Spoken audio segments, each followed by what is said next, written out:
So there were some cool builds. There were some really cool builds. Anyways, I am blabbering on too much about sessions that are not this one. So with session 23 being underway, who would like to do tonight's recap? Also, on that note, I do have the 20th written down, but we will be doing the night of the 20th here as well. Okay. I could do the recap. I have it written down, and it's not as long as last time. Let's go! Wait, who did Okay. Who did it last time? Chaff. That was Mizore. Yeah, Chaff did it. By last time, I mean my last recap. Yeah, your last recap. Yeah, okay. All right, well, you got it written down. Go ahead. Go ahead. All right. Organize my dice. Last time on Kingdom of Dragons, the Starfarers were recovering after an intense battle against the pirates in Elnira. Once the unconscious pirates woke up, our heroes attempted to ask the pirates about working with them in order to get the Dawnbreaker back to the harbor. After Elnira's refusal, Sickles threatened her with drowning and started to tie a piece of wood to her ropes to drop her in the bottom of the ocean. Panicked, Elnira agreed to help, although she was still attempting to run away. But Mizore finally snapped and tied her to the mast of the boat, surprising literally everybody else. Like, girl popped off. The group went back to Wimborne, turning in all of those who stole the ship, except for one Dixon, an old friend of Waverly. When they reached Mizore's house, Waverly and Dixon had a heart-to-heart, talking about their pasts and the old team. Translation: lore! Afterwards, Dixon goes on a walk, and Mizore bids farewell to her old friend, joining the others inside. The next morning, the group went to the Elder's home, where they met the captain of the Dawnbreaker and had agreed to set out later that day. Before leaving, however, the Elder gave Mizore a box containing Magical Tonfa for Mizore to use in combat. Soon, a team bears farewell to the children of the orphanage, and they set out on the seas with 3 of the captured pirates, sans Elnira. During the voyage, Sickles, now 19 and a whopping 4 feet 1 inches tall, receives a sending spell from their dad, or rather 4, and their response kills God and some of God's friends. The first day goes smoothly, but excuse me, I'm doing my recap. Yeah, God, keep it down. God? All right, I already know how this session's gonna go. Fuck. The first day goes smoothly. The first day goes smoothly, but come the second day, a vicious monster attacks. A monster that was quickly laid to waste thanks to the team working together. The next day, a thunderstorm rolls in, testing everyone's skills on the boat, and after a very close call, the team is able to navigate the Dawnbreaker through the storm, getting them to land by the next day, only 3 days away from Clonskeagh, Sickles' home. Will the Starfarers get to Clonskeagh with no trouble, or will shenanigans occur? Find out on today's session of Kingdom of Dragons. I'm sorry if I sound far away from my mic. I realized one of my dice is missing off my desk again for whatever reason. Oh. I think it just fell, and it's probably in the same spot the other one is. But that is the best freaking recap I have ever heard. Give yourself an inspiration point. Can I get 2 inspiration? No. No. Oh man. Thanks, God. Please. God wants to find Thanks, God. God wants to find his Appreciate Traveler it. Dice D100 because he has no idea where the fuck it went. No, keep it away. No, it's a Traveler Whenever- Dice. Away. It's my Traveler Dice D100. The one you gotta be scared of is the Traveler D20, which I do have. That one is not missing. Is that dice playing hide and seek again? No, I just checked where the other, like where I found the last one from the end of last session, and it's not there. So, Uh-oh. it's like Well, it it's, wouldn't hide in the same spot. it's the only. Well, I checked where it was, and I'm wondering. I hope I didn't vacuum it up. Oh. That would be. Oh wait, I got it. I see it. I actually got my lights changed on the bottom of my computer, and the reflection changed and hit the translucent green. I have it. I found it. Whoever changed the VC status is me, and has been me for the past, 3 weeks. Clonskeagh. Clonskeagh. Well, Clonskeagh. With that being said, I'm going to change our music here as you all are starting to... Oh, actually, nope. C music. Yeah. Wind Waker music. A little kind of. I honestly probably should have done Wind Waker music for a more calming sea adventure, but that's fine. We're gonna end up changing the tracks anyway in like 2 seconds. This is a good song though. I do like this one. Regardless, with that being said, you are all approaching the end of the journey after trudging through a very interesting creature and a literal thunderstorm where some of you got struck by lightning and you were able to keep the boat on course, not losing a day of travel. The final day of that journey is basically going by uninhibited, and now your potion isn't fully complete yet, Russell. Technically, it'll be complete halfway through tomorrow, the next day. Okay. Because it was the storm, and then you had the final day of travel because everybody rolled a d20. Yes. So it was a clear day of travel. Then you had the monster. Then you had the storm. Then you had a clear day of travel. So you got like about half a day left on that potion. As we come to the end of today, it is technically this is the. I gotta double check, but I believe when you left Wimborne, and it was 3 days by that, but when you left Wimborne, very specifically, it should have been the 16th. So right now, we're still technically in the evening of the 19th. Okay. So we will be transitioning over to the 20th. I do have it written down as the 20th, but that is something that I will be changing as we move into the night here. But regardless, with that being said, as you manage to get through all the elements and survive a very interesting encounter with a very big-looking eel that nearly took one of you off the boat, with unfortunately one of you using the rifle. The last day of travel, as we now finally switch the music out, is a calming one, very relaxing, and as the skies are clear and the sun begins to not quite set, but starting to set on the horizon, you do hear Rosen Harabak, you do hear him say, well, and you are traveling at this point, you are traveling like up a river, and you can see that there is like lands on both sides, although decently far apart still. You do hear Rosen, this is pretty damn close to where I remember I have to go, if I recall. Might as well start furling a little bit of the sail. We're gonna have to slow down here.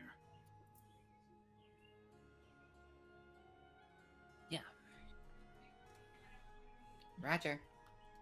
So, as you all start to furl the sails, you do see not a dock on the coastline,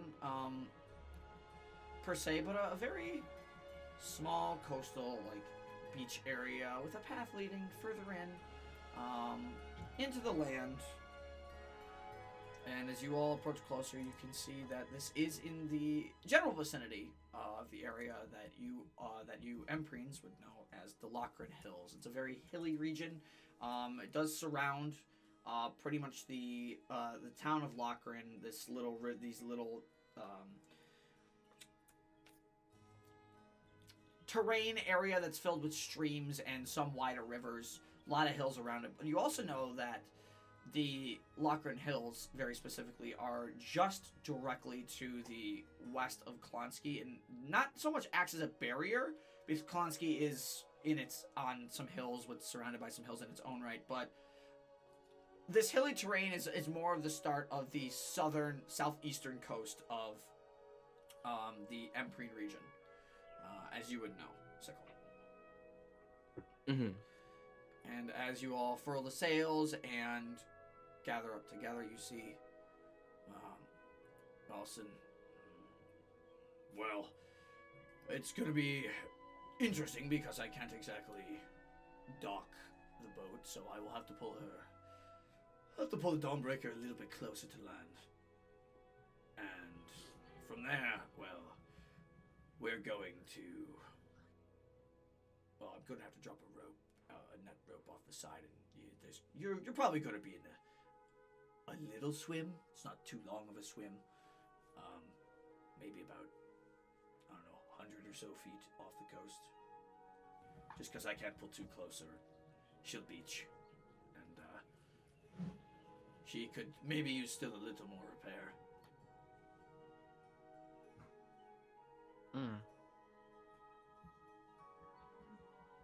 Noted. So with that being said, as Rosen says that to you all, what would you like to do?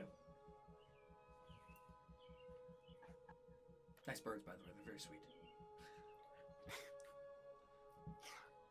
Look, if I don't have my window open, I overheat. Yeah, no, I feel that.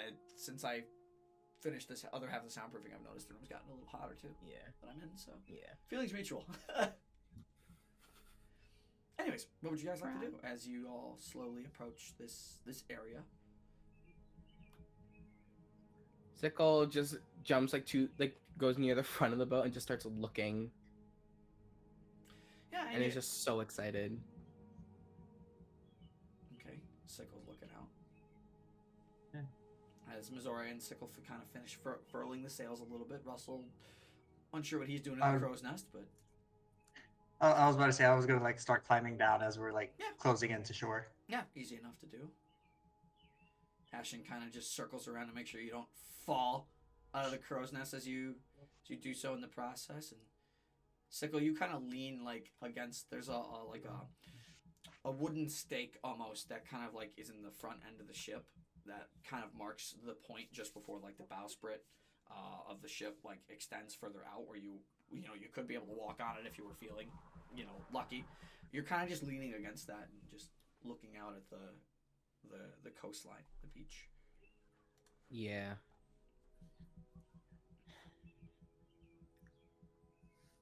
And as they just kind of look at the coastline, they grip tightly onto their necklace. Okay. As Russell finishes climbing down, Waverly, kind of prepares a little bit of the anchor. You see and feel the ship very slowly rotate down, kind of more a little bit like a very slow rotation as it approaches the shoreline of. We will go here. So you guys are down in the bottom left here. It's in this corner. Gotcha. This map, no snapping, so feel free to move your tokens wherever. Gotcha. Yeah, cool stuff. As you all approach the beach area, and Rosen looks at all of you.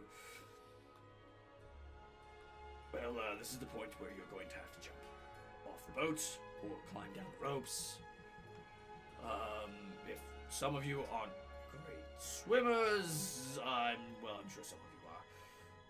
Regardless, I'll be docking just offshore here for the evening just to do some repairs, but this seems like a good place, at least to maybe make a camp for the night. At least for you. From here, if I recall correctly, Clonskeagh should be maybe 3 days at this point. Thank you very much. And crew, and you hear the folks on board, the Eremites on board. Yes, Captain. You did a fine job getting them here. When we return, I will make sure Elder Roth knows of your kindness and work that you did. Thank you, Captain. Go get some rest. I'll call you in a little bit. We'll get some more work done. Rosen, as he turns back and looks over the edge of the boat, you're all gone. You're already off the boat.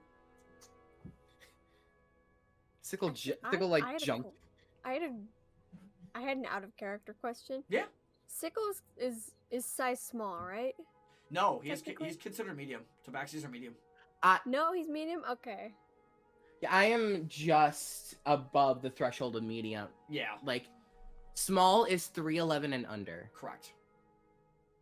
Oh, okay. I just had a thought because if Sickle was small, he could technically ride on Ashen's back, but alas, He can't. I don't get. So he I don't get the can't- ability to ride He Ashen can't ride until. Ashen yet because Ashen can't grow to a big enough size yet. Oh, that's an actual. Okay, Yeah, that's an actual. that's It's thing. an actual. I see That's level now. 10. Yeah, he can mount Ashen outside of combat level 10. Beep beep to you too, Beep bitch. beep to you too. Okay, good to know. Well, thanks for your help. Just vault over the edge. Well, you were already off the boat as Rosen looks back as you turn around and shout. And you see him wave. Kinda. Stay safe, you hear. Well, the boat is docked offshore. A little bit, about 100 feet offshore, as Sickle trudges through the shallow water, having to take a little bit of a swim. Nothing too crazy, but no, still don't like water.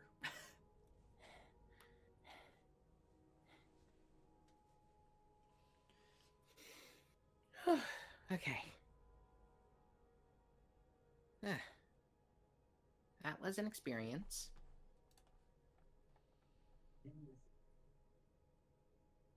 Yeah. Well, I think we should rest up a bit. We're gonna have a long day. We're gonna have a long trek ahead of us to get to Clonskeagh. Yep. Hurrah, my food is here. As you all start to pitch your tents on kind of like a nice little cliff, just overlooking the coast, and you can see the ship, like just in case anything goes crazy. As you all begin to pitch your tents for the evening, and the sun now finally begins to set along the horizon. Russell, I would imagine at the Crow's Nest, all pretty much for most of the day, you were up there putting a potion together. Yeah. So you got about half a day left on that. Okay. You can take some extra time at night and maybe cut that down to just a quarter of a day's work. But in regards to that, the evening is all of yours as you all gather along this very peaceful cliffside, and you do notice immediately, like as you hit this as well, there's a few like smaller crests of where hills rise up, maybe to like block possible incoming tides from the river, just in case like heavy rainfall ever hits the region. But you do see like it's very apparent that this area is more hilly compared to previous areas in Empire. But the evening is yours, and as you pitch tents, what would you like to do?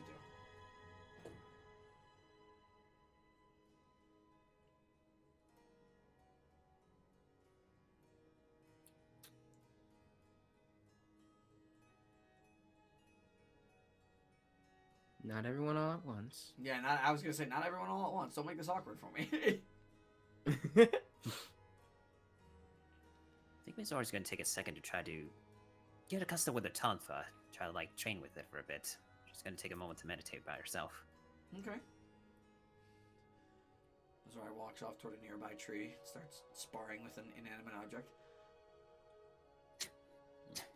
I'm gonna have Russell go to the little log bench there, take out the potion stuff, and start like prepping to work into the night, and like save it for later after that. Okay, so you work a little bit into the night. Nothing too crazy that'll make you exhausted, but enough where you could put more days work into it. Totally fine. Yeah. I think Sickle might try to do the cooking tonight. Okay. Yes. And you already took away the num-nums from the Yes. trip on the boat, yes? Yes. Tonight Num-nums haven't taken away. tonight, if you already took away 3 days from the end of last session, tonight would be the night you would not need to use one. Because you would have already taken away tonight's as we approach the last night of travel. Gotcha. Okay. So cooking is a performance check, right? Yeah. Cool. Honestly, you could make it a survival check as well. You are from the region, so you kind of know a bit more. Alright, Like- well, let's see what I got. But performance makes it a little more Woo! consistent. Okay. Performance, 21. Okay, wow, that's a really good roll actually for having what, a +2. I got a +2. That's a net 19. That's a net 19. It's pretty damn good for the first roll of the night. Damn. So what are you cooking? Ooh, I get free reign. Yeah, you do. You get absolute free reign on this. But yeah, it's a critical, not quite a critical success per se, but it's damn good cooking. Yeah. So I think Sickle, probably some. God, what do I want to make? You know what? Let's say, kind of, since we were just on the sea for a while, I think kind of in that mindset is just gonna make some fish. Okay. Trying to think what kind of fish. We'll say like a grilled salmon type of deal going on. It's easy enough to do. Salmon manure. So, Waverly casts a firebolt and lights up the fireplace. Hell yeah. Hell yeah. As the fire and the rocks settle on the camp.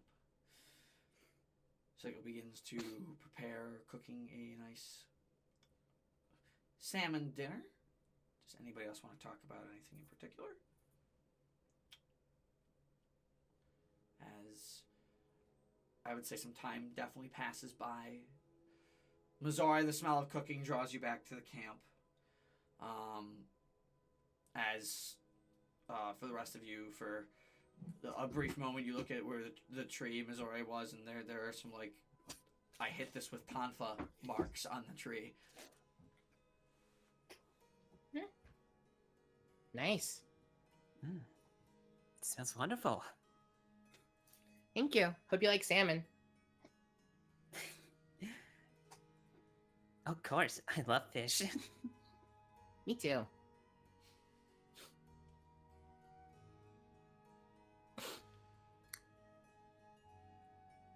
As you all gather around, sit down around the fire. Is there anything anyone would like to talk about, or could we move into the night? So, Sickle, are you excited to get to Clonskeagh?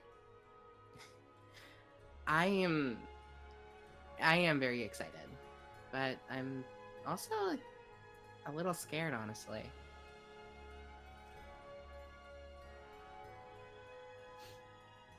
Oh yeah? Obviously I'm excited because I can go home and see everyone again, and it's gonna be really fun, but if I've changed as much as I have in, 2 months? What happened in the year I was gone?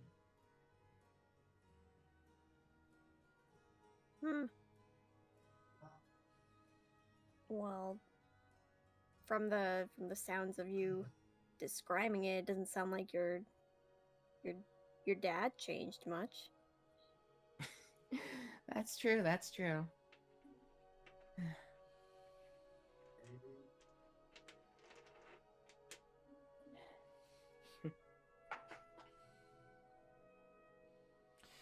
It's funny too, because when Sickle talks about in the year he's been gone, Waverly, you've also been similarly traveling for long, if not longer, as long as or if not longer, trying to make ends meet for your old group. So it's a there is that presence of the unknown. I mean, you did just see Dixon a few days ago, and you know that, based on what he told you, that they are, while your friends per se are all kind of doing their own thing, some of them sticking together, others kind of went off, like Dixon did.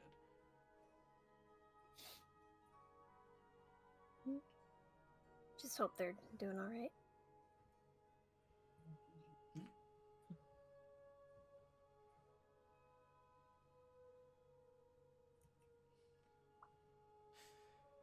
And a good meal is had in the evening with some light conversation between everybody as the the night approaches, and now fully we take over into the 20th at this point. As the night approaches, and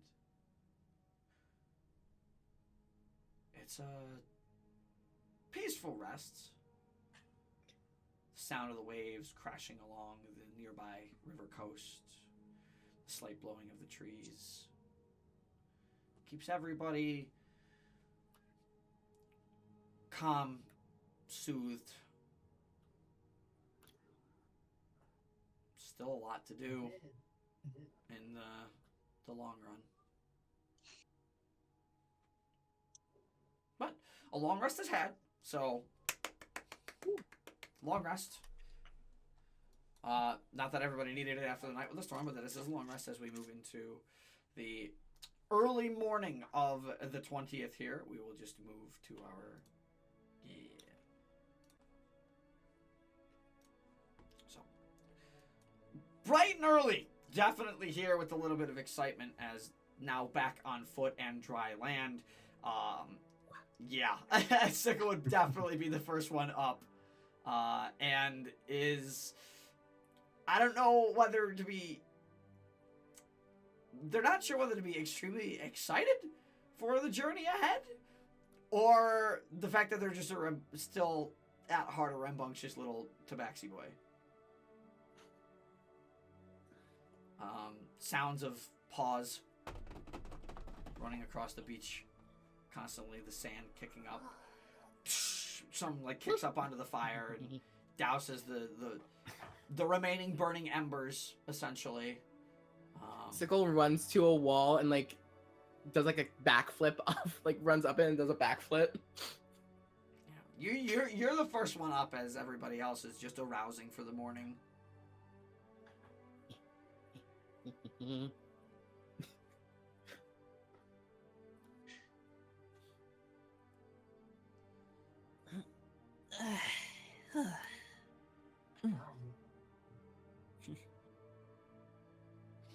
seem quite up and bright, Sickle.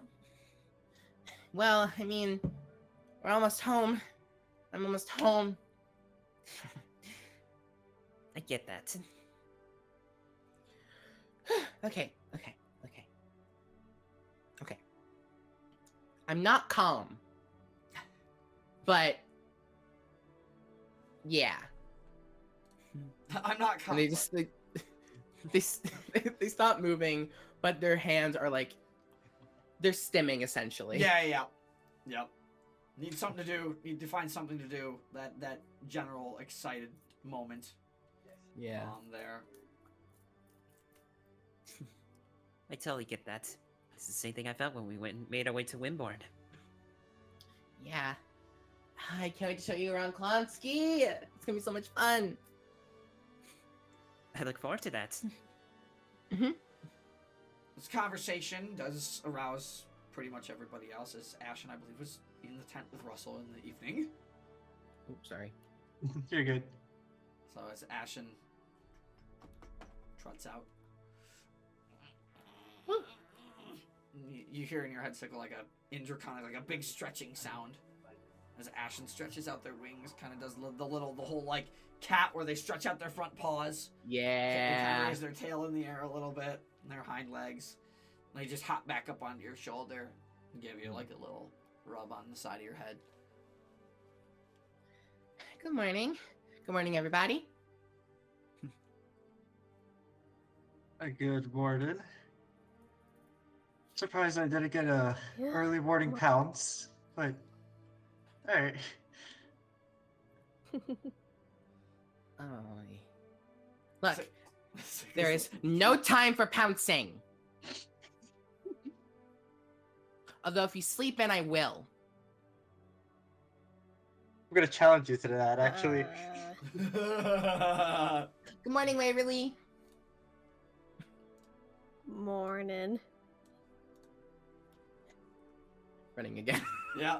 So it just begins to run, and Sickle, you would know the general direction of Clonskeagh here, at this point, because you have taken trips here to the Lochran Hills before, so you are familiar necessarily with the area, per se. It's just not, again, it's not too far out of Clonskeagh, and you know, growing up, maybe your dads took you on a little camping trip out here, and Yeah. and at the same time That's trained you. So you would know immediately.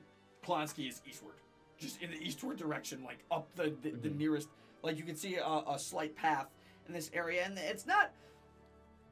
It's more so a path in. It's not well traveled, but it's enough. There's been enough foot traffic in the area where you can see like a makeshift path has been made. Okay. For the most I part, think- it is natural wilderness. Yeah. I think once everyone gets up, Sickle just goes to start trying to take down the tents, like, really fast. Yep. Just for the hell of it, give me a I don't know. just for the hell of it, give me like a survival check as you try and take down the tents. 16. I just lean 16. I just lean over to Mizore like, he sure is energetic. I mean, who wouldn't be? He's really just excited to get back home. And in the meantime, Yeah. as Sickle is like very quickly, feline agility worth of quick, is dismantling the tents with no issue and rolling them up, putting them back in their bag, and everybody's adventurer pack. Some stuff goes back in throws back in the bag of holding. You. You guys have been hopefully keeping track of everything that you've put inside said bag of holding. I have. I don't know been- who's doing that, I've so been- That's me because I have the big yes, boy bag. you do. You do have the big boy bag. There's not too much. We have I have my hand axes. We have the foob. The foob, The the num nums. foob. We have the refined terrarium and then some extra money Right. and then the cube. The cube. Cube. That cube will get some. That cube will maybe get some use today. We'll see. Oh, it's gonna get used. Oh, better get used to it. We'll see. We gotta It's a threat. got some fun stuff to still get through in terms of like getting the Clonskeagh and doing all that stuff. So I swear. regardless, the tents are packed for the morning as you all head off into the first day's travel here. As we go back to everybody's favorite map, Yeah. the Endless Road. As you Oh, we all love it. continue to head in the eastward direction. On the road again. Sickle leading the charge. Who would like to helm today's journey, today's travel, today's events?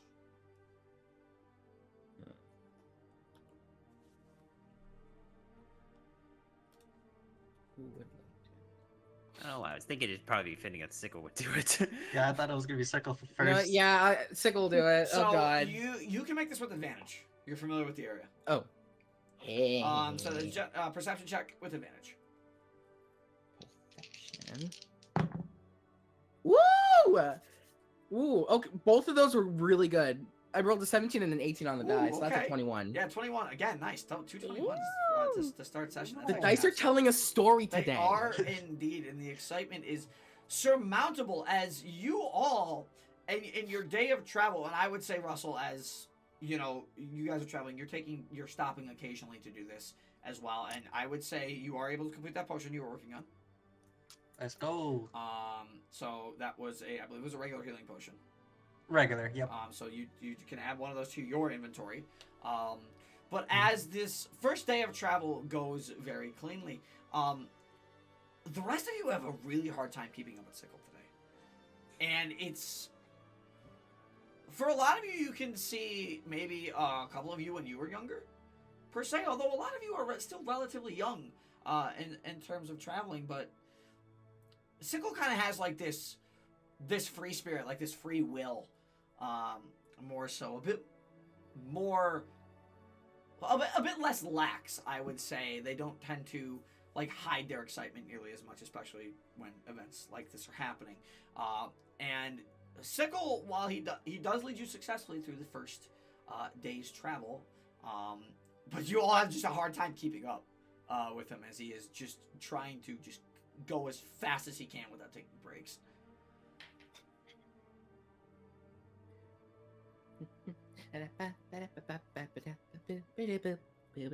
Just singing to themselves.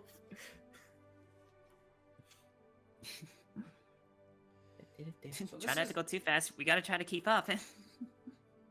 Oh, sorry. Right. And like for like a minute, they like wait for you to slow down a little bit, and then like the assignment kicks up again, and they start doing the same pace. And this process is repeated basically throughout the entire day. No crazy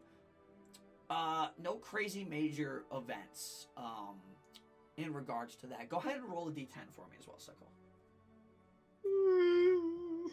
So no threat with the perception check. Oh.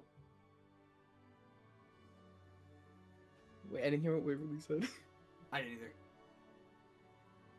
What did you say, Bally?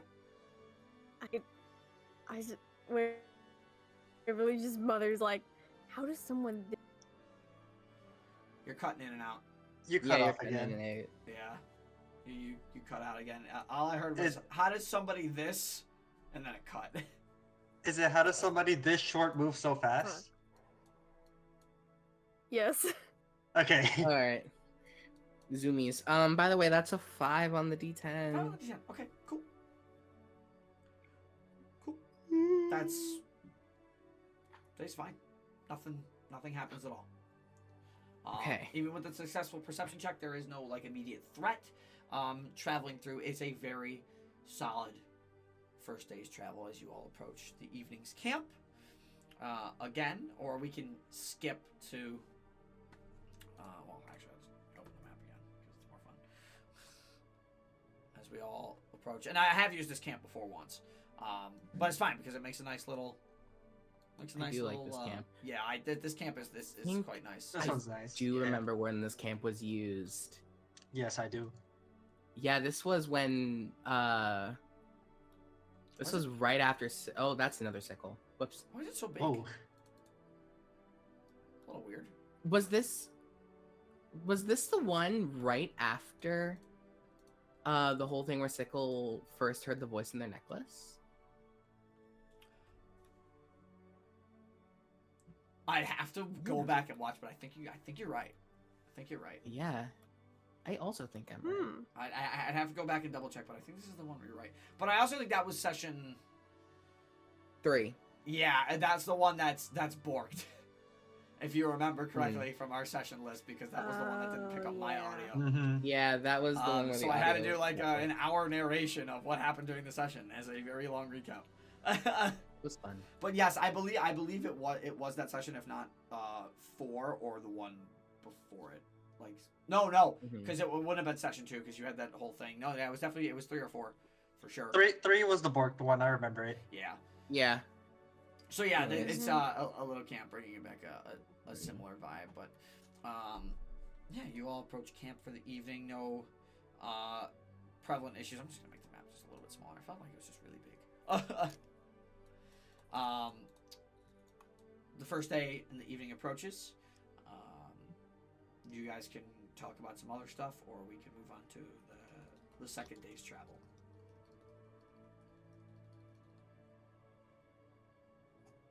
Let me take out M&Ms. I don't know. It's up to you guys. I don't want to force anything upon anybody. You guys know that. I don't have anything like campfire, camp worthy to talk about. Yeah, nothing. I know nothing someone for who me. someone who might have wrote a list of what you could do. Oh. Glares at Shaft. Oh. Eh? Did you write You like?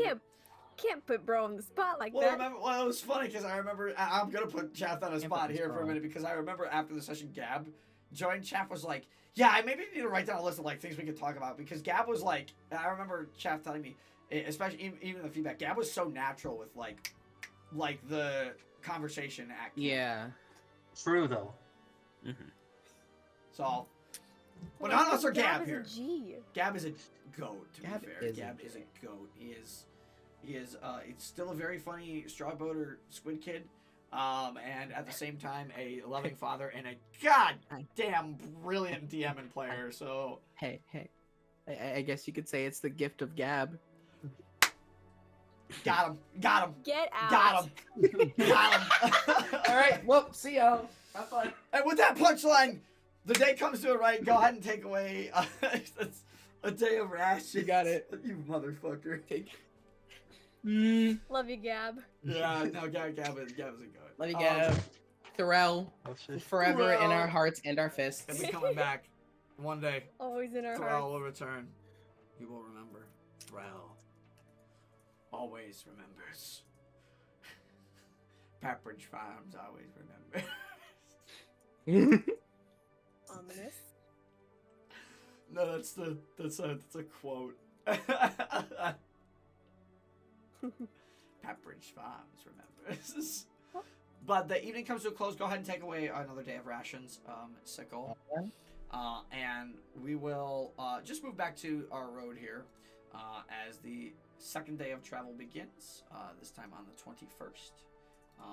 Now, who would like to helm the second day's travel? I'll take second day. Sure. I can helm it. Or Russell or you- gonna helm it? I guess Sickle advantage because they knew the area. How would you like to... I mean, Sickle's still there.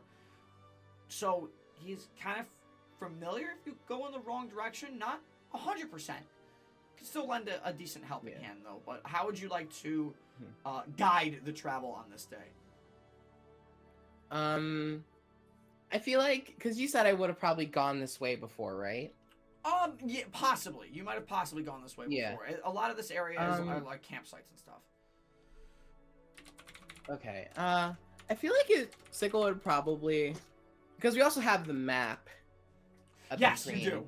You do. We do have that. Yeah. But I think if Sickle got like really stuck and like didn't fully know, they used the map, but generally it was like pointing two directions and like running really fast and then just turning around and waiting for Russell Okay. and just doing that for like the whole day.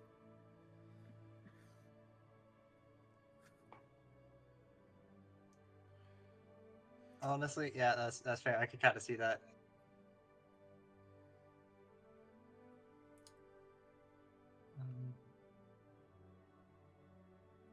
So, how would you like to guide them today, Russell, as you move through? Obviously, using the map and Sickle's or relative knowledge of the area.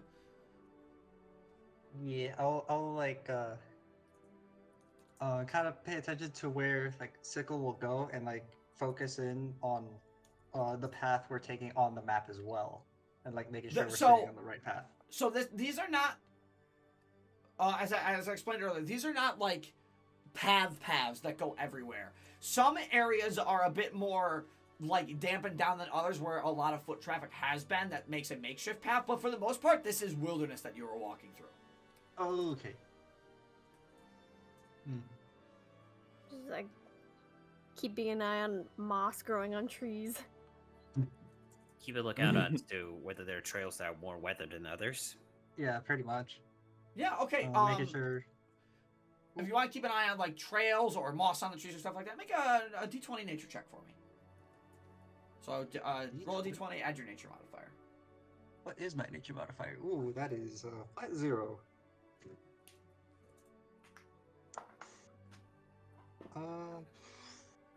I'm gonna choose to wheel myself on this. Okay. Oh, you rolled wheel today. Okay, so buffs. Yep, It's, I got some buffs. I accidentally knocked the You're a D20. druid.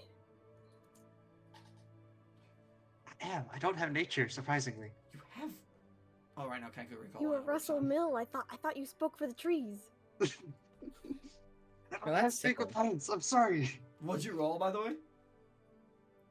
So the D20 was an 8 and the wheel was a 6, so that would be 14. Wow, you rolled max on that, so 14. So as this conversation is happening, and Waverly says, "I thought you were Russell Mill. I thought you were good with this." As Russell, looking a little confused at times, as you all continue travel throughout the day,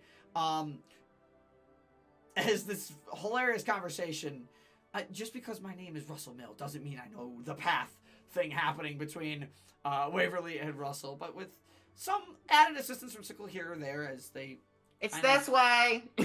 kind of know a general layout of the area per se. They've been here maybe not too many times, but have a better sense of the direction they're going, and with your assistance of checking in on nature, It's a lot easier for you to, like stay on track and keep going in the correct direction. And the day is, again, goes without issue, relatively smoothly. If you could also roll a d10 for me, please. Sure will. We know 5 is safe. True, 5 is indeed safe, so maybe he won't let us do it again. Not a 5 though, but a 3. 3, okay. I don't like that. What are you typing? No, it's just I'm writing Mr. down, 777? I'm writing down what he rolled. I know. I'm fucking with you. But no, the day. So again, this day, relatively easy to go through. It's very peaceful. Surprisingly, in this wonderful wilderness, it is peaceful. It's relaxing. It's not for a very interesting moment. The day is calming, and it's been a while since you've all had a little bit of reprieve. I mean, you had it shortly in Wimborne, but you had a job to do there in Wimborne. But this journey so far, I mean, you all have been traveling with each other for nearly a full 2 months now at this point. Well, in fact, we're 5 days away from 2 months in campaign, like fully, like actually 2 months. Hell yeah. Woo! But with that roll and the guidance again, once again, you all get through today's evening relatively easily, safely, and again, I'm just gonna bring us back to the camp map again because it's just easier. We have a good camp map we can re-roll. As another day slowly comes to a close, is there anything anybody would like to do? Anything anybody would like to work on? As the next day will be the last day of travel to get to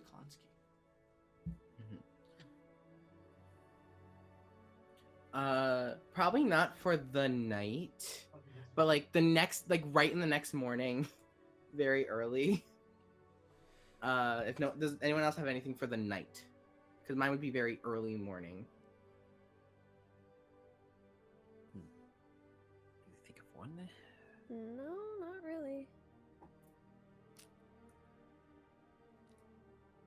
Okay. Love how Sickles trying to. I do appreciate the fact that you're trying to take initiative on that and trying to get something going here. I do appreciate that a lot.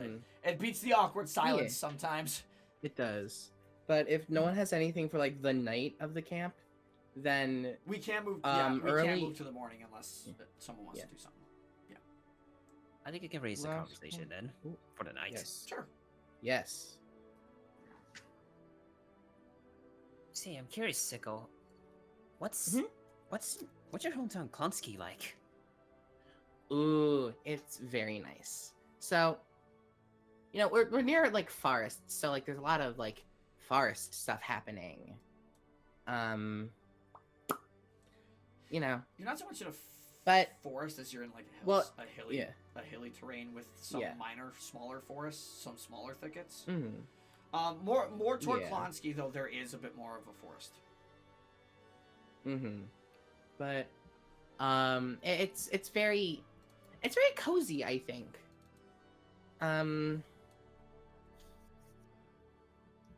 Everyone's been really nice there. Much like actually Wimborne, we have a large orphanage, Whiskers and Paws. Oh yeah, I remember you mentioned that. Spent the first 4 years of my life. Most of the other kids I grew up with, moved away once they were adopted, but I still am very close to 2 of them at least. I did notice that when you were looking at a job back at the orphanage in Wimborne. There's also in the orphanage this giant tree. And that's really important to those in the orphanage. I'll definitely have to show you guys when we get there. I look forward to it. Is that why you like to climb up trees so much? Oh yeah. Partially, yeah. Is it safe to assume you slept on said tree? No, you're supposed to wouldn't allow it. I was gonna say, did you get in trouble for it? I didn't get in trouble for climbing. For reference, yes, you absolutely did get in trouble for climbing that tree at least once. So I'm gonna roll a deception check. I would love to roll 15. insight. 15 inside him. 15. You gotta beat a Inside- 15. Inside him. You gotta beat 15. That's a dirty. Dirty 20? Uh-huh. Yeah. Okay, so Sure. we're really picking up on Alright, on some playful fibbing. Nervous sweating. You, to be fair, That's the fire. to be fair, with a deception check like that, you do play it off pretty casually. And in normal conversation, probably wouldn't be picked up. Yeah. But Waverly picks up on it. Yep. It'll be nice to see everyone again.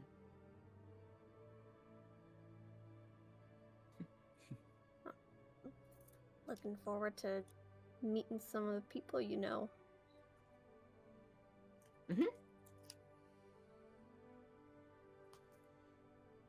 And then they start stimming again Yeah, because they're so excited. yeah, and don't forget as well, while you guys are also going there, it's not just Sickles' hometown, but you do have other things to do there too.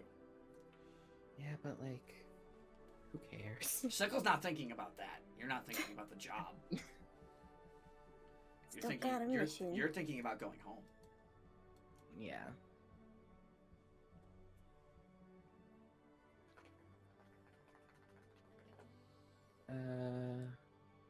Anything else for the night? I think I'll save Well, some other conversation points for next this- night. Okay. Next night you'll be in The Clonskeagh. sooner we go to sleep, the sooner we can get there. I So, like the good way night. you think. You runs in. All right, so go ahead and take away one more day of rations there, Sickle. You got it. As we move into the morning of the 22nd of Yeah. Anthol. Getting very And- close to the end of the month as we... Yep. Again, a very peaceful rest. Again, it's one of those situations where this has been time for you guys to unwind, and oddly, it's been, again, traveling on the roads. For that has really been your safe time to unwind. And it's quite nice. Mm-hmm. And the very next morning, like early morning, Sickle, like as they're all leaving and packing up, Sickle will go up to Waverly and be like, "Hey, do you have anything like really shiny?" In the morning? Yeah, this is The- early morning. Oh, okay, so this is early the next morning. Gotcha. Yeah. No one's sleeping. No one in the tents. Get them out. Like, Roll your wheel and woe as well. Fine. Roll I your guess wheel and woe it too. depends. Like Like- some like, reflective. What do you... Reflective? Like I could see myself. I mean, I have a dagger. I have a shovel. I'll try. I'll see if I can see myself in the Uh. dagger. Sure, I'll hand you a basic dagger. Yeah, I don't really got like a mirror or anything like that. No worries. And Sickle looks at the dagger and starts like fixing their hair to make sure that they actually look okay. I would say the dagger's reflection isn't like a very clean mirror, but there's a little bit of a sheen where you can see like parts of your reflection. Because of the way the daggers are like bent like a sword, how they have that like small little like V shape that kind of bends the blades down on either side that smooths out to the edges. It kind of refracts your reflection a little bit, but it's not the worst thing in the world. Yeah.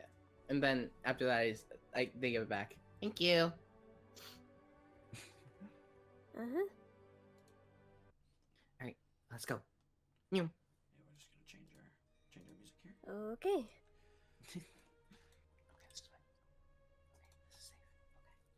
So, we're gonna go back to the open road, and who would like to helm this final day of the journey? As you will be arriving in Clonskeagh. At this point, with the rate you've been traveling, it's very possible, and especially with the extra speed, because you guys wanted to keep up with Sickle nearly as much in that first day as you could, but because Sickle knew the area so well, it's very possible for you to arrive in Clonskeagh probably in the, like, middle of the afternoon, more around like 3 o'clock. Okay. Nice. I would like to lead, I suppose. Yeah, of course. Yeah, I'll let. And I would like to help her lead, because Waverly, you have the map, right? Yeah, I think so. Yeah. Yes, I do. So, yeah, what Sickle would probably do is, like, follow on the map and just point, like, oh, we're right here on the map, and then know where to go, and, like, try to help you in some way. Okay. Right. So would that give me advantage? Depends on how you want it, because we've had survival, we've had nature, so it depends on how you kind of want to direct it using. Mine was perception. Yours was perception. Russell's was nature. Yes. Yep. Yeah, I suppose just like keeping an idea of like which, like when we woke up, which direction the sun was in, and just like trying to make sure we're still keeping that eastern direction. Okay, with that, I would say make a do an intelligence check. Intelligence. Intelligence check. Okay. You shouldn't have. With advantage? With Sickles' assistance, I would say yes. In that regard. Okay. All right, that's a. It's a what? It's a what? It's happening again. It's Today. a 22. 22. So yes, easily enough, you are able to continue the journey, and at this point, you do realize that as you travel through this area of Lochran Hills, the again, there's not really any per se like super clear paths around this area, but you do approach in the early hours of the morning. You do approach what seem to be more forested regions, Sickle, as you described. As well, and it is mixed in with the hills, and with that, and using your knowledge of keeping the direction of where the sun was when it actually rose, you're continuing in that same like general direction, and eventually you do find early morning. You do find a very clean path here into the thicket, into the woods, as you all do arrive at the top here. I know that musical. Into the woods. Yeah, I'm a theater brat. What were you expecting? You are free to move around this. So as you all travel, immediately as you start to enter this more forested area that combines with the woods, Waverly, in the path opens up. You do see some. Actually, make a perception check for me. Okay.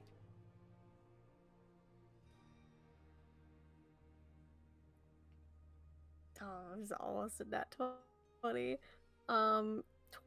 12 is still good enough, because as you can see in the distance, there is a little bit of a thicket, but as you can see in the distance, you do see what appears to be a and I've used this before, but it's cool just to bring it back as a fun little token. You do see a like a cart, but this cart's this cart is not like the cart you were familiar with when you were kidnapped by the Trimix. This seems to be more of a market style cart, and you can see that it is sitting off to the side of the road. You can see a gentleman, more so in like a blue tie, kind of a very nice looking coat. Seems to be a merchant of some kind. You can see they do have a weapon at their side. Oops, sorry, I forgot to lock that. It's a prop. Prop things are cool. We like props. It's something I'm trying for this session. I haven't tried props yet. But you do see a market here, and as you approach this area, you do see more that there is a gentleman, again, like a very nice blue tie, very nice long, very nice looking dress coat, and there is a weapon at his side. You can see where his coat is. The coat's kind of lifted a little bit, and you can't see on his side there does seem to be a firearm, which is strange because in Empreen, firearms are, as you know, they're relatively new technology still.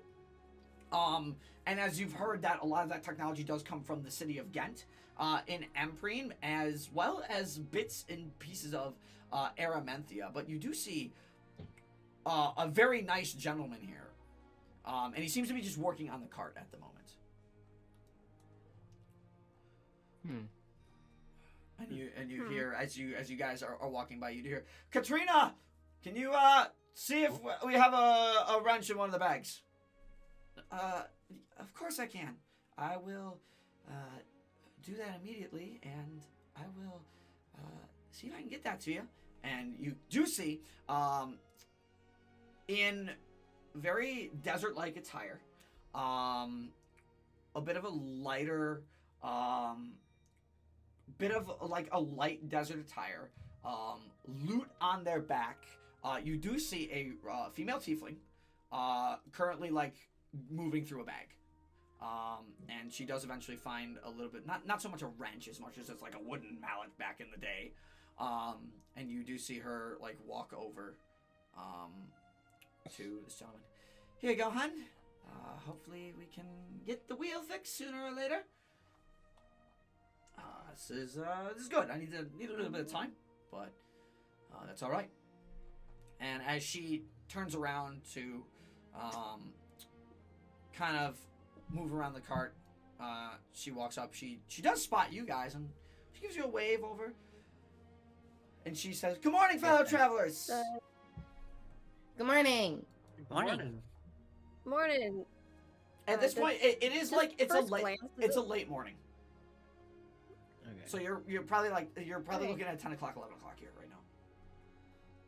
But yeah, go ahead, Badalek. Does it look like these guys have any expertise in just spitballing here, fixing a wagon wheel, or do they need some help? It looks like, just based on the object that the gentleman asked this female tiefling known as Katrina for, it seems he starts working on the wheel, but it doesn't see and you can see as he's kind of, he's looking at it, and he's got the hammer in his one hand now. He's kind of holding it behind it. And he's kind of like leaning against the side of the cart a little bit, kind of looking at the wheel. If I move that there and move that there, I might be able to fix that just a little bit there.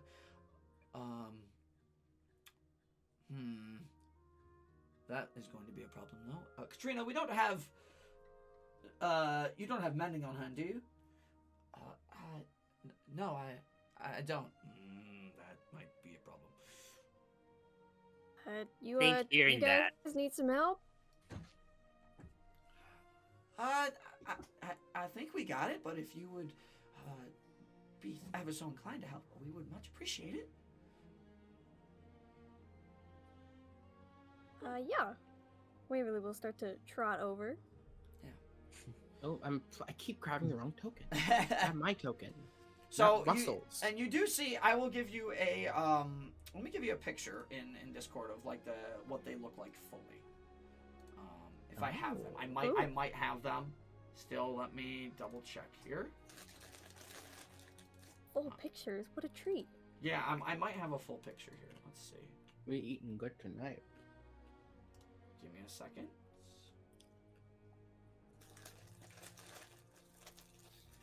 I need to. Okay. So let me give you this, and then I need to give you. What the fuck happened? Oh. I opened it and then it disappeared. This one Oh. has the artist credited on it.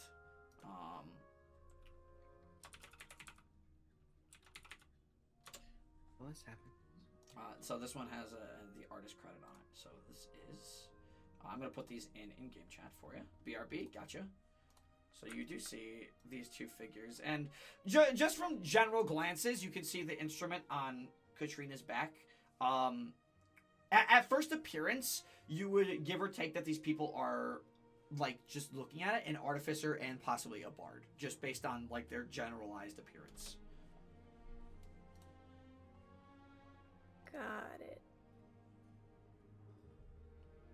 Oh.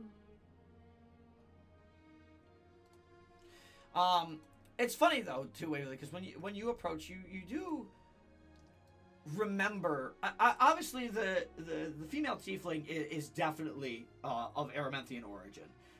In this regard, the long, like, flowing light desert robe with the very high socks and high boots to stop them from the sand, as well as, like, the very common leather pouches that you see them. But you have seen Aramites in a very similar outfit to the gentleman. As well, but these seem to be those Aramites seem to be more so merchants and fishermen, very business-like people.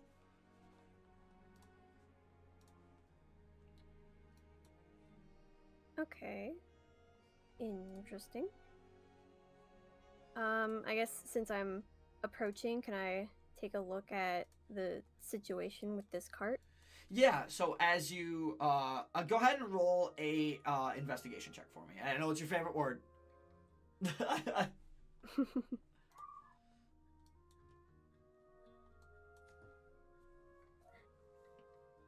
Uh-oh. Ding. Excuse me. You hear as a metal sound drops and you ding, like the hammer as he hits the wheel. Seems to hit a metal rod. Thanks for weaving. Thanks for weaving it. I'm just gonna quickly use one of my things to make that a 12. 12? 12 is good enough. So as you look at this wheel, you can see immediately it's very apparent that the spokes on these wheels are missing. But these are not standard, like, wooden wagon wheel spokes. These spokes that are in the wheel seem to be metal, and there are parts of it that almost seem like they not necessarily got, like, cut per se, but there's some rough breakage and rust around the edges of these spokes that would essentially prevent the it would prevent the wheel from, well, being stable when it rolls, and it would probably fall off the cart. Okay. In that case, I will, I suppose, kneel down next to this gentleman and pull out my wand, and I'll start to cast mending on it, and just holding up the wand like a solder. Like a soldering iron? Yeah. Just kind of meld that back into place. Love that. And you watch as the gentleman stands there and looks, and Katrina, the tiefling, looks over. Han, can you not do that? No, it's actually quite impressive. I'm honestly on it. I should probably learn that, when we get to where we're going. But that is quite good. And you do manage to repair a bit of it.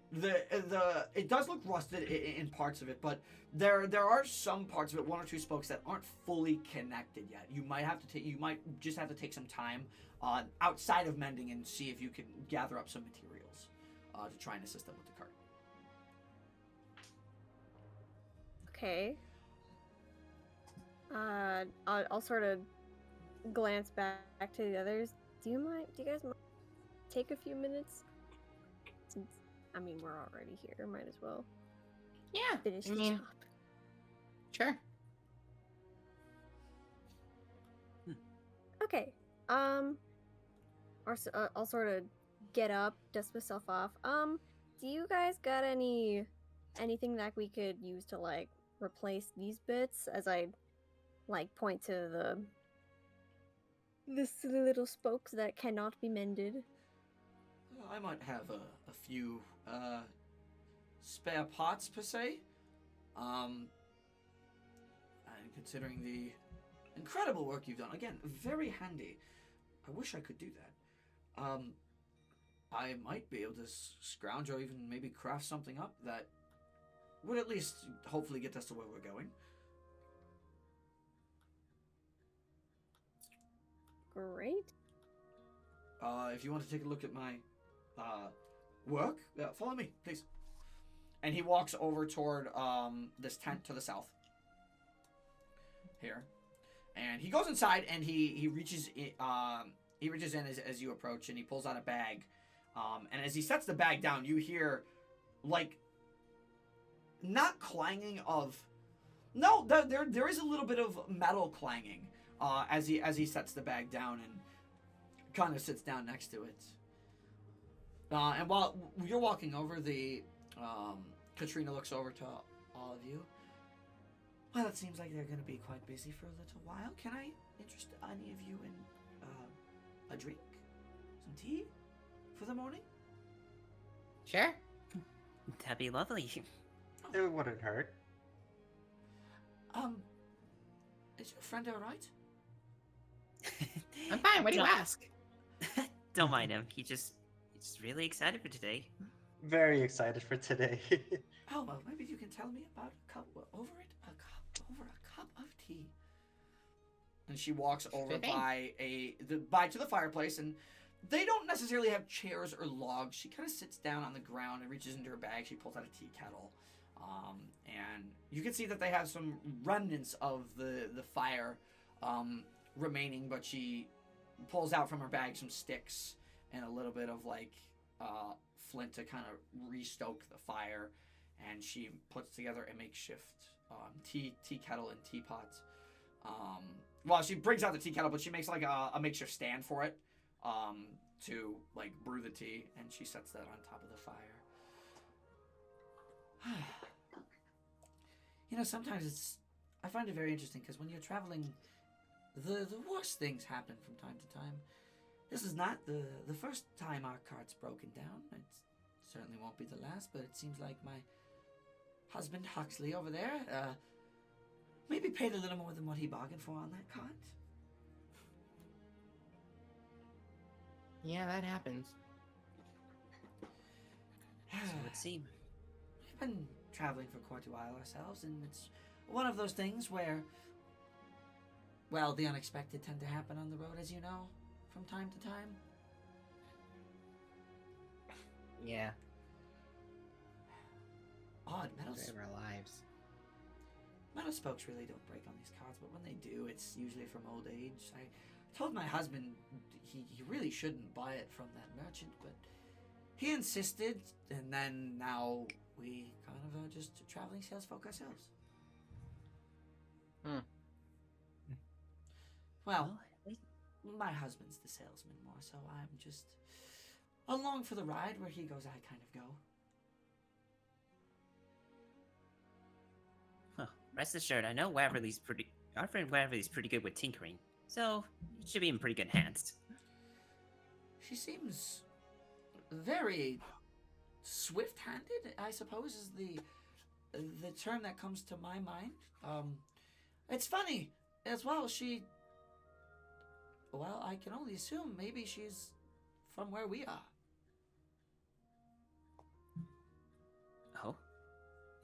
Oh, as in Araminthia?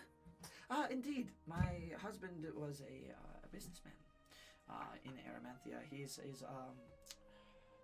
what did he do again? He's a construct maker from Port Pelos. Ah. Port Pelos, interesting. Makes I some- say not knowing what that is. He, I would whisper to Sickles like, wait, are you familiar with that? Not in the slightest. he's very handy with gadgets and inventions, but when it comes to minor things such as fixing rusts, he's not the most handy person. His survival skills are a little lacking. I kind of carry the torch on my back for that one. But what about all of you? I mean, travelers passing down by the road. You're coming from more toward the west. Where are you headed? We're going to Clonskeagh.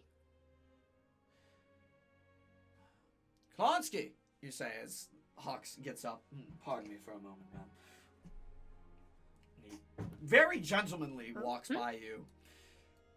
I could say myself that we were there actually not too long ago. We kind of passed through the other night. Maybe, well, last night. We didn't really stay. But it was a beautiful, beautiful little town on that hillside. Yeah, it's a nice place. Wish I could have set up shop there, but it's a bit more bustling than I imagined, and my wife and I have business more toward Lockering ourselves, so we kind of passed through Clonskeagh and made our way, well, here, and set up camp for the evening, and, well, I guess I should be fortunate that there were some other travelers coming, because that cart is fucked. Well, was fucked. And he turns back to you, Waverly. Is there enough parts in there? You think you can fully fix it? I don't know. Are there enough parts in here? There are, but what's interesting is inside this bag, there are orbs. Like orbs that have Like they have indents and incisions and smaller like crevices where things could pop out and pull and twist out of them. This seem to be my like, orbs? very similar to yours, yes. Huh.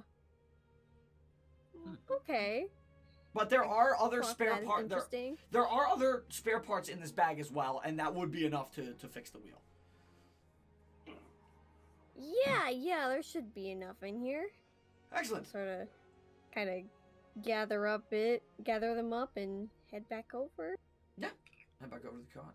I'm going to pay actually quite close attention. I want to see how you do this. As he walks over to you, and he's going to intently look here, at the moment. Oh dear, there he goes again. Suppose I'll just go at it with my tinker's tools. You hear Or my, yeah. as you all continue to work with the tinker's tools. Go ahead and make a your tinker's tools proficiency plus your dexterity for me. Whatever your tinker's tools gives you in proficiency bonus. For that, I don't know if it's dex or off the top of my head.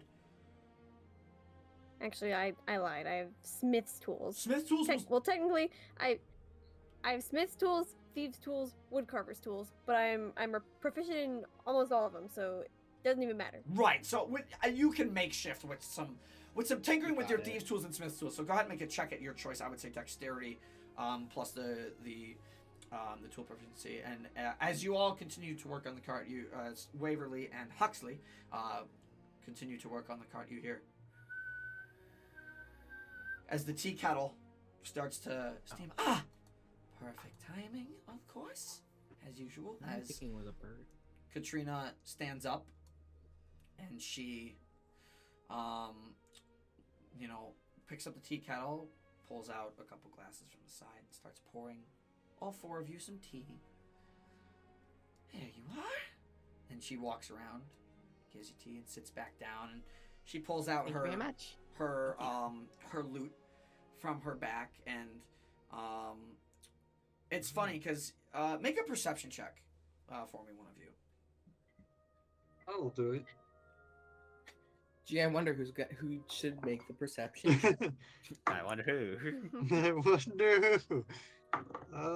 That is a solid 16. 16 is good enough. So you do notice as she pulls out this, it's like a sitar, almost, really. It's like a lute mixed with a sitar. You do notice that as she pulls it out and she starts, tuning the edges of it. You do notice at, the top of the sitar lute, there's a handle with, a handguard on it. Oh, that's badass. Oh. And it seems to be, as you look closer at this, you swear as you look through, where the hole where the sitar is, or where the... Actually, no, they don't have those. But you can see, the handle has, a handguard on it. you think that this is not just an instrument, but it can house a weapon as like a sheath. That's fucking cool. That's nice. Oh yes. If Sickle noticed that, then they would be like, "That's a cool weapon."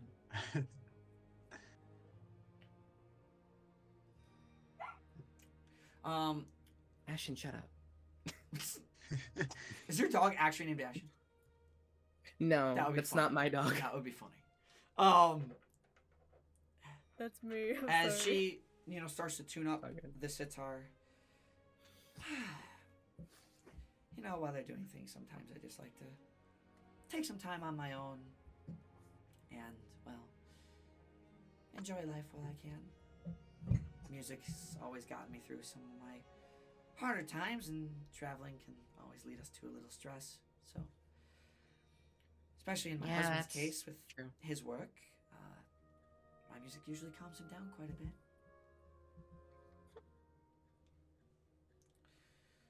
That's sweet. Waverly, can you do me a favor and make me a perception check while you're working on the wheel of the cart? Sure. I also rolled another 12 on that dexterity check. 12. It takes a little bit, and it's definitely maybe going to take a little bit longer than you wanted to put this together, especially with the tools you have on hand. Not having Tinkerer's tools makes this a little bit trickier, so you kind of have to finagle a couple things, but Huxley is standing there just immersed in watching this, and he does look over to you at one point as you're working on this, and he goes, "You don't have any other tools on you? You seem like you're struggling a little bit." Not that I would know. I'm very, as my wife says, and because you guys are in close proximity, all the conversations are kind of like you can hear them all. As my wife said, I'm not very good when it comes to this kind of thing. Yeah. Yeah, I mean, I honestly thought I had something more prepared for this, but I guess I don't, so I'll have to buy something like that. I got a 10 on that perception check. 10 on that perception check? Very average rolls all around. Yeah, you're having a very average roll. Nothing out of the ordinary with the wheel in particular. That seems like where it would maybe like throw off as you're studying more so to really get this wheel back together with the proficiency of your tools and everything like that. Well, it seems like they're going to be a while. I'll be right back. I actually just realized I forgot my own. I have to find a pick. She stands back up. She leaves the sitar on the ground. She walks over into this tent here and starts to find a pick. Couple minutes go by, but you guys do have tea in your hands, still nice and steaming hot. Sickle be sipping the tea. We sip the tea. Sickle and Russell be sipping the tea, and shortly after a while, she does return. She sits back down. You can see she has a little pick in her hand now. Han? Yeah? Do you know how much longer you're going to be? Oh, I'm honestly not entirely sure. Like I said, I'm just kind of observing. Gotta pick up on this some sooner or later. Yeah, maybe when we get to Lochran, you might want to take up on that, or maybe when we return home to Port Palos, it might be a little more interesting for you to maybe pick up a scroll of mending or like a book of mending or something. You can at least learn how to do it. Yeah, that's probably a good idea, to be honest with you. Yeah, it comes in handy. Mending do come in handy. And it does. Well, in the meantime, can I play you a song, per se? I would love to hear that. Of course. I have no objections. Well, Han? Yeah? Take all the time you need. I think we're fine. Gonna be, I guess, entertaining our fellow travelers for at least a little bit. Oh, of course, it's not a problem. Yes. Could I roll an insight check really fast? Okay. What are you trying to insight? I don't know. Out of character, Hickman is very suspicious of these two people. Fair. That's fair. Somebody was gonna do it. And it was only a matter. Yeah, it was I'm only seeing- a matter of time. It really was. Like I was expecting Yeah, an so- instantaneous insight check, and I'm like, So I'm just looking into like what their intentions are, I guess. Okay. Or, like what their goal is. They're okay. planning anything nefarious. Yeah. Go ahead and make an insight check. Drop my dice.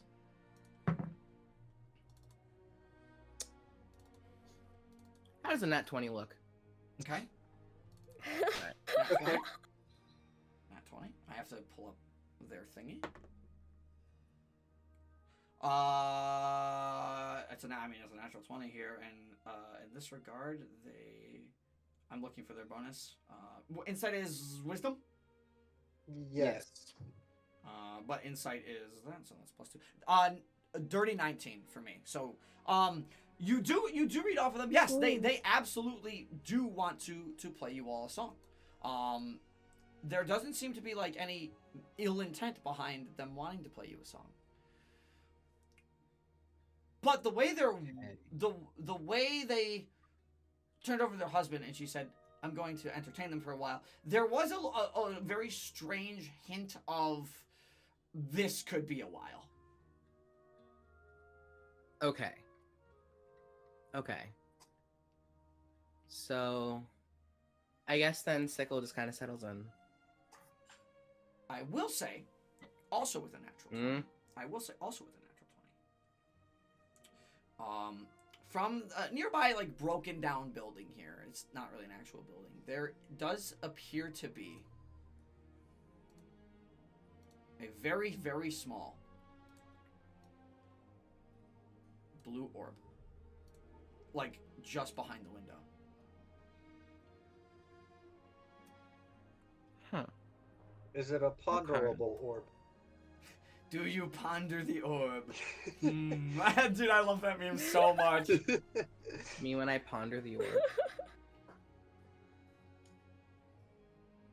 Okay. Seems to be behind the window. Okay. More Okay, so, it'd be Sickle- like right there, relatively. Okay. I think Sickle clocks that. And just makes a note of that for later use. Okay. Possibly. Okay.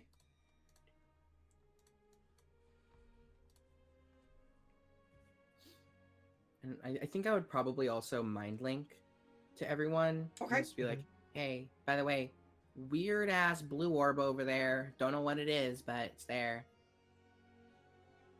In case, curious. Alright. Okay. Waverly's brow froze. Is it like mechanical or is it arcane? You can't see it from here. You are focused on the cart looking. I know. I'm in the asking. other direction. I'm Ask- asking Sickle. She's asking me. Oh, you're I asking noticed. you. This is something because Sickle, you always kind of struggled in magic. Make an Arcana check. 15. 15. You know of what this is, but you don't know the name of it per se. You know what this orb could functionally do.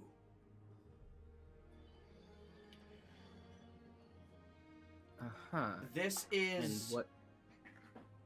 an Mhm. orb, and the way it looks through the reflection of the window, because the nat 20 was fucking huge, by the way. The way it looks through the window, it seems to be able to pick up and see, or you get the sense that whatever this orb is, it is looking back at you. Bitch, that's an eyeball. Very similar to an eyeball. Yes. Okay. I relay that information. This bitch got an eyeball. Oh, shit. In the meantime, Katrina picks up singing. Our journey's long and days go by. At night we all look up to the sky. For rest is all we need to fight. And yet our days may be wrong or they're right. Alas, I am here to sing. With my last gasp, the pain will bring. For you have all fallen fast. And now the Trimix will have vengeance at last. Mizore, that's a natural 20. What? Oh. Oh? Oh my fucking god. And I need everybody who drank the tea to make a Constitution saving throw. Fucking god damn it. Okay. Ooh, this. No, you know Alright. what the fucking awful thing is? I thought about that immediately after. Fuck. 14. God fucking 14 is a success. damn. Okay. What about 11? 11 is a failure. Ooh. Mizore, this tea paralyzes you. Nope. Inspiration. It's Fuck. inspiration to re-roll the save. Okay. 18. 18 Thank you. saves. You are not paralyzed. Russell, did you drink it? You said con save, right? Con save. That is a 17. 17 saves. You are not paralyzed. However, Mizore, I did also say that's a natural 20 to hit you. Oh my Wait, she fucking proceeded God. to attack. She didn't attack. Somebody is attacking us. Somebody. You guys watch as a dagger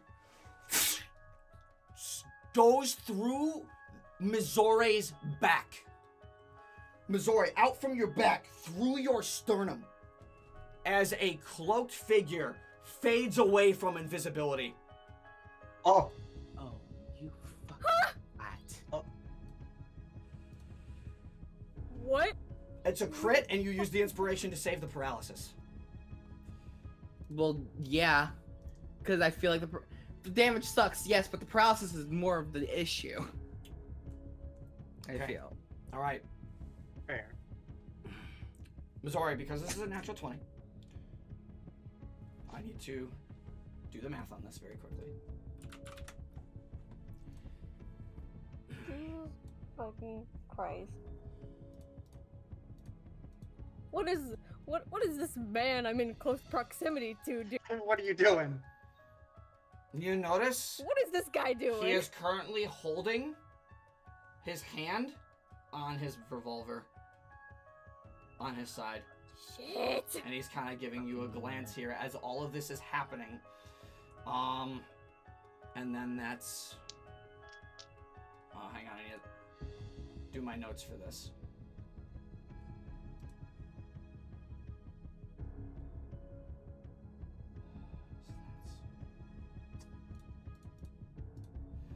Mizore, it's 58 points of damage. Huh? What the fuck? With the sneak. She's already down. How dare? How dare? I don't have 58 hit points. Mizore, as the dagger pierces through you, this creature has a very nasty ability. When he fells a creature to 0 hit points with a critical hit, in this moment you are stabbed with your dagger. What would you like your final words to be? Say what now? Okay, wait, hold on. Before anything, can I do anything? I have alert. I can't be surprised. You can't be surprised, but he was invisible. They got a surprise on you. On Mizore. You would have seen this coming if they attacked you, but they didn't. I will allow you to take an action in turn before we get to initiative here. Okay. Regardless, the dagger piercing through Mizore's back. Mizore, what would you like your final words to be? As this dagger pierces your back, and you guys watch as Mizore starts spitting blood.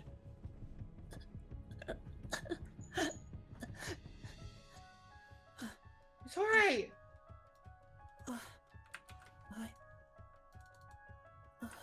Why? You guys watch as on the blade, Mizore does fall dead. As her body goes limp and lifeless. I do need everybody to roll initiative. Oh, hell to the fuck no. I do not. That fucking 20 initiative, bitch. You also will get a turn before this. As well. Fuck. What the actual Ooh, I'll definitely take that.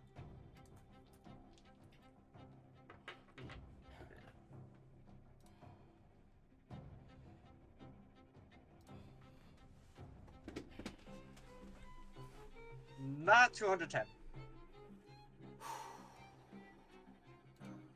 I was really disappointed. I was really disappointed can't with. think. I was really disappointed with the nat 20. I was like, I saw that, and I'm like, oh no. Don't tell me it was a traveler's dice. It was not.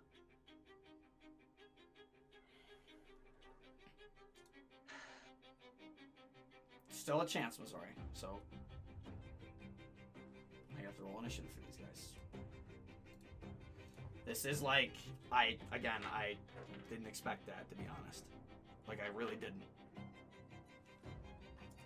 The sneak attack, by the way, was 4d6.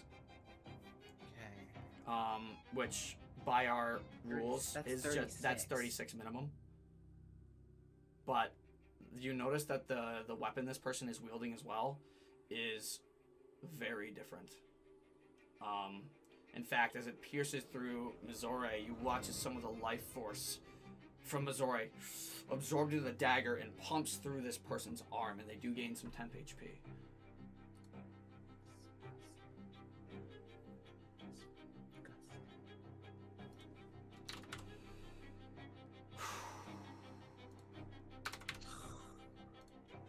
Shite. That is. Oh my God. That is. That's what those 3 fucking D20 were for. Which day this happens? Yep. Oh.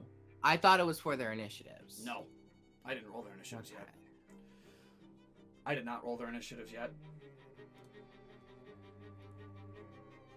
I'm One not gonna diamond. sleep tonight. It's 3 a.m. We're in a warehouse. In a warehouse in Hollywood. Wait, what the fuck is that? I've never heard that before. Wait, someone send me the meme to that. It's Dimension 20 Alley Beardsley. Oh, that's right! You need. Oh, I just I'm checked not gonna chat sleep hates tonight. you. I would hate me too. I'm super Please sorry. save us. I'm super sorry.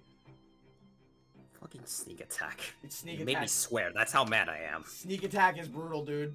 It's Oh. Oh. So. So I get paralyzed. Okay. Nat 20 me, and then you apply all these sneak attack damage. it would have been you saved, but if it wasn't a nat 20 that I also rolled, you wouldn't have died. You would have taken the sneak attack, but you probably wouldn't have died. And then because of the That's crit, I It's died. only because of the crit that you instantly died. It's only because of the crit. Okay. You know what? It's an ability That's a palace on moment right it's there. an ability on the assassin called Killing Blow. If the assassin reduces a creature to 0 hit points on a critical hit, they are instantly killed. That is. I don't like that. I'm gonna fucking kill.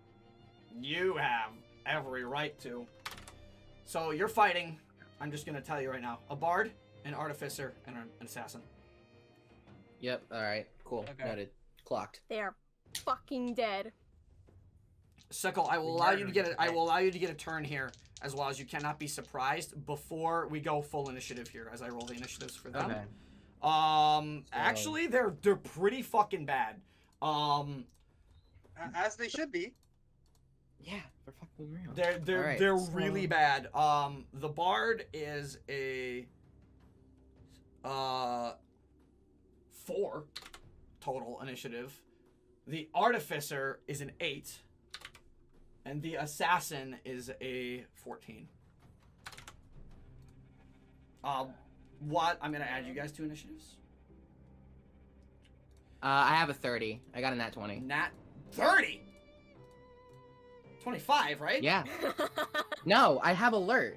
Alert's a plus Alert, 5. next 5. Nat Alert 20, adds plus 30. Oh alert my adds- god, he actually has a 30 Alert- in. What the fuck? I didn't know it Yeah, could go that alert adds- high. Yeah, alert adds plus. It can go higher actually. If I was a That's bard fucked. and a swashbuckler. Russell, initiative. Get fucked. You 41. best be grateful that Nat 20 was not an attack. Fuck, You I would have should have tasted helped your you read medicine. the rules. Oh yeah, I'm about to. Yeah, well, there was no hope on it. There was no hope on that, Unfortunately, honestly. just because of the crit. You would have lived otherwise. I'm so sorry. That's not me. Don't worry. Don't worry about it. It's fine. I mean, even if I got paralyzed, it probably would still hurt. Flashback. It would have hurt. It's standard sneak attack. It's 4d6 plus their weapon and the modifier. Okay. There is a way to revivify me, so it's fine. Correct, but We you do also, have Revivify. you also and have 2 to- sources. you also have- Thankfully. You also have to remember what Revivify rules we play. True. We play Matt Mercer's Revivify rules, which means there's a check involved. We'll get to that when we get to that. Swear to fucking God. We'll get to that when we get I to just that. wanted to go home, man. Russell, initiative 21 initiative. 21. Waverly 19. 19. You guys are all first. Sickle. Before we enter initiative, you do get a turn, as you cannot be surprised by them. All right. So immediately, what I want to do. So this is I get to do nothing here because you are essentially acting as they act at the same time here. Okay. So first, what I want to do is immediately I'm just gonna pop out. I'm And gonna just pop you, out 'cause- Ascending Dragon. just you, because you can't get Ashen here. It's just you. Oh, no Ashen? You can Oh, technically use okay, Dragon okay. Arts because they're part of your class. That's fine. Okay. Honestly, I think I'll just make 2 attacks with my rapier. I'm assuming on Then- the assassin. Yeah, of course. Yep. That's one right next to me. You so. can use your Dragon Arts. First- It's your call. Okay. Then so first, that's definitely a miss, unless for some god-forsaken reason 11 hits. 11 does miss. All right. Second effect. That one's gonna hit though. 27. Hits. Damage. Okay. You do add Ashen's fire damage for this as well, as it's just a natural Okay. part of the ability. That's pretty good damage. That is, what is that? 13 piercing So for fire the damage. temp is gone, Okay. and then it's 5 additional damage left over. Yep. And then I'm going to bonus action. I'm gonna do Dragon Biter. We're gonna try and grapple it. Yeah. Okay. So first to hit. Nope. Never mind. Unless 14. 14 does miss, unfortunately. All right. Well, then nothing. All right. But this does bring us, because that was your action, because you can't be surprised by them. So Mhm. you got a turn here in their turn. We are now fully in initiative, and again, we are back to you. All right. Then. But now that we're in initiative, they can start doing their things. Would this guy right here be in this square? Out of curiosity. Relatively, yes, he's in that square. Okay. But I would say he's like I kind of probably- like halfway occupying Waverly Square, so I'd even say he's here. Okay. I probably can't do that. I would have to go over here, and I don't want it. I don't like this guy. So, because I wanted to Ascending Dragon and do both the bard and artificer. I will allow it. Oh, all right. I cool. will allow So, it yeah. because technically, the line is from you specifically, but it's like it's coming from Ashen, so you can have like Ashen like go halfway onto the line and do like this, because this is still technically like occupying your square. You know what I mean? Mm-hmm. So I would allow that there. Well, I wanted to hit both the bard and the guy, but I would have to move over here. Oh, you want to hit the bard and the assassin? Is that what we're doing here? No, bard Oh, and like that. artificer. Okay. But I know I can't do that because You would take an attack of opportunity, yes. Yeah, all right, that's fine. Then what I'm going to do. I think, did the bard use one of their... Did the bard... Yes, the bard did use one second level spell for that. All right. And then they have... Guess first, what I'm going to do. And then they have this. And then the artificer spell list.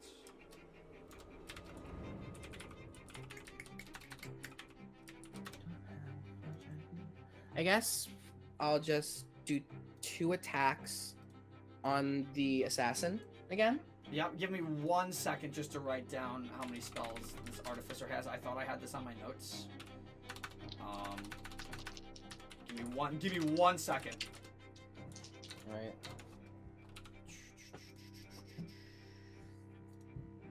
Did I just open her sheet twice? How did I do that? How do I open that sheet twice? And they have... Technically... I gotta double check my... Actually, I can ask. Waverly, Battle Act, 7th level Artificer, do you have 3rd levels? No. No. No, okay, we're good then. You don't get 3rd level until level 9. We're good then. Oh God. Okay. Oh, no. So I'm gonna make my 2 attacks. That is an 18 for the first attack. That does hit. And then the other one's gonna hit because I got a 16 on the die plus 8. 16 on the die plus 8. They both hit. Off the first attack, the assassin's gonna use their reaction to uncanny dodge. Okay. So the first attack, that's almost max damage. 14 piercing, 7 fire. So that's 21 halved total. to 10. Second one is just 1 less. 14 20 damage straight. piercing, 6 fire. Straight. 20 damage. 43. Yep. So Action that's surge. Really great. Action surge. Describe this because you but you guys just watched as Mizore from the back, the blade piercing through her sternum as the blade from the assassin gets ripped out of Mizore's back. Mizore falls to her knees, face down on the ground, and there is just shock, and the enemies around you are now smiling, cackling evilly. And I would say as you strike and you hit the assassin once just before the round, the assassin pulls out the dagger. 1 is all you hear. Just the number 1. You fuck with my fucking family on my trip home? Oh no. You don't get to fucking live. You don't get that privilege. And I just start fucking stabbing. Yeah, and you've struck him twice as you repeatedly pull out your rapier, fire-infused rapier. Ashen is angry as well, and you guys can feel the rage from Sickle here as the blade is repeatedly pulled out. Ashen, as Sickle pulls out his blade, Ashen just constantly breathing a small stream of fire in front of Sickle as Sickle repeatedly stabs this guy. And then my action surge, my 2 attacks both hit with a 23 and 26. Yes, they do. So first attack is going to be 13 points of piercing damage, 5 points fire.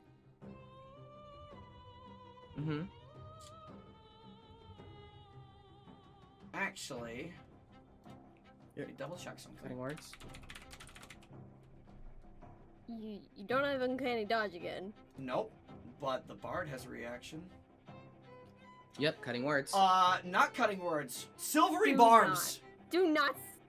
I fucking Okay. knew it. I fucking hate you. So I re-roll one of You those, reroll right? one of the attacks. Well, it still hits. I used the lower of the two. Yes, And you do use, that use the natural- lower of the two. So the 23 still hits. They both hit.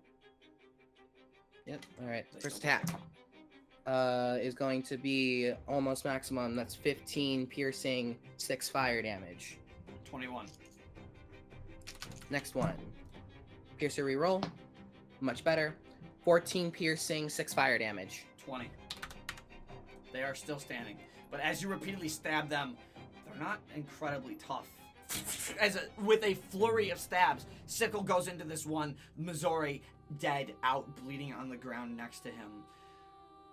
He doesn't look very And good. then As the inspiration from the silvery bars, by the way, is going to go to this guy. okay.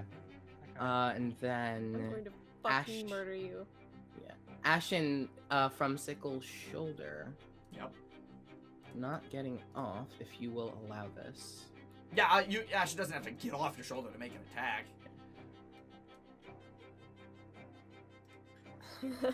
Our breath. Fire breath. Yep. Okay. Dex save from the bard. Fuck this bitch. What's Ashen's save? 13. 16 total from the bard. All right. So half damage. Oh, it's gonna be quarter damage because he's a fucking tiefling. I Yep. rolled so bad. I rolled 4 ones. So it's 1 damage. She quartered. takes 3 damage. She takes 3 damage. It's 4 ones. Oh, It's 4 60 ones. It's 60 tens. So 3 damage. And that's fully down, yeah? So what's the total of the fire breath? The total of the fire breath is 12. Okay, total of fire breath is 12. Have that to 6. Yep, have it to 3. As Yep. the fire breath strikes onto the bard. Oh, please, fire. She shrugs off her shoulder. And you can see at this point, as she says this, she draws a rapier out of the top of her sitar. This fucking twat. This is why I'm gonna have Peaches in trust another timeline. issues.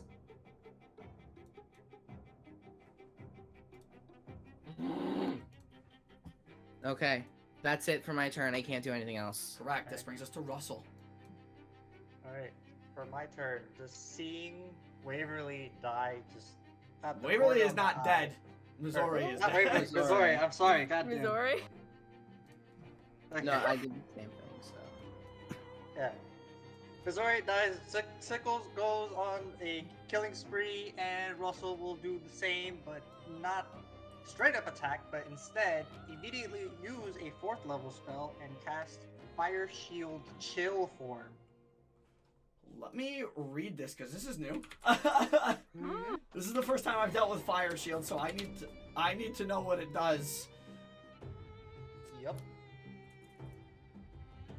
Fire Shield, wispy flames, shedding about like 10-foot radius. Additional 10 feet flames provide you with a warm shield or a chill shield. Warm shield grants you resistance to cold. Chill shield grants you resistance to fire damage. Got it. In addition, whenever a creature within 5 feet of you hits you with a melee attack, the shield erupts with flame. The attacker takes 2d8 from war shield or 2d8 from a chill shield. Got it. Folks, fire or cold damage. Got it. Yep. And while that chill shield is activated, and because I am within range to attack her, pulling out the wand blade, going for a bonus action. Fire Shield will Right. Fire Shield only activates when they hit you. But Yeah. he casts a spell, Yeah. Yeah. so Or- he gets the bonus action from the dagger. Yes, sorry, yes. I thought he was like adding damage with the shield. I'm aware of the dagger. No. Yeah, I'm gonna be attacking with the dagger. Okay, gotcha.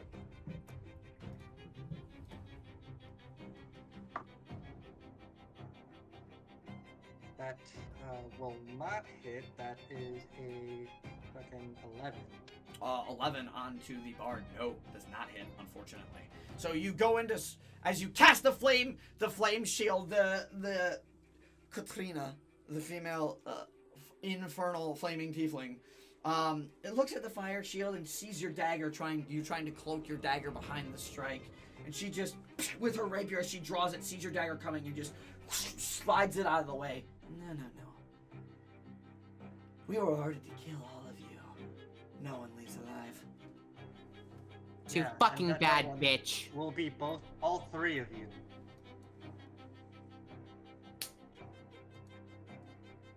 That was your turn? Yes. Okay. Waverly.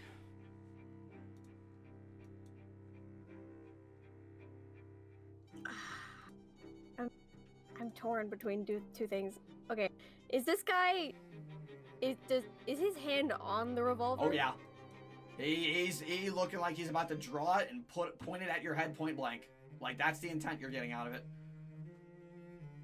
All right, I'm gonna cast heat metal.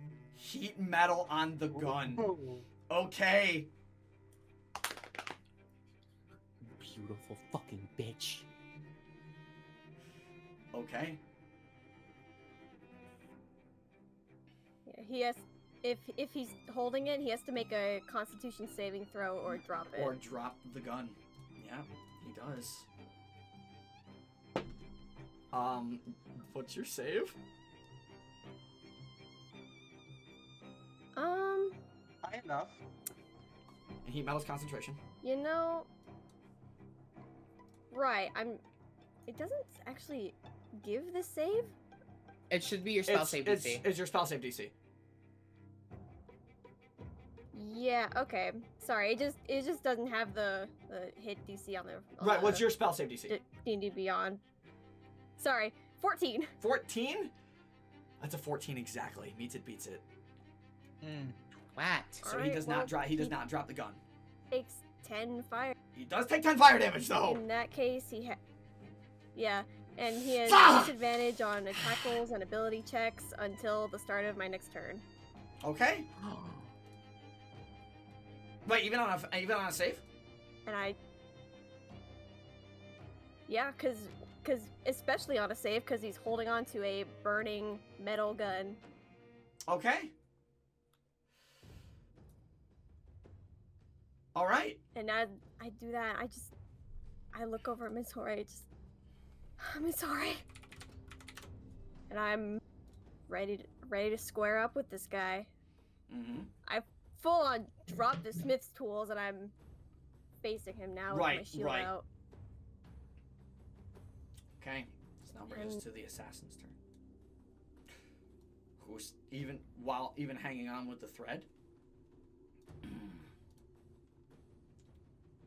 Just gonna do that. Okay. He, from his position as you're swinging at him, Sickle, is going to strike back. He's making 2 attacks with a dagger called, well, we'll get to that. Fucking stop that. It's a secret, it's a special dagger. The first attack is a 16 to hit. Yes. But hang on.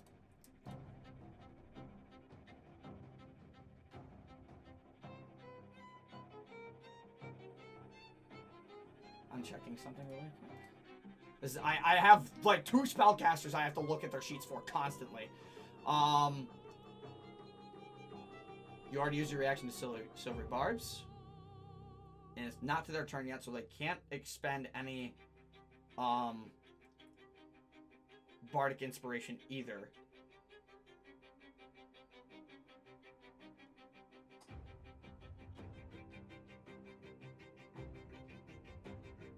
Okay.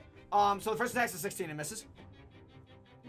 So as he strikes the dagger, you, fueled in rage, pull the blade to the side and just deflect it off to the edge. As he goes in and makes a second attack with the knife. Also misses. That is a 12. Good. The rage is too strong. It's now the Artificer's turn. Heat metal start of the turn or no? Should be start. Well, if for the disadvantage? No, heat metal, does he take any additional damage? Or no, because he saved.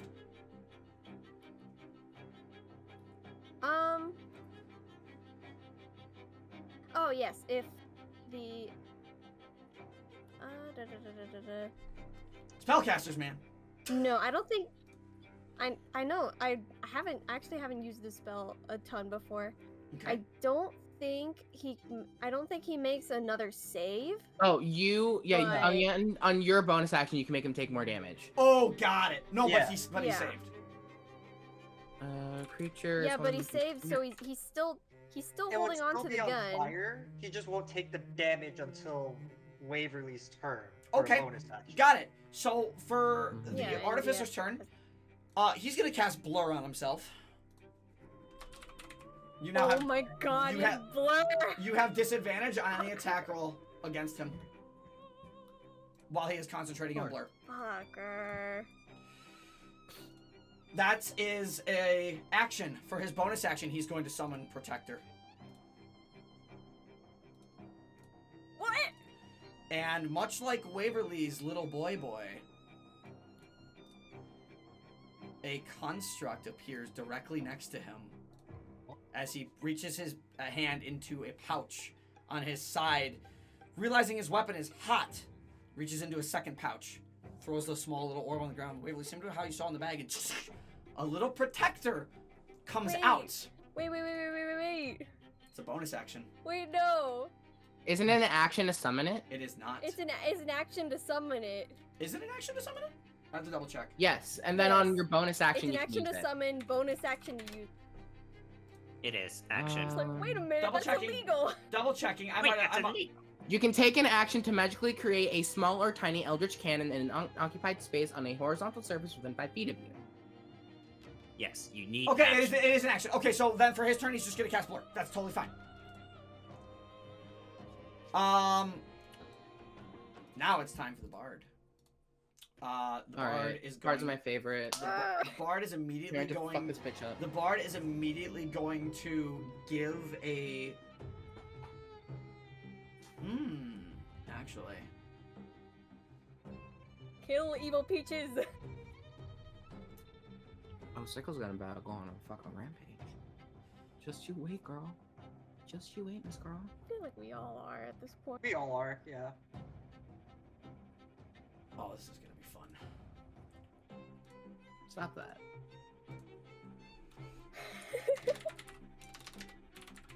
I just wanted to go home. This is fun to mess with spellcasters, man. There's so much to know. I'm going to clobber you. Alright. Oop. Should have known. The one time I don't have Sickle be a brat. One time I try to help people. So the bard is going to use their bonus action to give a bardic inspiration to the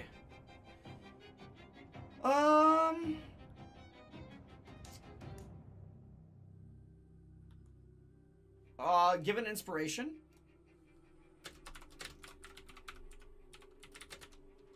Okay. to the artificer. And then for their action, they're going to cast the 4th level spell Confusion. Oh, Okay. Confusion is a 10-foot radius. I need 10-foot Cream. radius is right there. So I need Sickle and Russell, as well as Ashen, who is on your shoulder, to make a wisdom saving throw, please. easy There you peasy, baby. go. Alright. Sickle got a 14, Ashen got a nat 1. Nat 1 fails, 14 succeeds. Can I give Ashen advantage with the Dragon Touch focus? You can? You can. Is it a reaction, bonus action? Ooh. What's it Yeah, say? that's It's a a reaction. It's a reaction, yeah. You didn't use your reaction yet this turn? Yep, go ahead. Fuck yeah. Ashen got a 14. 14. You all succeed. You are not confused, and the spell Let's go. does not. Mine was a Freaking 17 plus What 8. did Russell get? Oh, what'd you Okay. get? 17 plus 8, don't Yeah, worry. about you're it. totally fine. Confusion fails. He's fine. Confusion fails as they concentrate on it and they try and control, and they can't. That's it. It just fails. The spell fails, and because all of you succeeded, there is no concentration as they cannot hold confusion. Nice try, Right. sweetheart. I forgot something. Yeah. I forgot to roll my D8 for arcane firearm, so if you would allow me to roll that now. Yes, For the and this fire is on pure damage for the bard, or the artificer. Sorry. For the artificer. Yeah. Yeah, that's another 3 fire damage. Wait, how much damage does the artificer take? Sorry. Oh, another 3 fire damage. Okay, no, you're good. You're good. Sorry. Lot to keep track of. Yeah. That does bring us back to the top of the round. So, All right. Sorry, I'm eating crackers. you're good. So first, I'm gonna make 1 attack on the assassin. Okay. See how much damage. 16. 16 misses, unfortunately. All right, How's it second going, attack man? then. You use your reaction. You use your reaction. use your with Dragon reaction. Touch. Right. You can't wheel or will that. I forgot. Special reaction, fine. reaction, similar. That's why no worries. And then second attack is going to be a 21. 21 does hit. All right. It's going to be 11 points piercing damage, 5 points of fire damage. Describe to me how you absolutely obliterate this man. Yes! In this fucking rage, the fire next to us is still lit, right? Oh yeah, it is. Would you say? Yeah. Sickle, in this rage, puts their sword in the fucking fire to heat it up, pulls it out as Ashton lights it on fire, and just stabs it into this guy's throat. You made a mistake fucking with us, bitch. As you rip out the You're blade, right. he falls back. The hood falls back, and you can see, a drow. Just a drow. And he dead. Okay. It's gone. And now... That was I have your second choices. attack. Now it's Ashen's. Yes, okay. Well, I want to move somewhere. Yeah. I could either... Now Okay. you get to fight 2 spellcasters. And Sickles used to this. one of them you have disadvantage against every attack on him. Mm-hmm. Well, we got them in close proximity, so... True. Then I think what I'm going to do... Really quick, I'm gonna measure something. Yes, just enough. So Sickle will be out of range, but she takes half fire anyway. So Correct. Sickle is going to run here to flank with Russell, Okay. and then Ashen, for his action, is going to dismount my shoulder, He's not in the fly flank. up here to Flank with Waverly. flank with Waverly. Got it. That's Ashen's turn. Mhm. Oh, yeah. So that's it for me. So Russell. It would be my turn. Yay. Yes, I don't have any bonus actions. I am Actually, really it's Ashen's fast. turn. Ashen's action was the dismount. Yep, that's right. Yeah. But actually, really fast. If you would, before I did that, would you allow me to try Dragon Biter on? You use your 2 attacks. You missed the first one. Dragon Biter is a bonus action. Yes, it is. Yeah, you could try. All right. Let me just just because I don't want her moving. No. No, unfortunately. Oh, what? Unless an 11 hits. 11 does not hit, unfortunately. All right, cool. 2 Dragon Talents down the drain. All right, then my turn's done. All right, we're good. Okay. Russell. Alright. For me, I'm going to kind of like Hold on, let me put this guy back on him. Put him dead because he's dead. Continue your turn though. yeah. I'm just gonna put this guy on and put the dead token on him because he's dead. I'm gonna like try to grab what was it, Katrina? Katarina, yes. Katrina. Katarina. I'm gonna try to grab Katrina and use poison What? spray Yeah. on her. Poison spray. What's the save on that? It is a con save. It's a con save.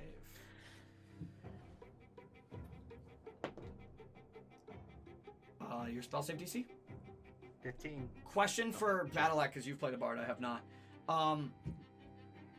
If they have bardic inspiration,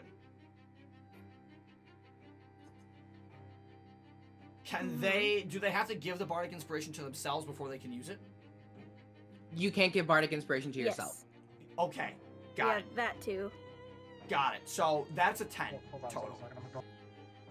So that's a 10.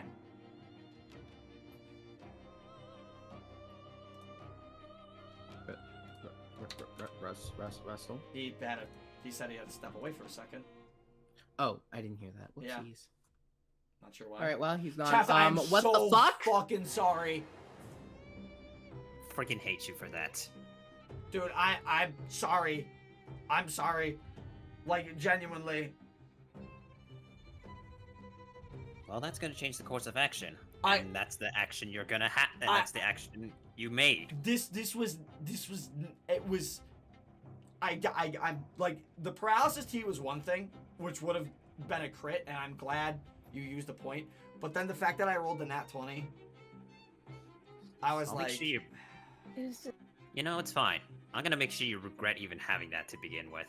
It's just- I'm like, genuinely, I'm like, fuck. Mizore, villain arc, let's go! What did I miss? It was. They failed. That's a 10. It for their, felt the same. That's a 10 for their save. Ah, oof, yikes. Alright, 2d12. Mhm. Yeah, 12. I hate that. That's 6 damage. Ooh, it's not great. Close. Very disappointing. Sad. And Oh my god, that's not concentration. Nope. Fire not shield's not concentration. Nope. oh, Fire shield. Yeah, no, I it's thought it was not. concentration. Fuck, that's cool. Yeah, fire shield. yeah, I fire saw shield's it and I was like, super good. Slay, honestly. Okay, I did poison spray. I am going to. What's your action? Bonus. Do I want to take a story form?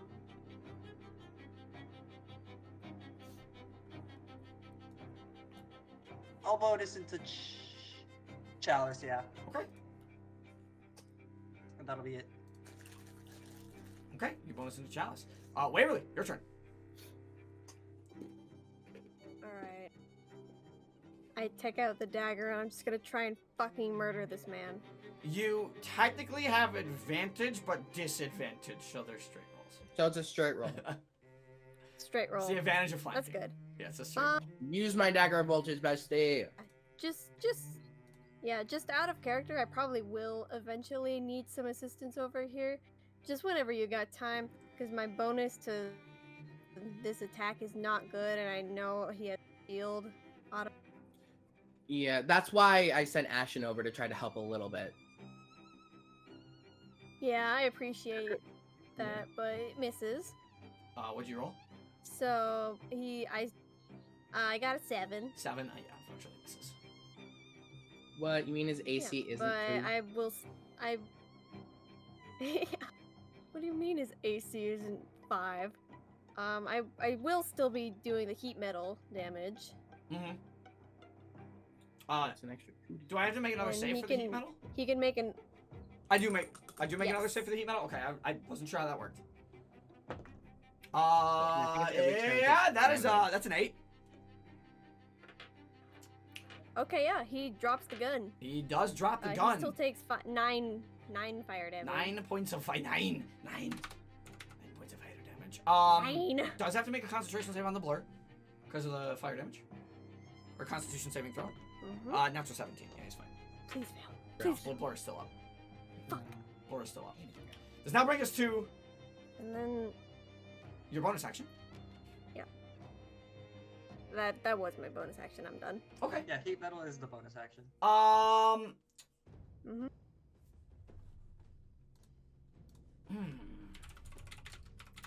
You are in quite And he the drops his gun. Sickles. So his gun is dropped. Got it. And it still is burning. Correct, but his gun is currently on the ground and on fire. Luckily, he has a dagger. As well.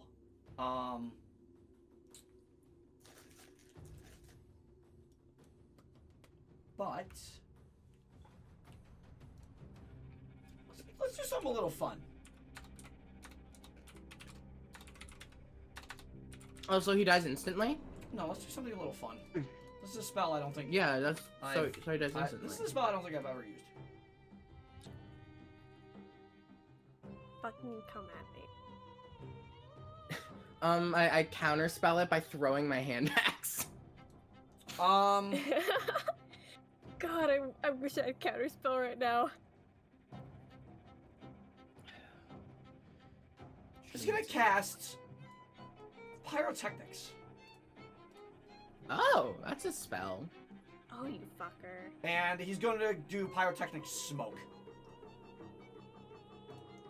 Oh, you fucker. Which now a heavily obscuring area of smoke now starts to apparate at his location in a 20-foot radius. 20-foot radius is 40. Yeah. So, this area is now considered heavily obscured. Which means... More disadvantage shenanigans. It just, while you're in this area, you are considered blinded, so any attacks made within to creatures you can't see in here are technically both at disadvantage. It's just straight disadvantage rolls in this area. As the smoke also, in the same vein, covers up Mizore's body as... yeah. See ya. And he, as he casts it... Fucking bastard! You hear him start to, move in a direction. You're not entirely sure in the smoke. You do get an attack of opportunity. You and Ashen, they are at disadvantage. Okay. Ashen gets an attack of opportunity? Yeah, you both do. Alright. Since he left our range. Yep. But it's they're both at Don't let him disadvantage. run. No, I'm so fucking mad. They're at disadvantage. Was it almost? I got a 17. 17. Shield. Fuck you! I'm so mad. One of those is a nat 20. I fucking One of those hate is a you! nat 20. The other one is a 3. Fuck this shit. This is bullshit. The ACs, so I could cosmic over Don't- that. Both your attacks would be No. striking. Let Both him your attacks run. would be striking at the same time. But what'd you roll, Pikmin? One was a nat 20, but the other one was a fucking 3. Yeah, unfortunately that misses. And as Waverly's blow hits with the disadvantage, ping, the arcane shield blocks it. As appearing just outside the smoke, Waverly, you are considered blind in this area. You're not entirely sure where he went. However, Sickle, you do see appearing like more so toward the edge of the smoke, just like kind of partially out, partially in, standing directly behind Russell. Is him. Hold on, Mhm. attack me. I dare He you. can't. I use my action. That's it. Attack me next turn. I dare you. Don't tell me. You're gonna do it anyway. I'm going to murder you. You're gonna do it anyway. I'm gonna murder you in real life. His inspiration goes away, correct, or is it just on the next roll? It's whenever he uses it that it goes away. Yeah. Whenever he uses it, or, in this case, when Within he 10 gets minutes. a little inspired by some magical inspiration from our bard friend. Eloquence bard. Okay. Oh, not lore. Nope. French. I was thinking Call of War. That's fine. Eloquence is cool. Eloquence is very cool. I think. I don't know anything about So eloquence. our bard Do friend. not make her an eloquence bard. I did. Let's do something interesting.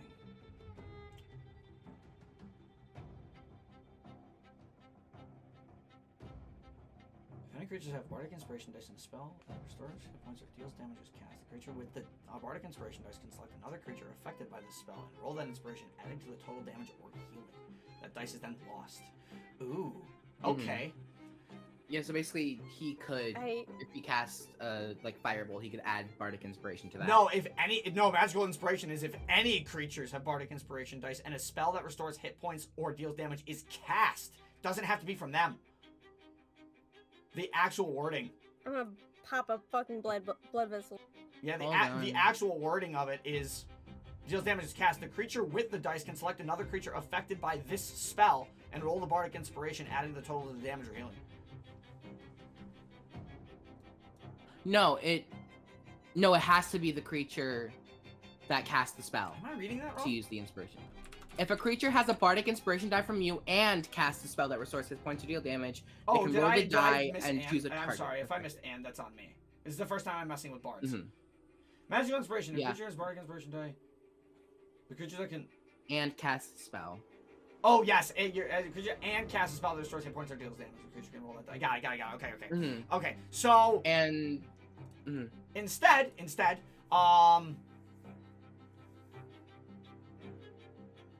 ooh, this is gonna be interesting. I'm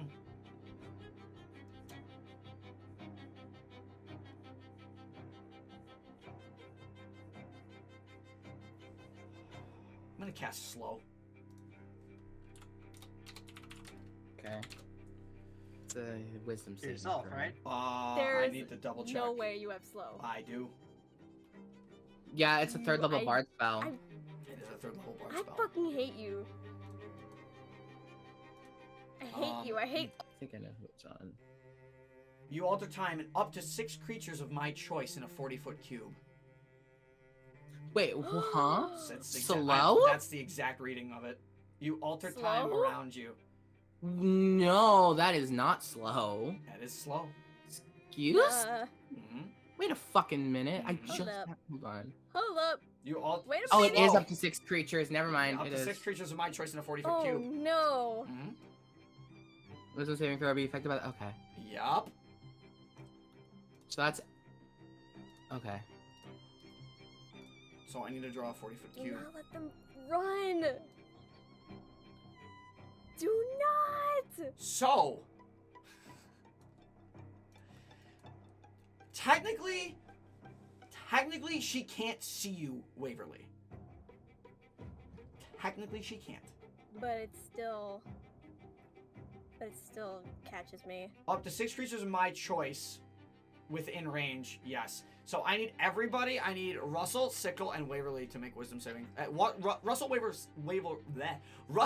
Waverly, Sickle, and Ashen to make wisdom saving throws, please. Okay.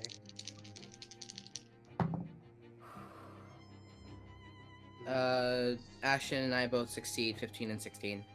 Okay. So 22 for me. Succeeds. Yeah. What? Balak? Yes. What'd you roll? 21. Okay, you all save. You're not slowed. None of you. Good. Each target must save. On a successful save, the effect ends for it. Shit. And the slow fails. You guys are rolling really well on the saves. That's the end of her turn. This brings us to Sickle. Beautiful. Oh, you shouldn't have. Now, really quick, one thing I want to ask is, so Sickle can see Mr. Bitch Tit over there, right? Yeah, you can see him just behind Russell. He's like peeking out at the edge. So what if I were to telepathically link to my boy Ashen and tell him where he is? Ashen is obscured within the cloud. Yes, but Ashen would not know. Ashen would not know the general direction he's in. You can see him at the edge of the cloud, but just because Ashen's in there, Ashen can't see him. You guys are they are considered blinded while in there. Okay, I was just seeing if I can maybe have Ashen, like if I could tell Ashen like about where he is, if Ashen could maybe navigate. No, you know yeah, what? I get what you're saying. You know what? I will allow it. Because Okay, I think it's so- cool, but I'm gonna say to communicate telepathically here in combat, this is gonna be your action. So never mind. Because I think it's more important to get this bitch dead so we can get our favorite fox back up. Yeah, it is. Yeah. 17 17 for the first attack. 17 does hit, except she's gonna use her reaction and silvery barbs. What does that do? Silvery barbs makes him reroll. Lower. 16. 16 Hey, she doesn't- hits. She doesn't ever react. Doesn't have a reaction anymore. Okay. 1 hit. Next attack. She's giving probably- she's giving the artificer the advantage. And the second one's going to be a dirty 20. Yeah, they both hit. Did you Okay. roll damage on the first yet? No, I'm just about to. Okay. First one is going to be 13 piercing. 13 piercing? Okay. Second one, reroll, is 12 piercing. 12 damage. 12% damage. And then Don't look great. I'm going to use my last dragon talent. Actually, no, I'm not going to use that. I could use that later. But I guess it's going to be it for Sickles' turn. I haven't taken any damage, so I can't really second wind. Ashen, do you get your fire breath back, boy? Yes, fire breath is back. Okay. It is Now, Ashen's turn. He is blinded. Do me a favor. Roll a d8. 7. 7. 1, 2. Hold on, I'm thinking. So let's see. Hold on. 1, 2, 3, 4, 5, 6, 7. This direction. Okay. So Ashen trying to maneuver his way through the fog cloud. Yeah. 15, 20. Would he be at the edge of it? Yes. He'd be at the edge of it. He'd just be able to be peeking out. So I would say he can peek out and not be blinded, or he can go back in and stay blinded and at cover. Okay. So that was 20, so 25. 30. Yep. Right there. And then I'm going to make... At this point, Ashen, I would say Ashen can now see this guy standing at the edge behind Russell. Well, it doesn't help me much in this moment, but that is great to know. So I'm going to make 2 claw attacks on this girl. Okay.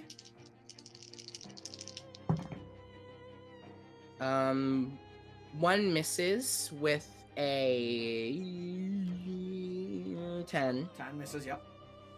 and then that's 19. 19 does hit. Go roll damage. Max damage 7. Okay, 7 damage. She's not looking too hot. Good. She's not looking too That's hot. great to hear. She's kind of hanging on by a thread. That was Ashen's turn, action, and everything. It now comes to Russell. Okay. Am That's I what he did, able fucking to bitch see Mr. Bitchman over here? Yeah, you are, but you are unaware. He is currently behind you as you are currently engaged with the bard. With Sickle. Sickle hasn't interacted. He can let you shout. You know. Yeah, can I do that? Yeah. Hey, Russell, there's a bitch behind you. Sounds good to me. And then I kind of like quickly sheathe my wand blade, go for the scimitar, bonus action ignite it into a flame blade, Yep. and then slash behind me. You do make this attack with disadvantage. He still has blur up. True.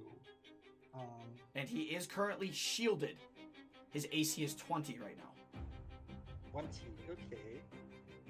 So that's 13 or higher on the lower one, right? Yeah, because Russell rolls Flame Blade Slash as a spell attack, I believe. Wait, is it a spell attack? It would be spell attack. Yeah, Flame Blade. Flame Okay. Blade follows the spell attack rules.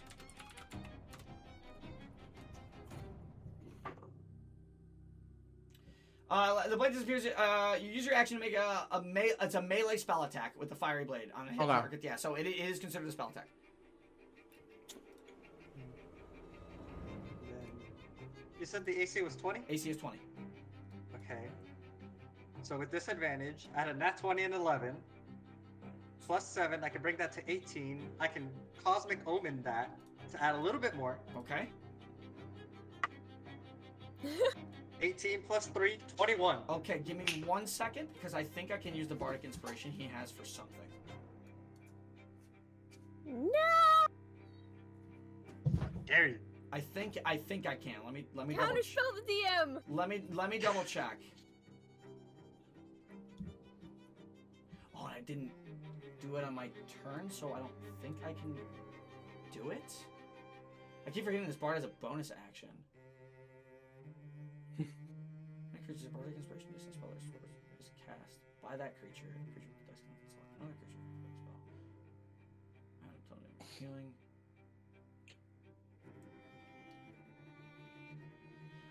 Yeah, no, go ahead and roll damage. Alrighty, gotta make sure I got the damage right. Where is it? 3d6, okay. This again.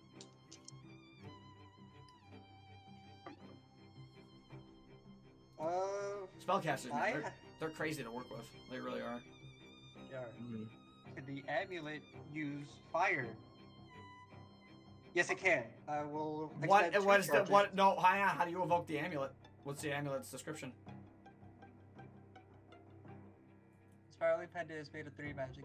You can, if you can cast spells, you could use the amulet as a spellcasting focus while you're attuned to it. The amulet has 4 charges, regains 2. Whenever you would deal cold, fire, or lightning damage to a creature with an effect that only targets that creature, expend any number of charges to reroll that many die. Okay. And I'm gonna expend 2 charges. Yep. Reroll. Because I am not taking 2 1s. Yeah, I wouldn't.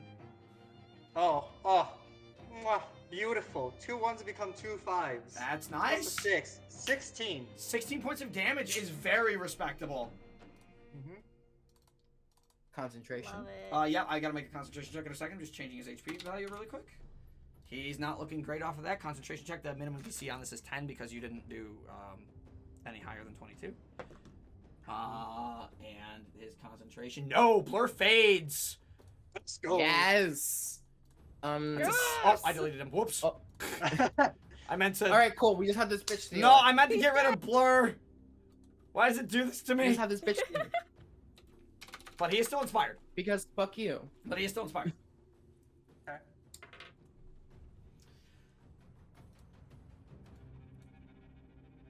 Then that is bonus action. That is action. Yep, you're That is basically done. reaction as well. Yeah, and your reaction. That's You have nothing. everything. Waverly, your turn. All right. Do I have to roll to see which direction I go? Yeah, roll D8. Ah. What's that? Oh, that's a 1. A 1. Up. That's up. To the north. To the north. I don't wanna So as you're go blinded there. in the fog cloud, Okay. still trying to figure out. By the way, that fog cloud doesn't go away. It's an instantaneous spell. It's not concentration. I know. I hate it. Okay, But- Uh, I'm out here. It Right? persists for 1 minute unless a wind disperses it. Yeah, you're out there. From your perspective, Okay, coming can out I more toward the See north. him? From your perspective, coming out more toward the north, it's a little bit harder because there's trees in the way. So I would unfortunately say no for this. Like trying to refer to these trees here. Okay. So like kind of blocking your vision. What a if little bit, making I it went harder. here? At that point, yes, I But would. here? I would say there, right there. You'd be able to just barely see him. Here. Yep. Okay. I also would have. It hasn't come back to his turn yet, by the way. So his AC is still 20. Just we're putting that out there. Because shield lasts until the start of his next turn. All right. I still hit Well, that though, I'm so. gonna. Yeah, I'm gonna point my wand out. Oh, you were concentrating on heat metal. Actually, I dropped it Oh, you dropped the concentration on heat metal. Got it. since he doesn't have his gun anymore. Yeah. Fuck it, I'm just gonna try and throw a firebolt at him. Sure. Trying my best. Gotta leave me Jesus out. be on my side.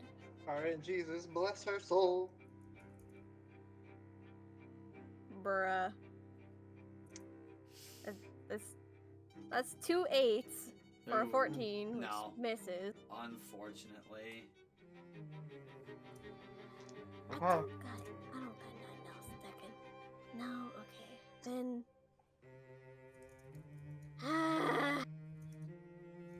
bonus action, I'm gonna cast Sanctuary on Russell. Okay. Thank you, Waverly. Okay.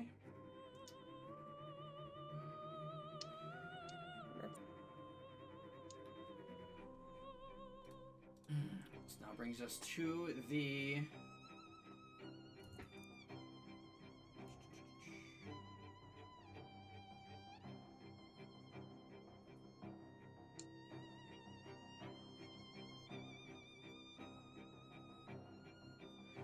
I gotta double check one spell, sorry. These are all fun spells and crazy things to mess with. No more spells. Hate No it more here. spells. Okay, that doesn't do damage. That's I wasn't sure if that did damage. So this does bring us back to the Artificers too. Waverly, shield is end of your turn or start? It's a full round. Start, I believe. Start of his turn. So Okay, it's- so it's- is it's AC's back. To what it is. He's gonna expend as you guys are wailing on this guy. The fire. Katrina! You know what to do. And I'm going to cast as he looks back through the trees.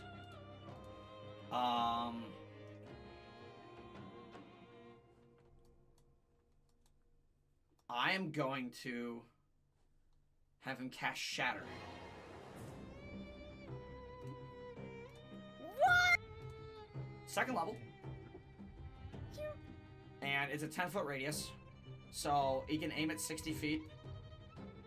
Which here is going, I would say it's being placed like here. So this does not hit Katrina. Per se. And if I place it here, I need Sickle and Ashen to make Constitution saving throws, please. Shit. Sickle got a 17. Ashen got a 9. 9 is a failure. 17 is a success. So you take half damage. Okay. Ashen's fine.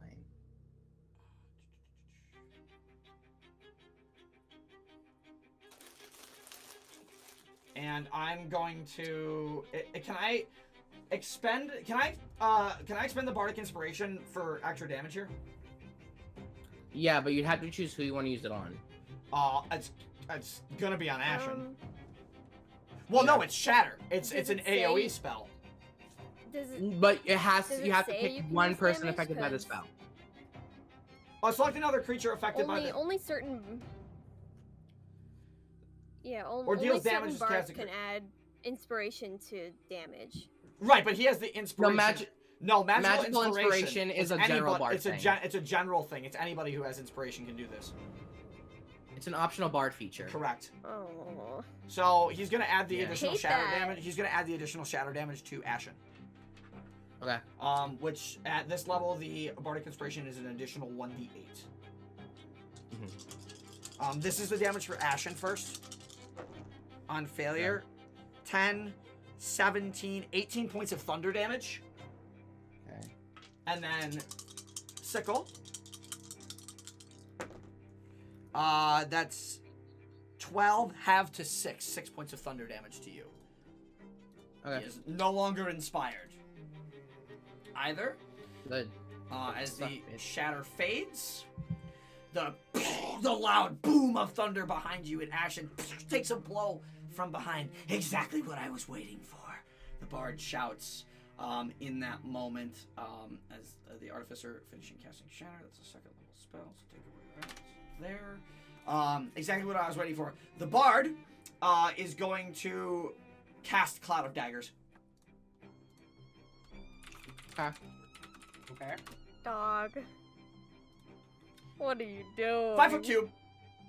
I like drawing on the map today, guys. I guess very much Don't worry, so. I like Stop. I gave myself a shield and a sword too. You so. fill the area with spinning daggers in a 5-foot cube on each side. You So better is it stop. like this? It's just a 5-foot cube.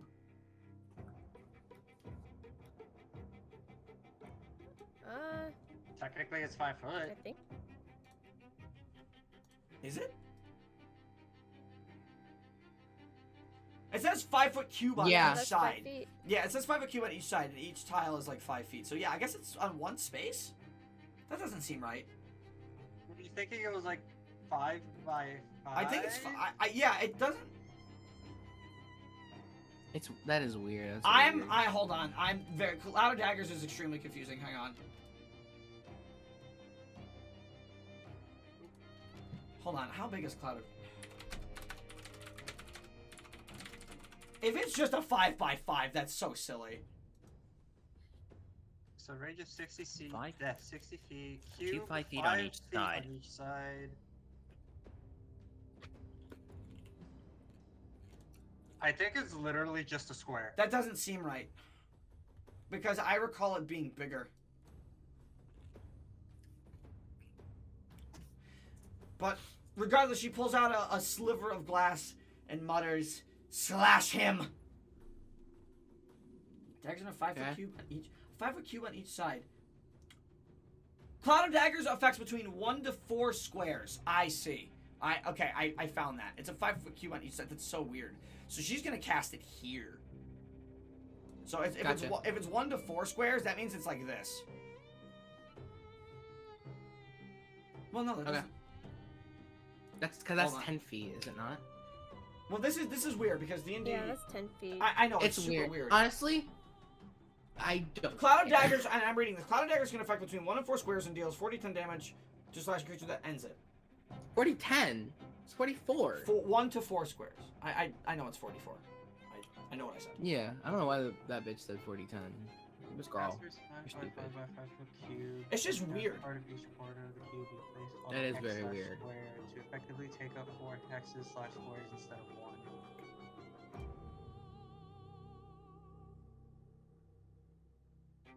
I see it affects 1 to 4 squares. I think. I also see another thing. Cloud of Daggers always affects 4 or 5 squares. So it's like a 10 foot. It's like a 5-foot radius cube, which would make sense in this regard. Yeah, I think the way they're that's putting it fine. is like if you put it dead center, it could take 4 squares like that. And I'm gonna upcast it to 3rd level, because why not? Okay, that's cool. 64. Yep. Okay.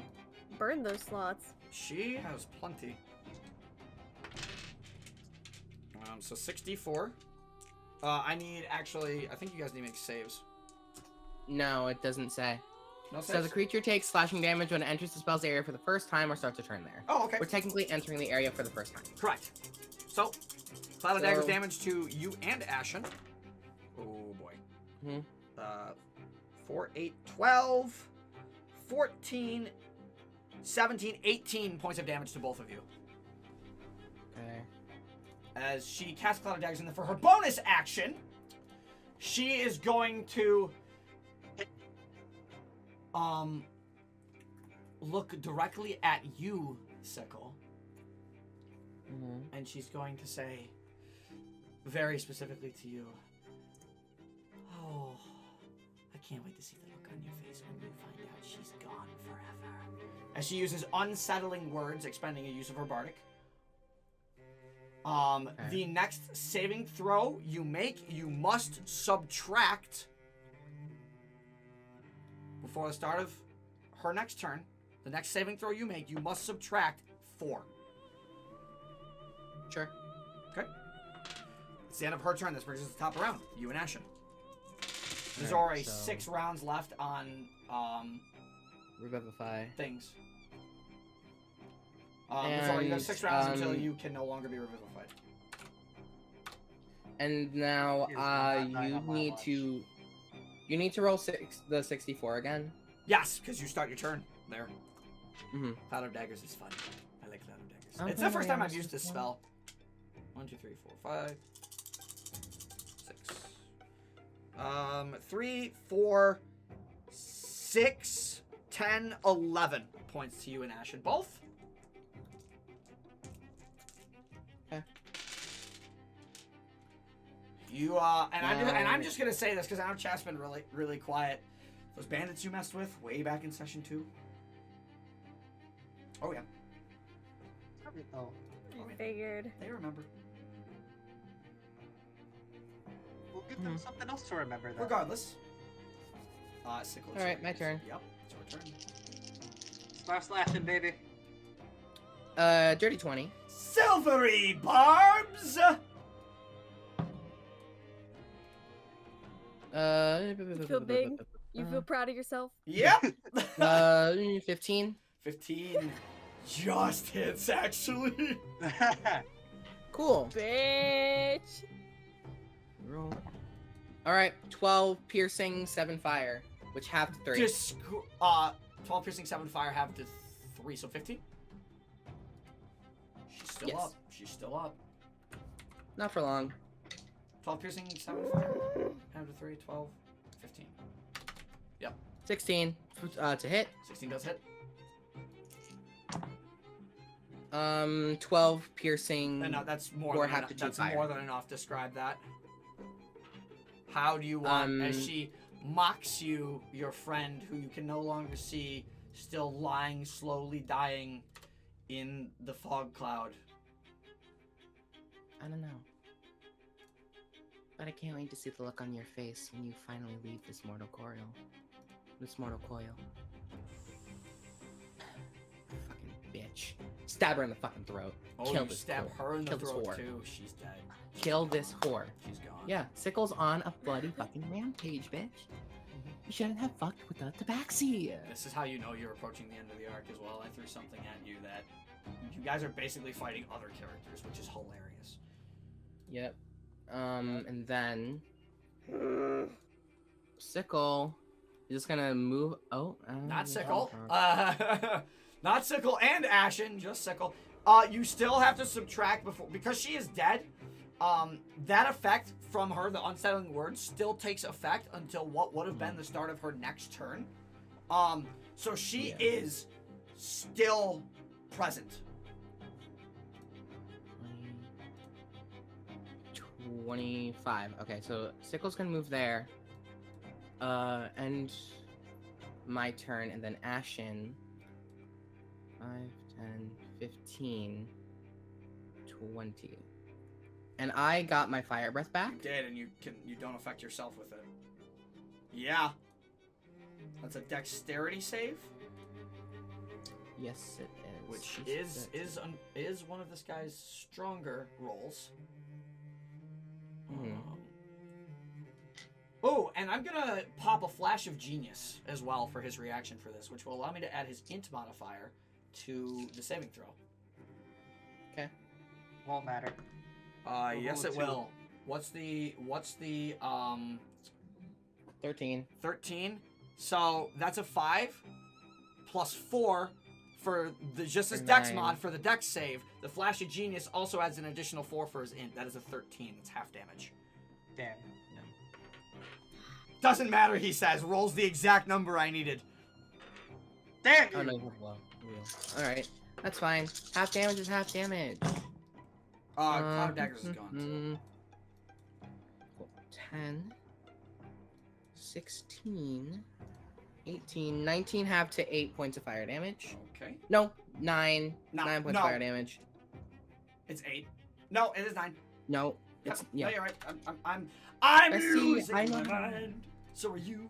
So are all of you. Let him I have fight. killed somebody because it was super unlucky. Yeah.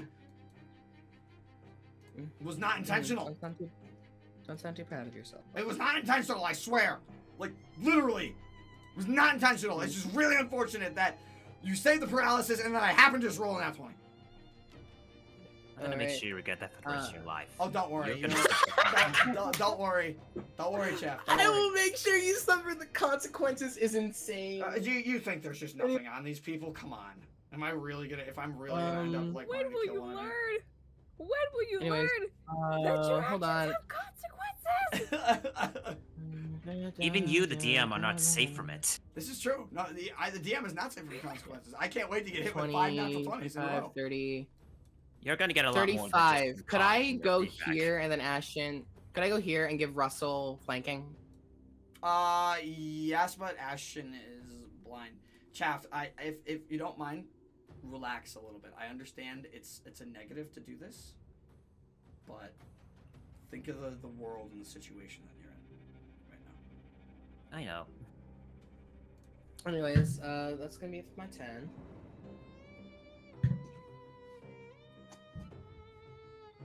It would be about 10. It would be your turn. It would. Yes, it is your turn.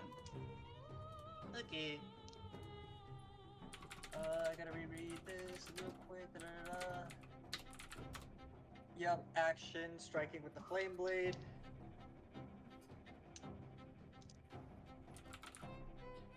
And you have advantage because of flanking. That I do. Okay. Does a 26 hit you good? Yeah. Can't shield that. Can't. No, I can't. And I already used my reaction, so I can't shield. Oh yeah, you did. Do I want to reroll that? I could. Nah, I'm not gonna reroll it. I'll take it. That is 12 points fire damage. 12 points of fire damage. He's still standing. Barely, but as you strike him with the flame blade again, another flaming swath as you burn parts of his jacket away. You said 12 points?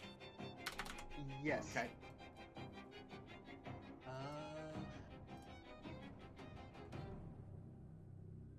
Don't have Archer up. Chalice. Sadly. I mean, that technically would have been a neutral advantage. Yeah. No. You're fighting on the edge of the cloud here, so you don't. No, really... but range spell attack. That would range spell attack would be disadvantage. Oh, right, because he's up close. But because of flanking, it would be advantage. Right, So it would be cancel. a straight roll. Right. Anyways.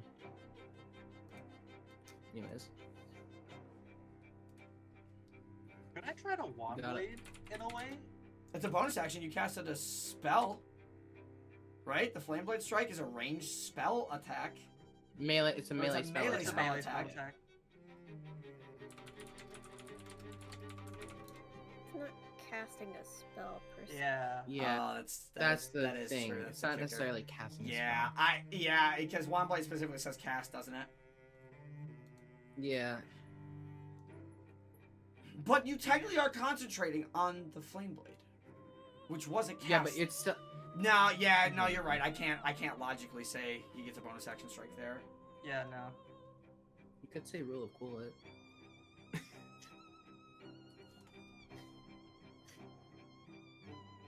Anyways, I mean, I think there's literally nothing else for me to do, unless I knew exactly how much HP he had. I have a. I was gonna re-roll one of my die, but I was like, nah, I can keep it.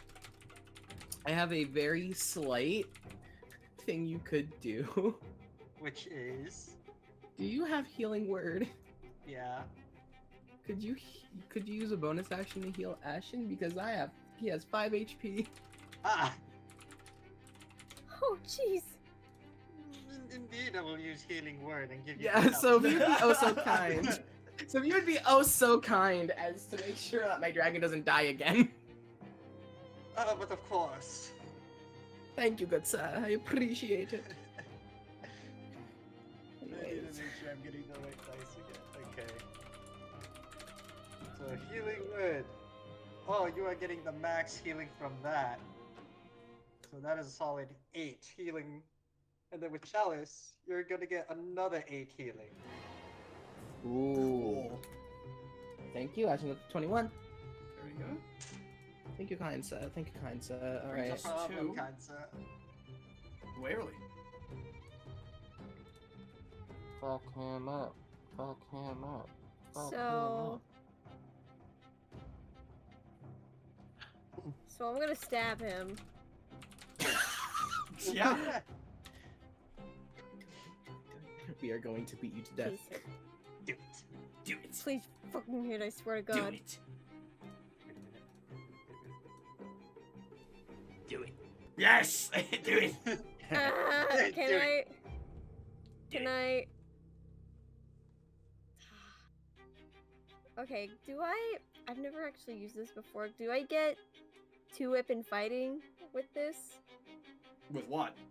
If I'm with the dagger, if I use oh no, that's with 2 weapons. That's if you're. Yeah, that's if you have 2. I was very confused. Like 2-weapon fight with what? I'm not sure. Fuck! God damn it! I wanted to get him. He's not looking great, to be fair. Well, what did you roll for the attack? I rolled a 2. Yeah, that misses. Unfortunately. Oh. Technically a 6. Yeah. Unfortunately, that misses. But I can't fucking do anything. But he is surrounded, so he cannot run away. He will die. Yeah. Yeah. Fuck Why? you. Why saying it like that? You know, I'm gonna go over here just so Sickle is flint. You're so kind. I'm going to. Surely you don't have teleport or Do something. it, Thunderwave. Do it, bitch. I can take it. No. As we come to the Artificer's turn, I'm going to say. How many second level spells do you have again? Oh, you do. For his action, he's going to cast his final second level spell. And he's going to cast Blur again. Okay. Sure. Concentrating on Blur, all attacks against him at disadvantage. Waverly, you also walked back into the fog cloud. You are blind. Yep. Yeah, I found it.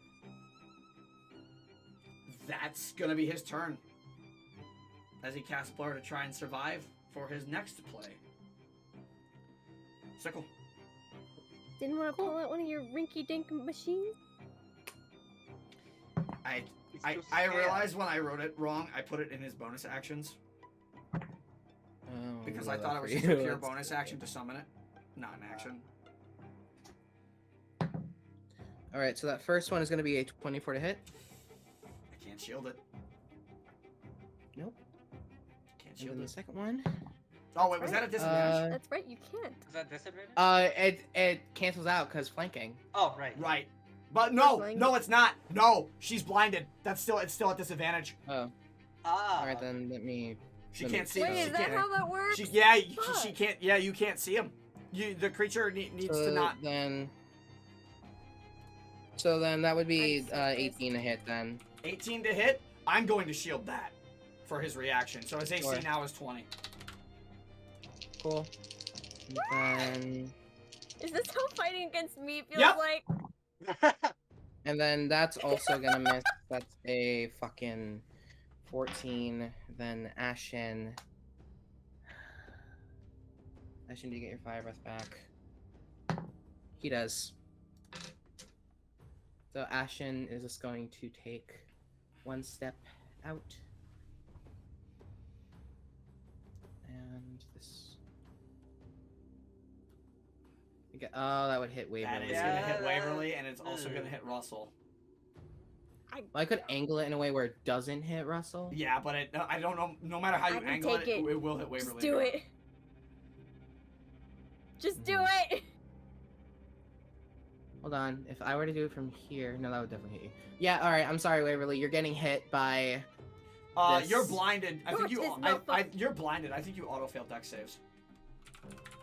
I don't think that's how. I don't think Is that how so. that works? Fails any ability check that requires sight. Attack rolls against you have advantage.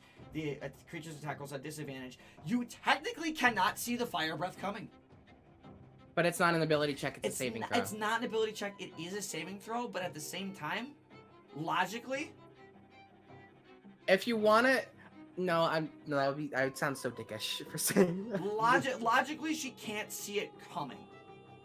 I mean, You rolled a dex save when Ashen used fire breath when inside a creature. Yeah, but the creature... But that Ashen was blinded. It wasn't another person was blinded.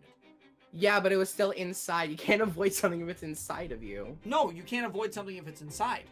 That's exactly what I'm saying. No, never mind. My thing. Never mind. Like, I'll tell more after the Whatever. session. I would like a better explanation. I will savor this because you can't see the fire coming. You can hear it, but you can't see it coming. So how can you dodge effectively? You know what I mean? How can you make it? It's technically a dex Whatever, ability I'll just take check. it. Not trying to I'll sound just like take not it. trying to be like the god tier DM. You know what I mean? Yeah. No, it I- makes sense. Well, he's hopefully fucking dead because I rolled so well. I have to roll a save. I haven't rolled a save for him yet. Yeah. I know. That's a 15 plus 4, 19. 18. It's 19. He succeeds. That's 20. What was that? 12, 18, 20, 25, 27 have to 13. How does Ashen want to do this? Oh boy. Ashen has the same rage as Sickle in this moment because they're kind of linked. And much like how Sickle called the Starfarers their family, Ashen also thinks of everyone there as their family. And you don't fuck with the family of a Dragon Knight or of Sickle. I think I'm gonna start So cutting. He scorches this guy, just breathing in all the flame and expelling it. Yeah. Unfortunately, hold on. hitting Waverly. Oh, does Blur... Hold on. Let me check one thing on Blur. No, I think it's just disadvantage. It's just advantage on attack rolls. Yep, I was checking to see if it had something to do with saves real quick. No, it doesn't. So, Mhm. regardless. Well, he succeeded the save anyway. Right? But he's dead. So... Yeah, I so- didn't know if... Yeah, it doesn't matter. So, as the fire expands out, I would say the fog cloud also with the wind as the oxygen sucks the fog away. This guy is burned to a crisp. He's no longer alive. Waverly, you are no longer blinded and revealed in the fog. From it, the carnage all around you. And the Sickle. Yeah, I'd lifeless run. body laying on the ground with a lot of other people.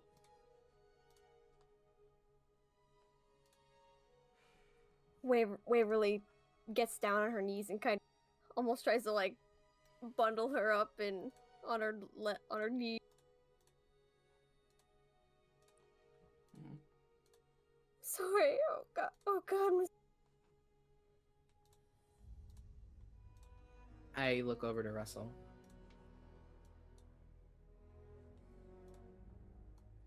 I'm glad You it's can back. do something. You can do something, right? I glance back. There is something I can do. I've never tried, but I know of a way to hopefully save her. Well, now's as good a time as any. Come on. Just hurry up and do it. I need a diamond. Mizore has one on her person. You know that because Gikaze gave it to her. Yeah, Mm-hmm. Saying that I out think of only Waverly would know this. Only Waverly. yeah, I was saying that out of character. I was saying that out of character. That's why I'm like, Yeah. I need a diamond. Yeah, I'll try to Uh, search Mizore's belongings to try and find the. I think when that happens, the diamond actually falls out of her pocket. Yeah, I would say as you like pick her up and try and move her, the diamond does fall out of her pocket. You also do have another you don't necessarily need a diamond. You do have the terrarium as well, which can be used as a substitute. we do. Oh. Oh yeah, because it has to be like 300 gold. I- Correct, 300 gold worth. Okay. I hand over the diamond. This fucking dog. Okay. Alright. Okay. You're gonna attempt to cast Revivify. I will attempt to cast Revivify. Okay. I need you to open the dice tray. And owlbear. And make your roll public. Oh. Oh shit. Oh, okay. Yeah. So, Oh my Going god. in front of the we board. play with Matt Mercer's Revivify rules here. which means there is always a chance of failure even on a resurrection spell. This is a quick spell. You do not get a bonus to this. What's your wisdom spellcasting modifier? +4? It is +4. You need to roll a 6 or higher. Russell, do you have any wheels left? I do have a wheel left. Or 2. You can always use One or that. 2. I think you have one. I think you could wheel it if it goes bad.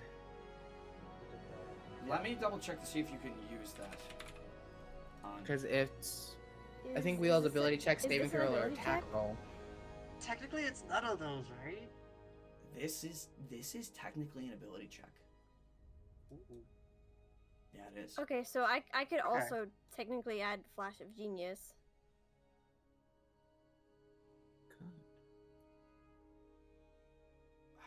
But do I wanna? Girl. Yeah, It technically is an ability check. So yeah, I will. I have a creature you can see within 30 feet of you. But you can't will yourself.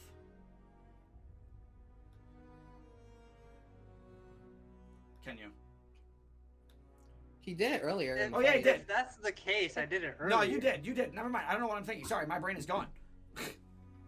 Because I was about to say, I am a creature who I can see. Listen to me here. Try. You need to roll a 6 or higher. Okay. At minimum, because the base DC for resurrection is 10. If this works, Mizore, the next time you die, your next resurrection will be an 11. If you roll a natural 1, it's just going to outright fail. Okay. I need everybody to open Russell's dice tray so you can look at it. Oh, I just see I can hide the roll. No, I'm not going to do that. Okay. I have no control over the dice tray. Nothing has been modified on this. This is the dice tray on Owlbear. I have my favorite color up. I am going to close my eyes because I do not want to look at it.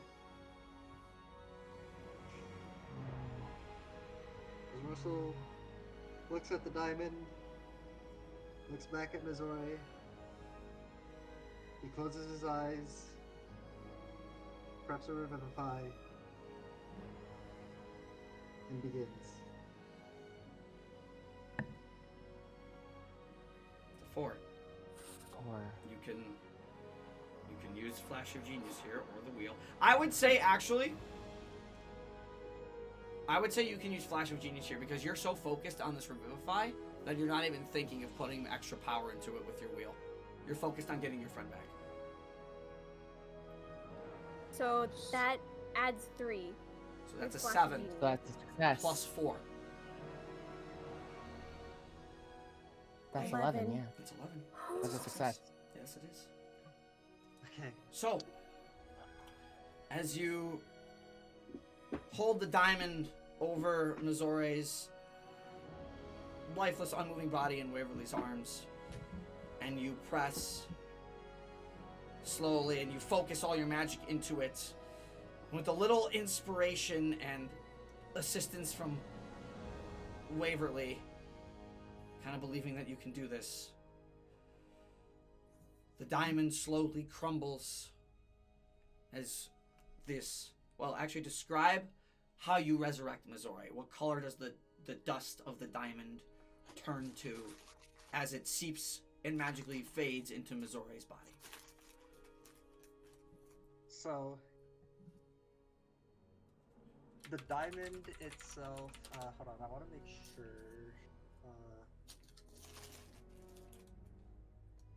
because a diamond is basically just superheated... Superheated coal. Because the way I'm trying to think of it is like... It's as the carbon. diamond- It's just carbon. Yeah, it's... Yeah. Okay, it's just carbon. Superheated carbon, not Okay. coal. Yeah, I thought it was cold. That way I was gonna be like, oh, the diamond's gonna crumble, and it'll turn into a black color, and then start to like slowly fade away as like a gust of wind, but like makes it vanish from my hands.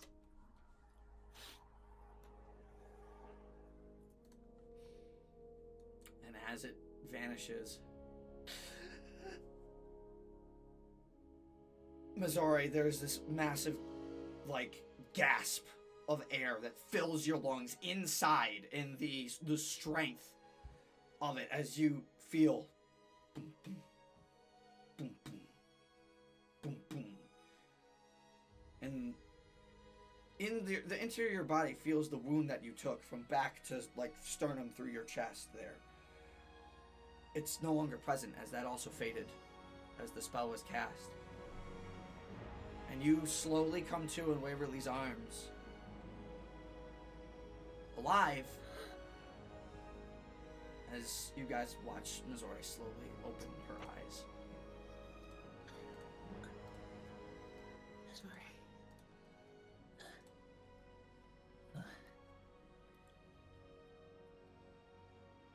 Waverly?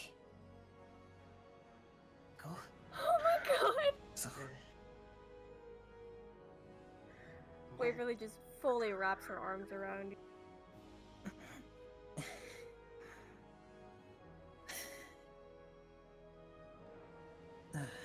what happened? A lot. Sickle is covered in blood, by the way.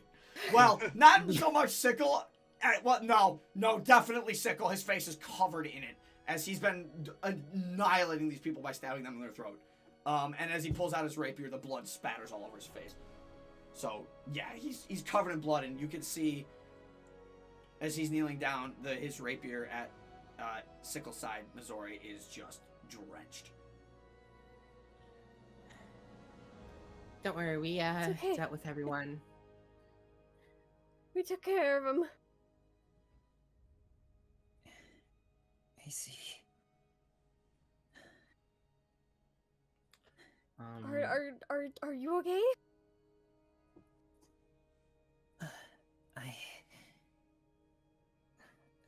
I'll be fine. Just, I don't know, I had this weird dream. I was back home, I saw my family there. Everything just happened in a bit of a swirl. And before I saw someone telling me that I still got people out there helping me out. That wasn't my time quite yet. I guess that must have been you. I guess so.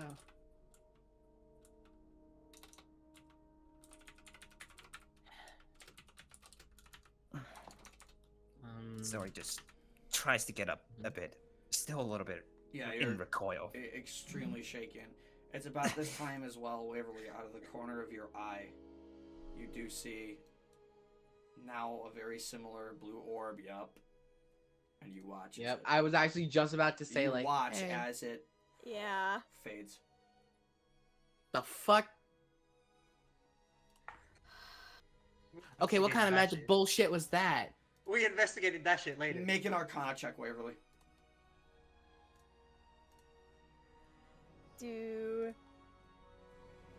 Okay.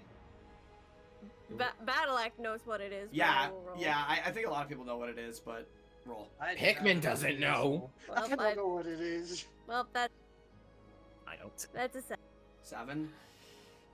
It's tough to tell what that magic was, but all you know is that with it fading,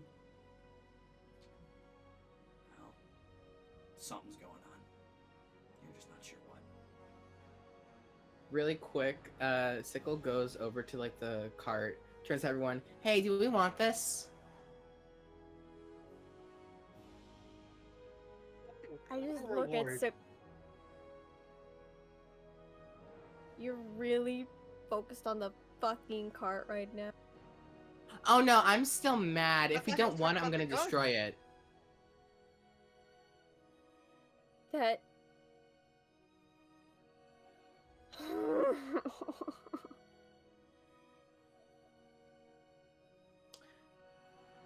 Sickle steps away from the cart. please, having a moment here. Yeah, it's a little. Sickle goes off. Just Sickles, I can just make an insight check on Sickle. Waverly, if you don't mind. Waverly has been weeping this whole time since Mizore came back. God, what the fuck are these rolls? I'm too emotionally compromised to think of anything. Okay. Sickle, are you trying to hide how you're feeling? Relatively. Partially, I guess. Okay. What'd you roll? Battle act natural 1. 5. 5. Well, don't worry, cause I got a nat 1. Wow. Sickle's hiding how he's feeling from you. Truly.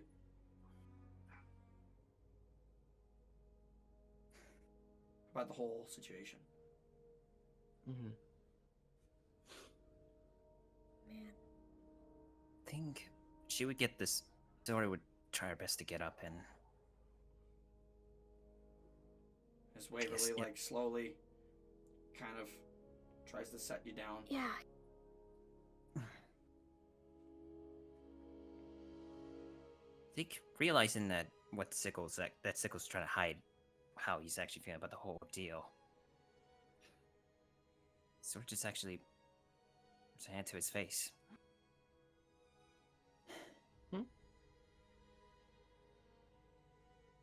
I know it must have been really hard. So it's okay. You don't have to hide it, how you're feeling. You see Sickle choke back swallow something. They swallow. And they just stare at you before going in for a hug. Around your stomach and just sobbing. Mizore's sitting on the ground still. She hasn't gotten up yet. Well, Sickle's also on the ground right now. Oh, that's true. I would have said that. I would say that is true. That is true. Just hugging and sobbing as well.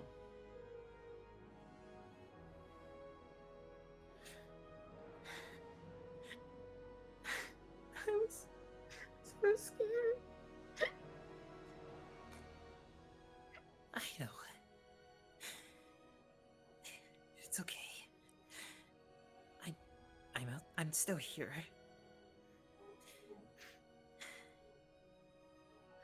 I'm not gonna let it happen again. It's okay. Just let it all out. And Sickle does cry for a little bit. Never again. You hear Waverly say that under her breath. Never again. You also see that Mizore's also shedding tears.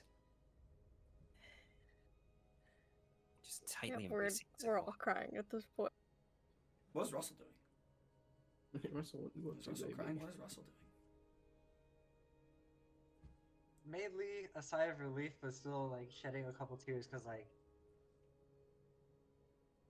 there was that chance he could have fucked up, and like I said, it was his first time doing Revivify, so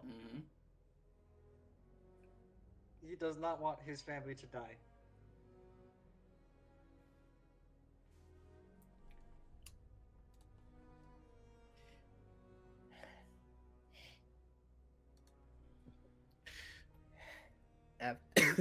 Oh god. After a few minutes. Okay, sorry. That was a loud cough, damn. No, yeah, because I'm an actor. Yes, anyway, actor. Sickle would after a few minutes get up. And try to breathe and just look at everyone and be like, what now?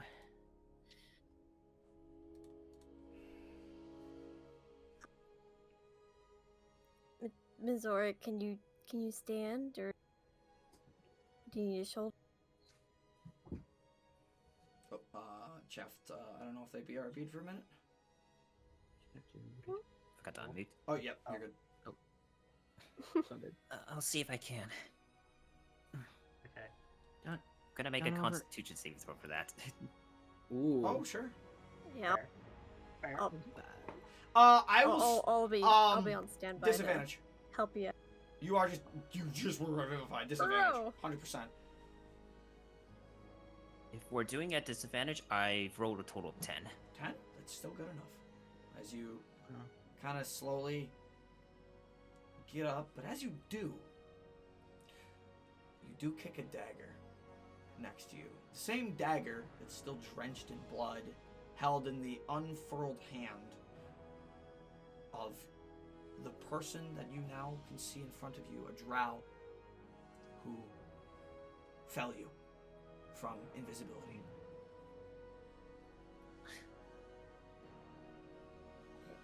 A bit of a cold sweat Do we rouse all from see her. this? She tries to look away. Yeah, you would all see the dagger that Mizore kicks.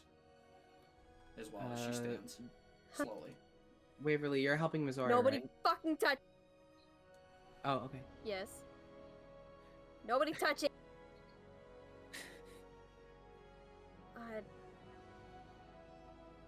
Mizore, do you think you're all right on your own? Yeah. I'll be fine. I don't trust the sound of that. So Okay. We're getting a quick cure wound on you.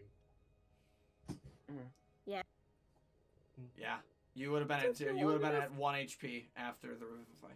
But Yeah. You also want to make an insight on that. Oh. I do want to do insight actually. Thank you. Ooh, what? Alright. Can the whole team do an inside? Sure, go ahead. What have you done? y'all What have do you that. done? I'm 16 insight. I got a dirty 20 insight. It's your persuasion or deception, Mizore. Against that roll. Is that your choice? I will pick deception. Okay. Total? Did you roll? Would you roll Waverly? Waverly's focused on the dagger, I think, right now. Okay. I'm So I was focused on just Russell and Sickle. I only rolled a 14, so 14. So you Russell both picked. could, They both picked up on both it. Sickle and Both. Russell can pick up. It's not really so much that she's just uncomfortable by how damaged she is, but it's more like out of fear. She doesn't want to glance over at the dagger, the very thing that actually killed her.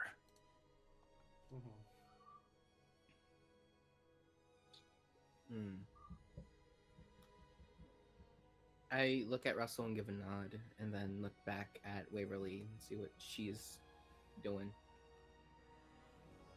Yeah, Waverly is crouched down, pulls out the identify goggles, and without touching it, I'm looking at this dagger. Gonna cast identify on it. Okay. I'm gonna put this in loot pictures. This is a dagger called Gambler's all- Gambit. Oh shit, I dropped it. It's a dagger called Gambler's Gambit. We all know the last time. Using the identify, it is cursed, Oh, but in a very Okay. different way.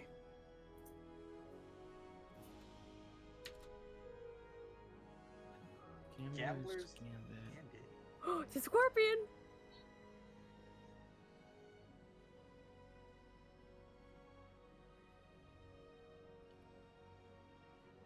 oh, yep, nope, okay, nope, nope, Ah. nope, nope, nope, nope, nope, nope, nope, nope, nope, nope. Oof. It, Actually it, explains it, a it lot. doesn't get fully attached to you magically. It is an attuned weapon. You can unattune to it at any time.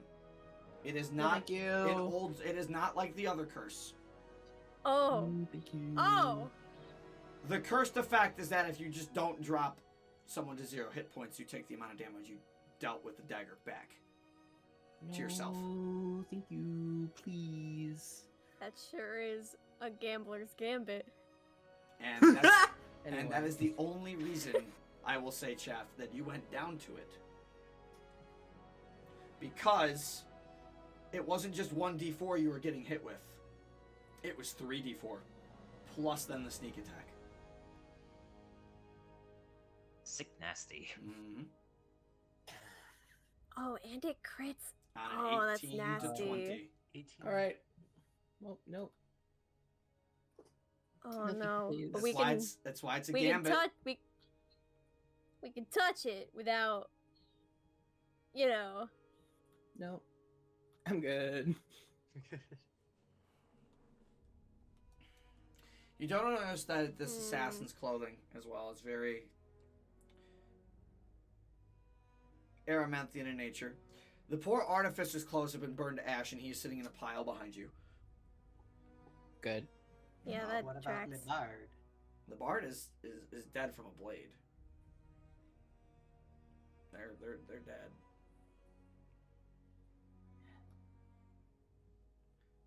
Okay. And I will say, Whew, I'm gonna. I will say, Uh-oh. Waverly, You will say. while you go and put on the goggles of identify, make an investigation check for me. Investigation. Mm-hmm. Right, that's what you said. That's what you said, right? Investigation. Yep. Mm-hmm. Okay.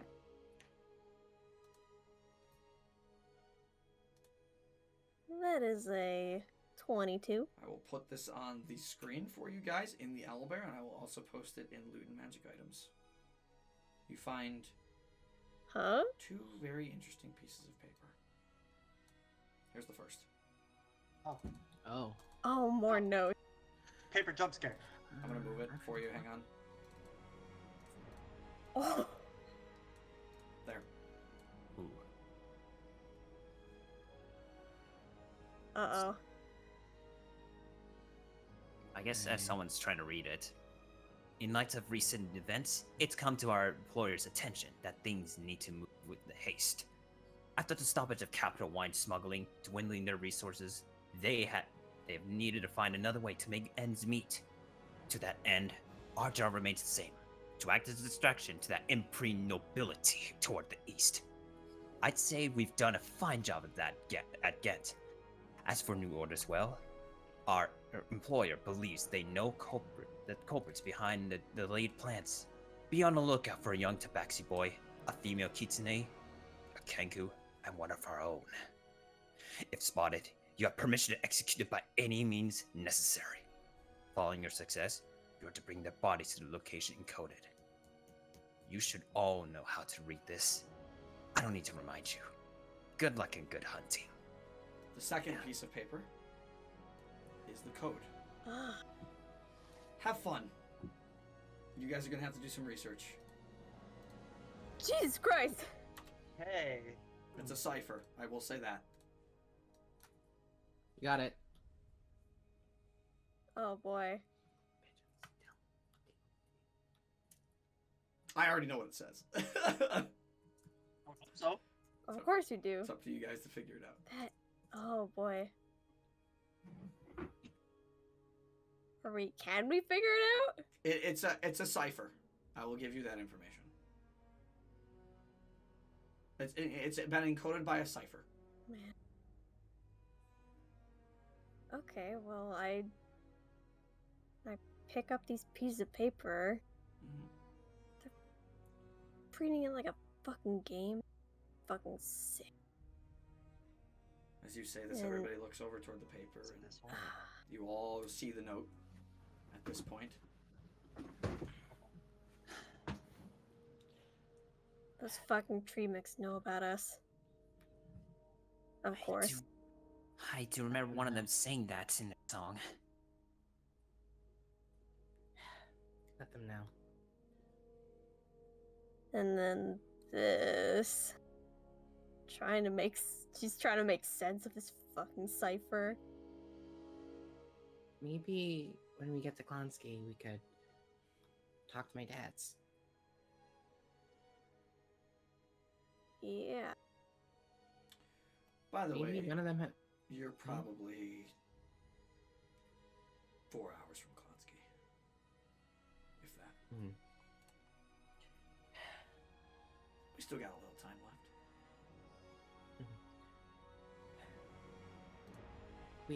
We'll be there soon. About 4 hours, I'd have to say. Anybody like to make a check on the note? On the encoded note to see if Yes. anybody would know this? Okay, I need you. Yes. You're not proficient. You're not proficient with thieves' cant, because that's what this is technically. With that being said, can you do anything to comprehend languages?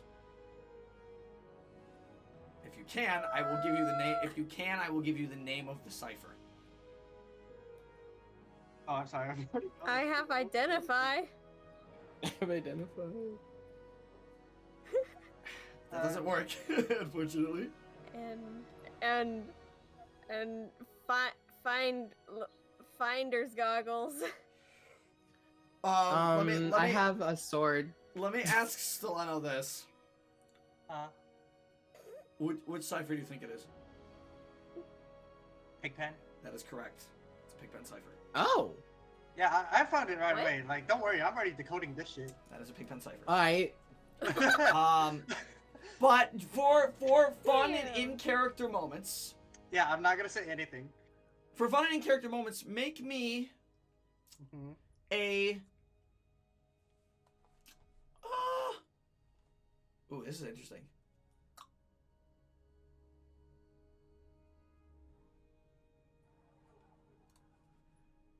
What kind of check am I gonna... Intelligence? Yes, make an intelligence check. Make a general intelligence check.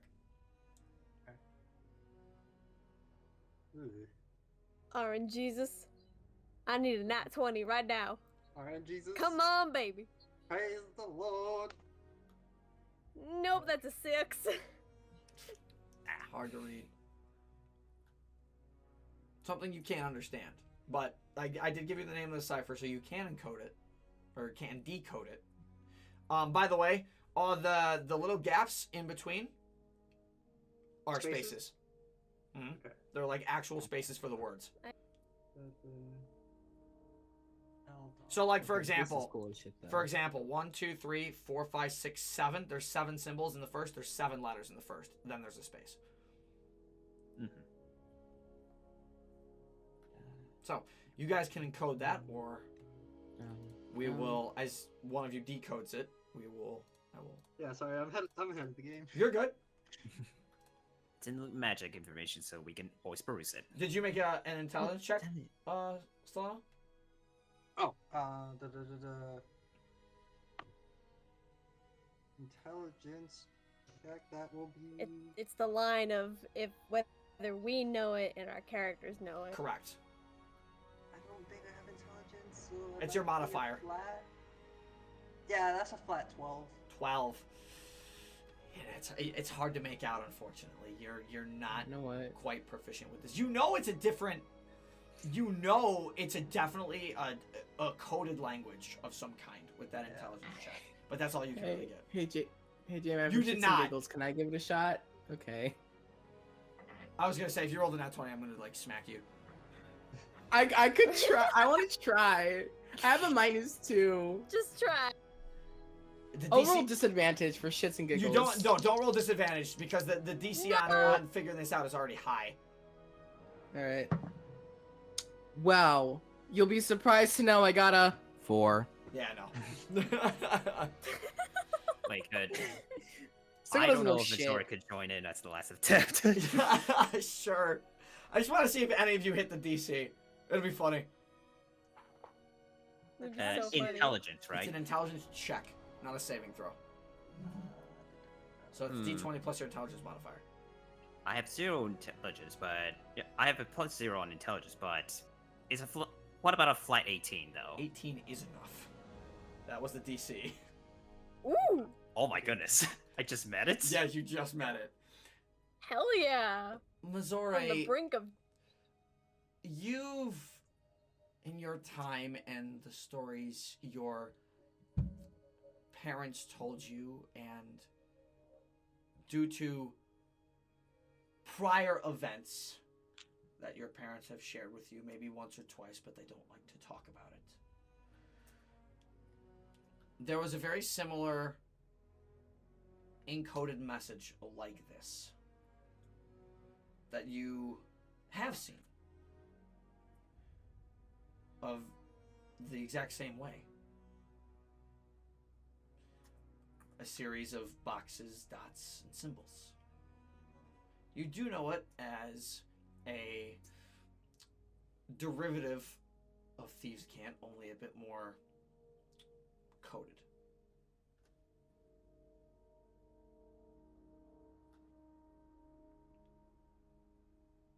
Interesting.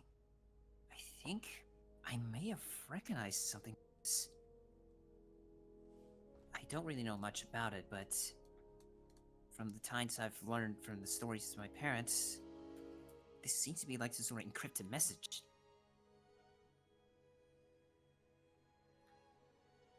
Can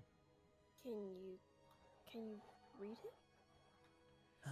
Not really. If you would like to attempt to decode it, you can't read Thieves' Cant. So this is a little bit of a higher check. I will let you make another intelligence check to see if you can decode it. It is higher. It is a higher DC. So I will say, You got this. I You will got say, this. it's gonna have to be a nat 20.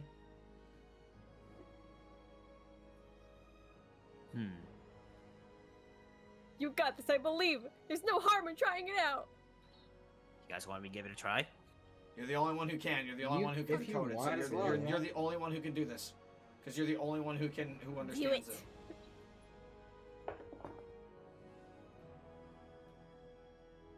Nope. Nope. That's okay. a 10. Nope. Aww. Unfortunate. It would be kind of in character for her to not know. Correct, but it would have been really cool if you got the nat 20. But That'd be cool, but nah. as Stoleno, out of character, is currently decoding the message. Me too, bestie. Halfway there. I'm halfway there. Oh, I just finished the first line. After session. After session. Yep, after session we can talk about it, but we're not done yet. So you guys, All right. as you all look around at the bodies, the carnage, Mizore does give you a little hint at hope.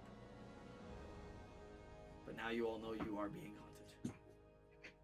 And it's not just by Kitsune hunters, it's by one of the largest factions in Aramanthia.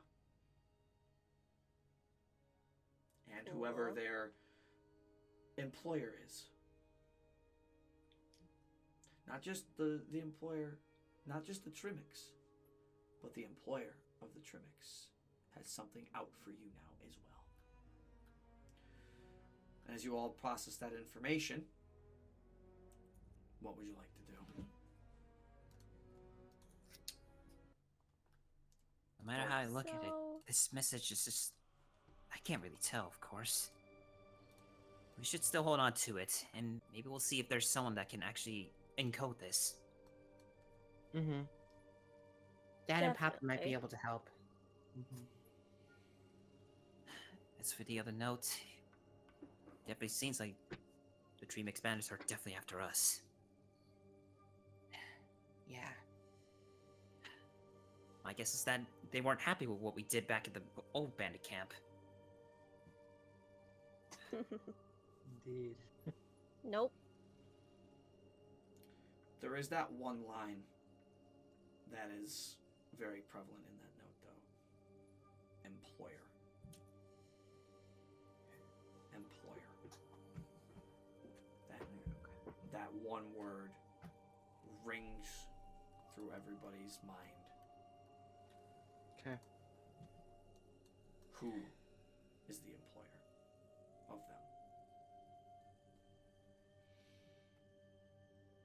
The note, I will say, compared to the other note you got, is also in a different handwriting.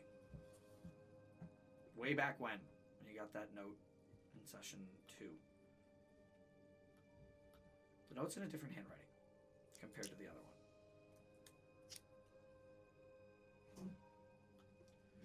And if you recall correctly, which I believe one of you does have that note. I believe one of you does have that note, which is it's in important documents, I think. But whoever has that I would note, assume I have it probably. I would say so. And as you pull it out, Waverly, and you take a look at it again, you do notice, again, the different handwriting. But you also look at the first line of that note you received. To the higher-ups of the Trimix. Then you look back at the other note, put in a different handwriting with a singular letter at the bottom of the note. E. But the word employer present in the note. So... Make a intelligence check for me. Can I guess? You can, but I would... Is that the... Yeah, I'll still roll it, but... Yeah. I think the employer wrote the first note. Yeah. Probably. Yep. I'll tell you that, but roll. Okay, I got a 21. 21's good enough. You absolutely know, and you immediately make the connection. Whoever the employer is, wrote the first note. The second note might be from one of the higher-ups of the Trimix themselves. This mysterious E.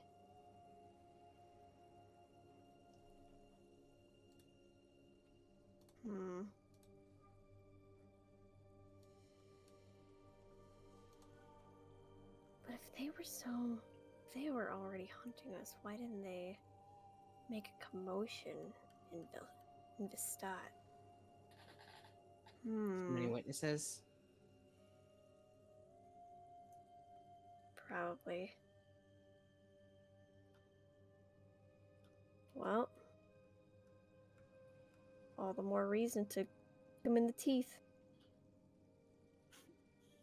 Yep.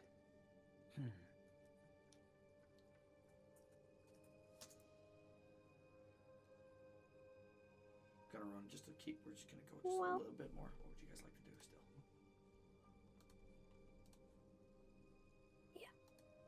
still? Can I start looting?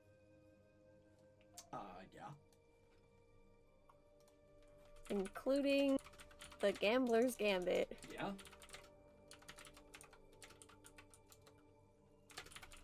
Do I know funny feelings as I pick up that cursed dagger?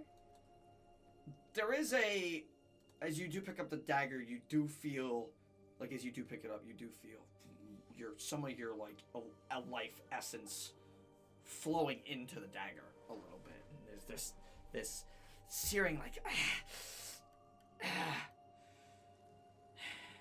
There's a breath there. As you look at the dagger, you can see the rune, the one rune on the side of the dagger of the Gambler's Gambit starts to glow a little bit with your essence, essentially. You don't lose any hit points. Put it down. You put it down. As you let it go, just before you let it go, the rune fades and the essence flows back into your arm, and again that searing sensation passes back through. Ah. But I can put it down. But you can put it down. Yes, you can. Okay, that's good. What if I I would prefer if you don't hold on to that. But wait, hear me out. We could sell it. You see that she's like, crossing her arms, just like she's gripping her arm really hard. She is, you could probably tell that she's a bit traumatized of someone carrying the very weapon that killed her. She's very uncomfortable. I see how closed off Mizore is, and I'll say, okay, all right, I'll leave it. Although, can I? You gonna sleight of hand it? Can I like? No, I wanted to get off to the side and bury it in the dirt. Oh. Okay. So no one else finds it. So no one else finds the dagger. I will remove it from loot and magic items if no one will take it. No, thank you. Okay. We don't need it. Actually, I can just leave it there. I'm just gonna edit the message for it. Yeah. I just pull out a little baby shovel I have, and I'll just make a little hole for it.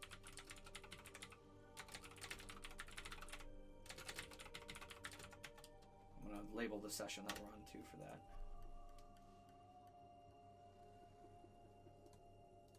Yeah, easy enough, and you throw the dagger inside.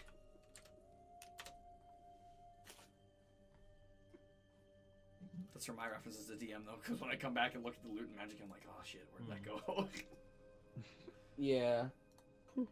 But it really takes a couple minutes just to dig a small hole and bury the dagger. Continue looting. Continue looting. Set of studded leather armor. Yeah. And 2 sets of leather armor. A rapier. Non-magical. The artificer's pistol, which was dropped by the cart, is magical. Ooh. In the sense that was the artificer's enhanced weapon. Ah, I see. Yeah.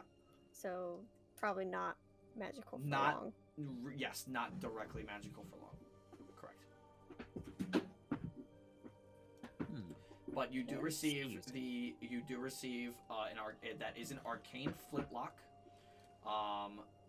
which is it's considered a finesse weapon, so it does run on dex. It has a range of 30 to 120 feet, and on hit does 1d10 plus your dex modifier and magical piercing, or not magical piercing, regular piercing damage.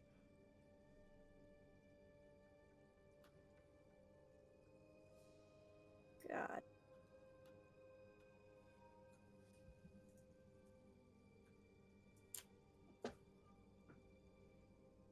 So Anything pissed that else, or creating the is that it? construct is an action. What the fuck? I wrote it as a bonus action on this sheet. I'm gonna have to fix that.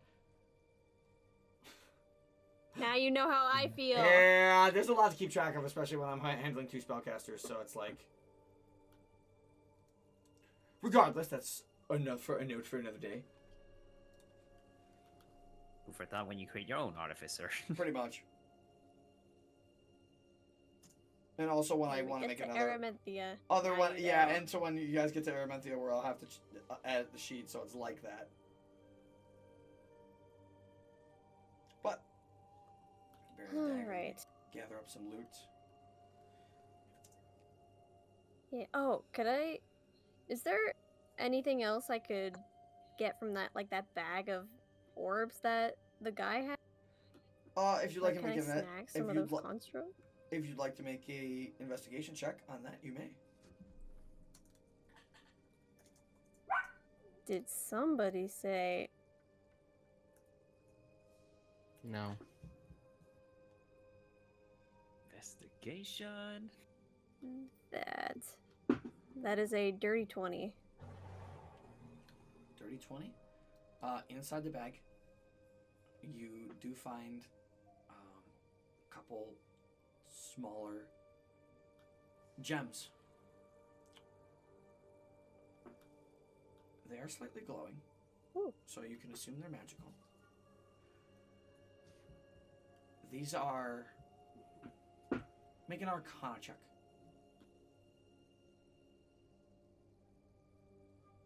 Okay.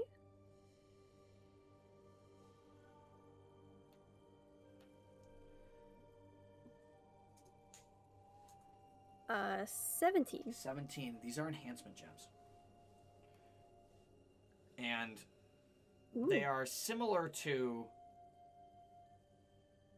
terrarium in a way. But by using these gems and infusing them into a weapon, you can make that weapon magical.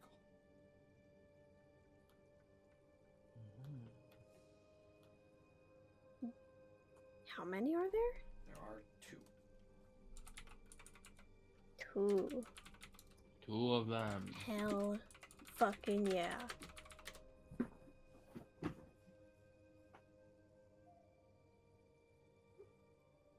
Okay.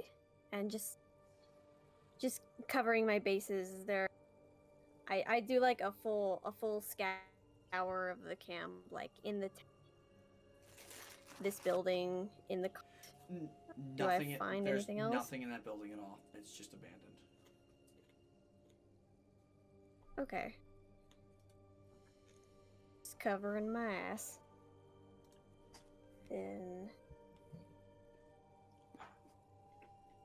are we all good?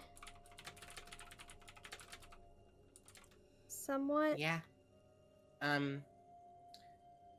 Really? Yeah, we're good. We're good to go. I cock an eyebrow at Sickle. Are you sure about that? I want to destroy the cart. Oh. By all means. Sickle jumps over the dead body and starts just wailing into this fucking cart. I will describe that in a second because I gotta grab my phone because it's out here for some reason and I need it. Or something. Goodbye. Damn it.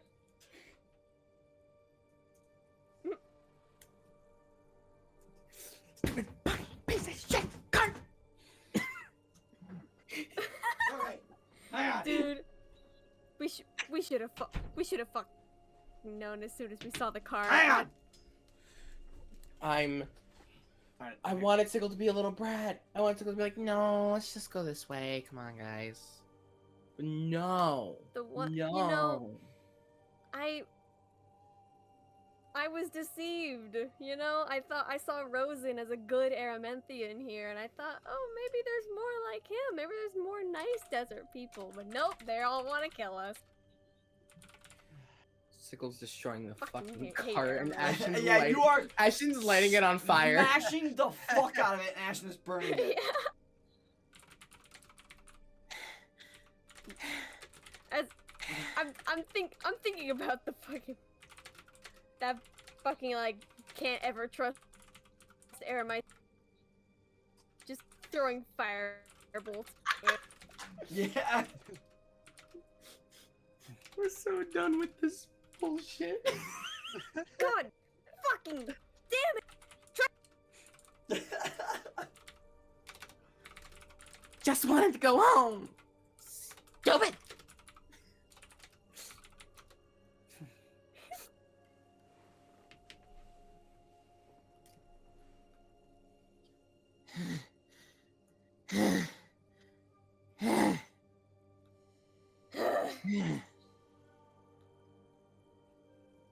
I look at You Sickle. guys Hold up my smash the hand for fuck a out high of the cart. five. Mizore, you are just watching them smash this cart. Just out of now unleashed rage from pure sadness. Yeah. Sickle high fives Waverly. Yeah. Okay. Now I'm ready. Alright, so let's head to Clonskeagh, everyone. Alright. I promise Yep, let's go. you nobody will try to... No, I can't promise that, because with this bullshit. No one should try to kill you. And if they do, I'll kill them. Yes. That is a fucking promise. I sure hope Yep. you don't get killed, and I will 100% let you go feral. Yeah. By the way, Stellano Thanks. did point this out to me as well, and I think when I encoded the message, it put in some extra letters that aren't there. The first word removed the last symbol. Yep. From? Okay. Cool. And Yeah. the 1, 2, 3, 4, 5, 6. Hold on. On the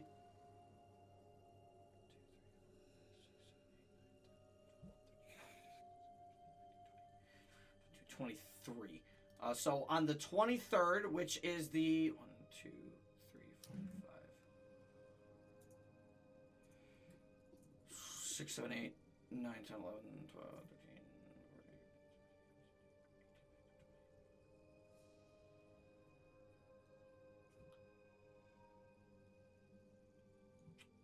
14. On the 23rd word, there is a typo. Unless Stellano typed it to me wrong. 7, 2, 3, 4, 5, 6. I'm just gonna. I decoded it. I didn't see a typo. Oh, then Stellano absolutely screwed it up. No, that first word. That first word is definitely. decoded. The first word there was. The first word had an there extra was. letter for some reason. Yes. But yes, you guys don't know what that is. We can talk about it later. But anyways, as you all somberly make your way down the roads.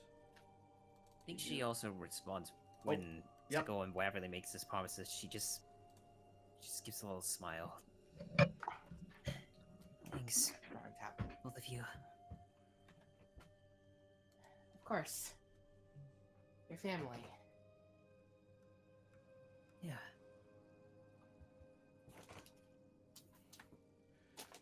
As you leave the dead tree mix, you head down the road, traveling somberly for the next 4 hours.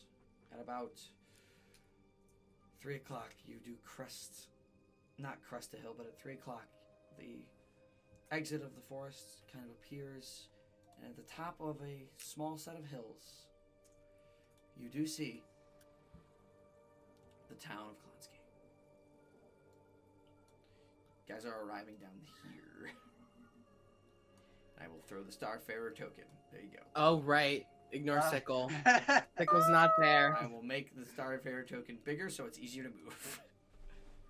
But Clonskeagh! you guys do arrive eventually at Sickle's hometown.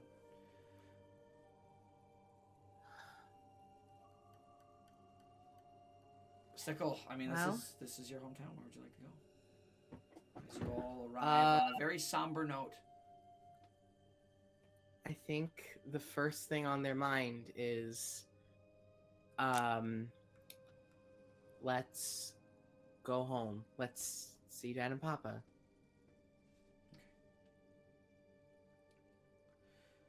Do we wanna, So, I don't know, clean up a bit?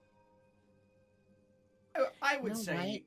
I'd say y'all could take a short rest in the time you were yeah, futzing about. I'll allow a short rest there.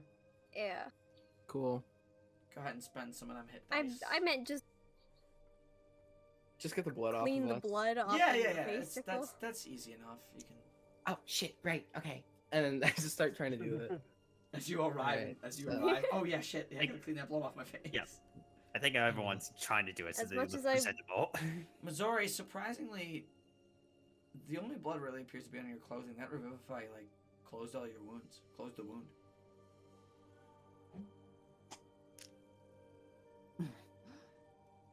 She shakes her head, try not to think too hard about what just happened. Mhm. And just proceeds to, like, clean up however much she can. Yeah, of course.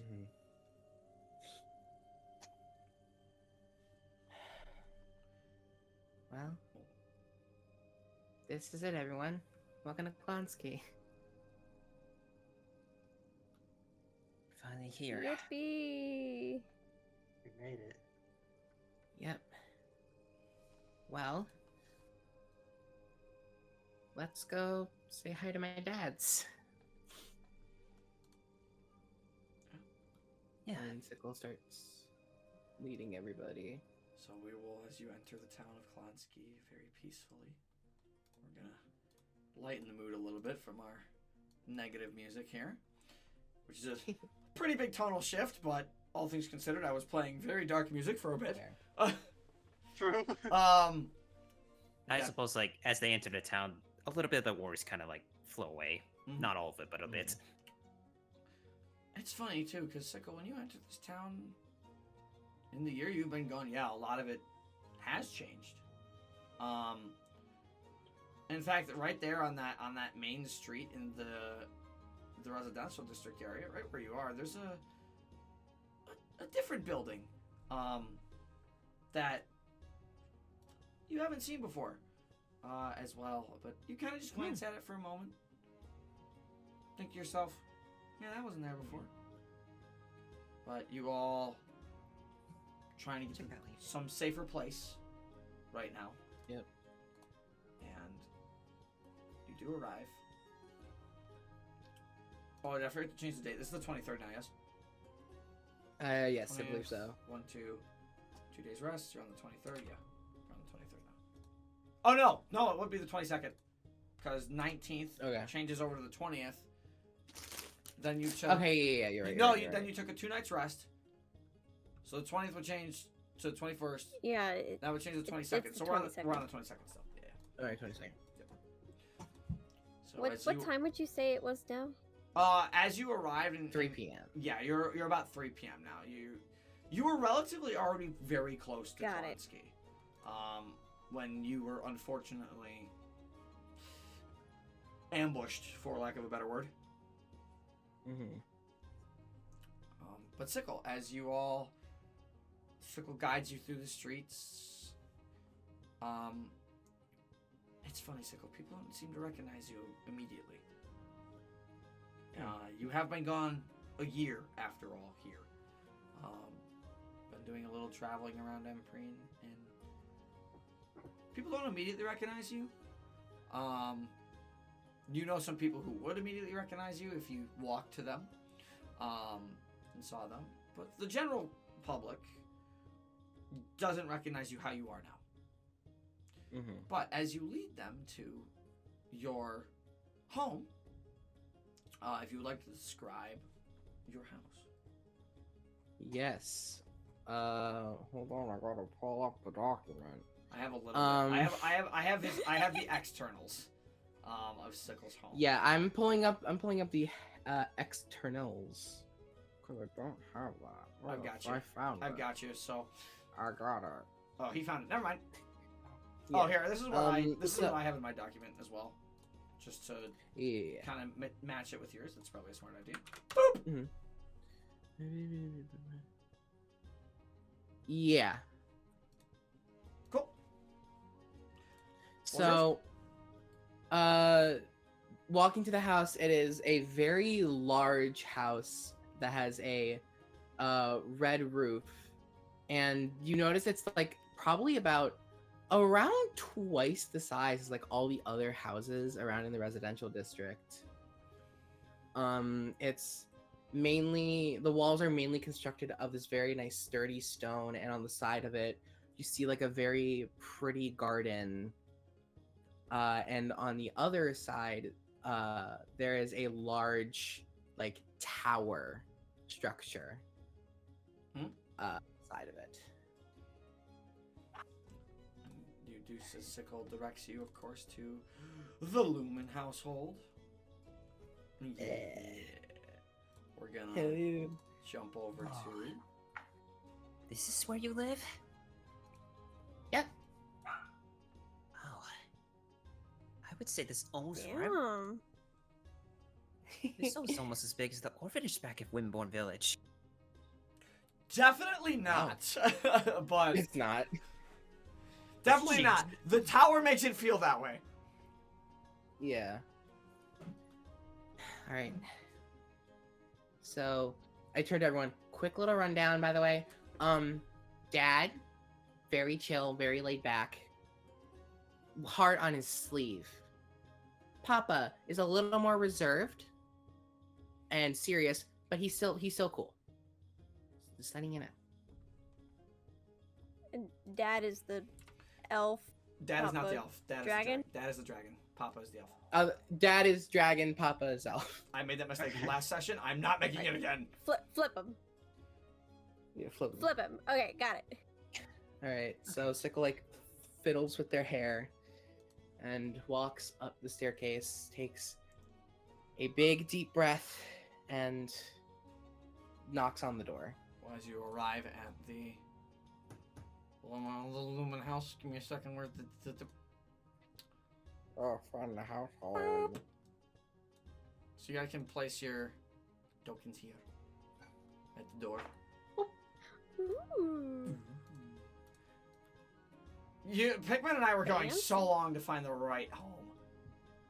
Yeah, Like, I went through, like, we were like, I've been in talks with Pikmin for like a few weeks trying to find the right one yeah. for them and how they feel. I was like, send me what you want to use, and I'm like, okay, what if we?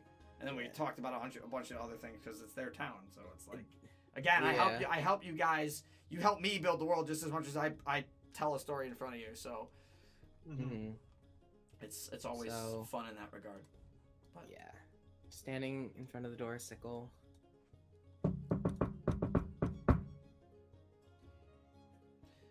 at first, no response. At first.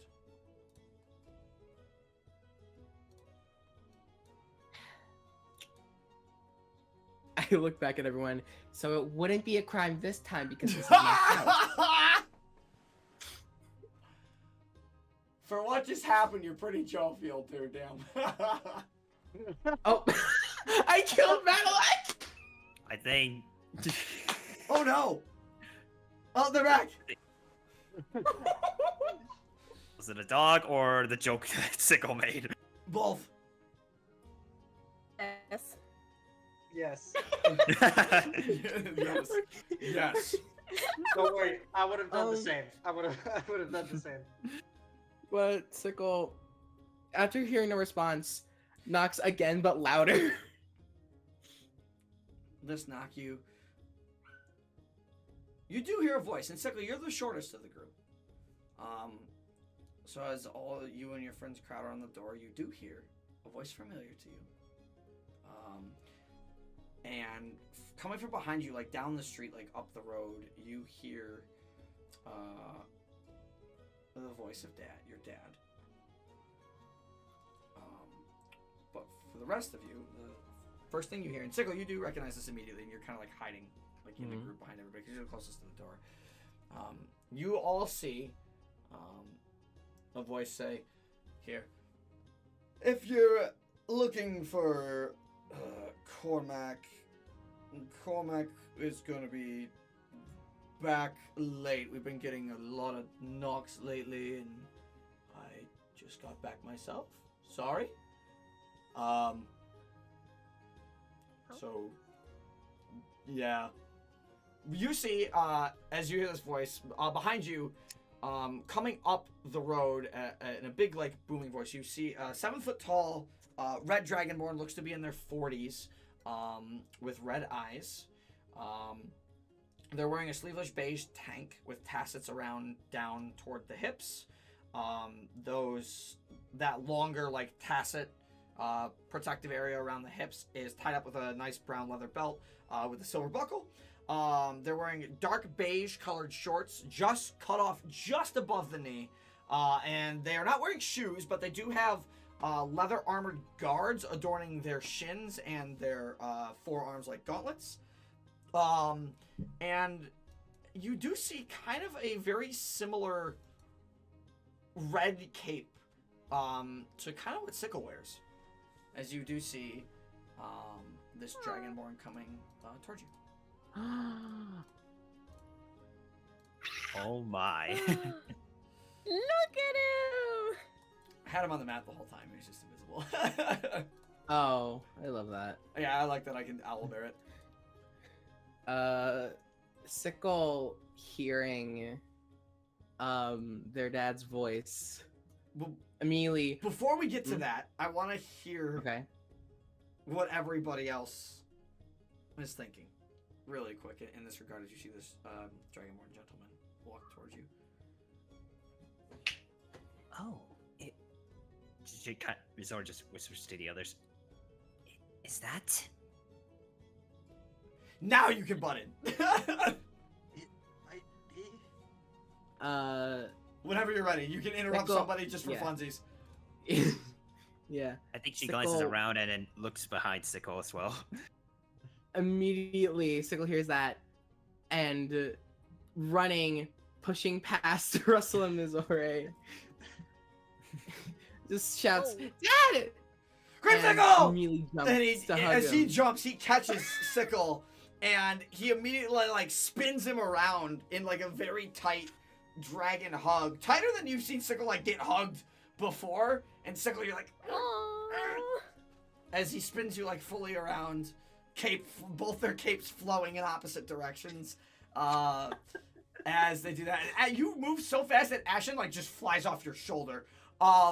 Just in general, and is now just floating there in the space, wondering what the fuck, man. As he turns around and sets you down, he puts his big, massive dragon hand on your hair and just completely messes with it.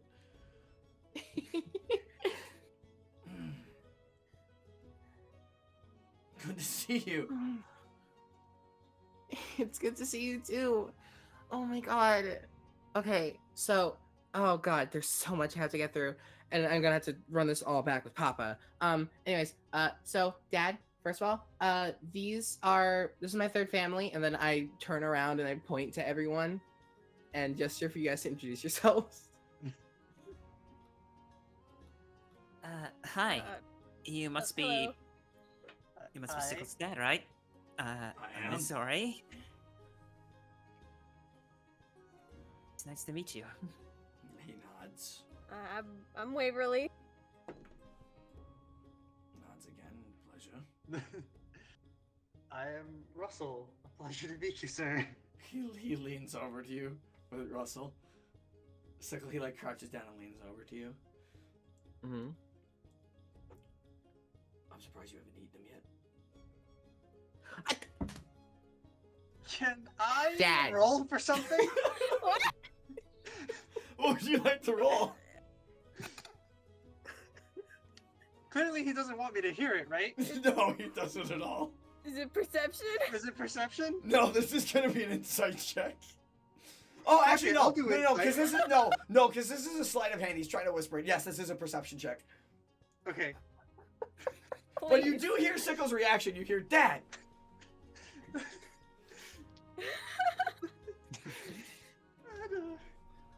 hate this. Okay.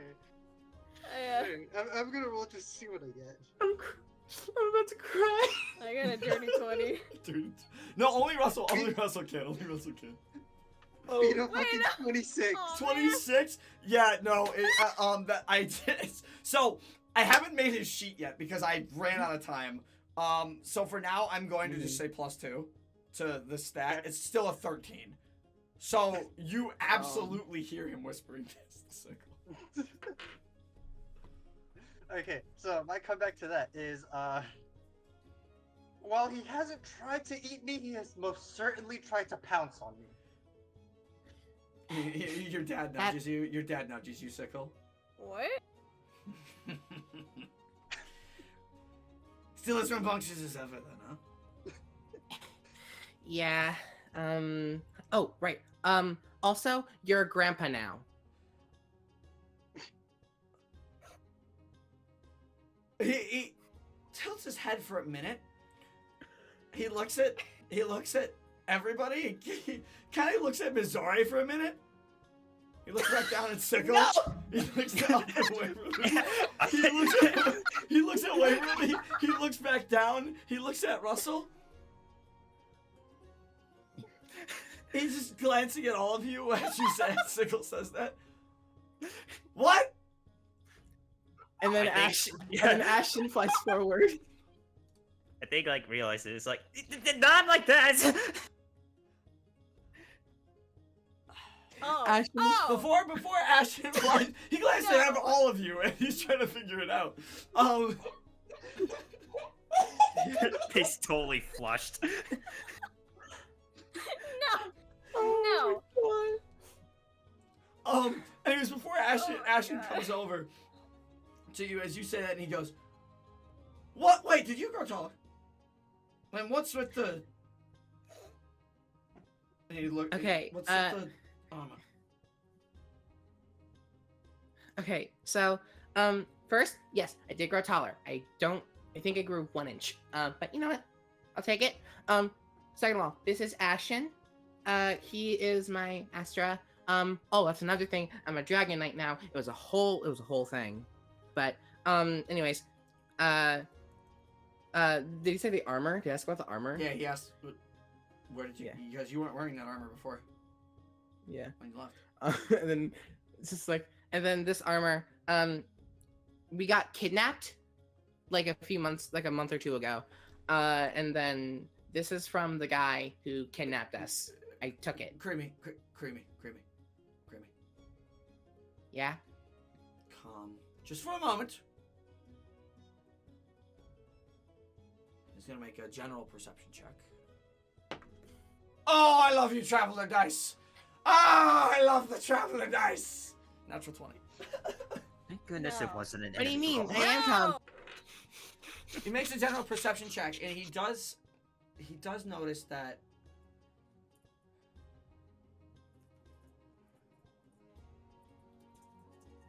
he just kind of glances for a minute, and as he says, "Come down and pick." You all look like well, to put it bluntly, you all look like a hot mess. Your clothes are all your clothes are still torn. Is it because of all the fire we used? Yeah, definitely. There's a bit of it there, but your clothes are torn from any damage you took during the fight and stuff. The damage of battle is present. Yeah. And emotional damage, maybe. He hasn't made an insight check Psychological yet. He hasn't made that check yet. Okay. But, yeah, there's been a lot of fighting.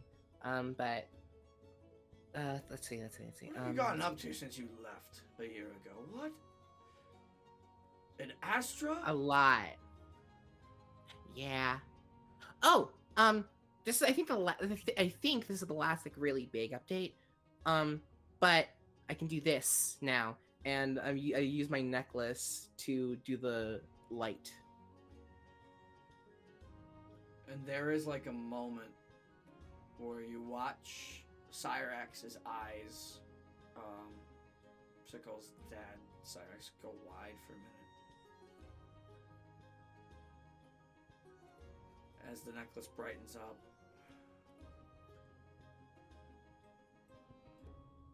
And the expression on your dad's face changes to one of concern.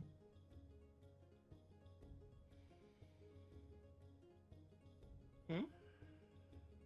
I think we have to talk. Yeah. I think we have to talk then. What? By the way, let's see. Looks at everybody else. Name's Cyrax. Pleasure. Come inside. Sorry, the door's locked. I was running errands. Your dad Yeah.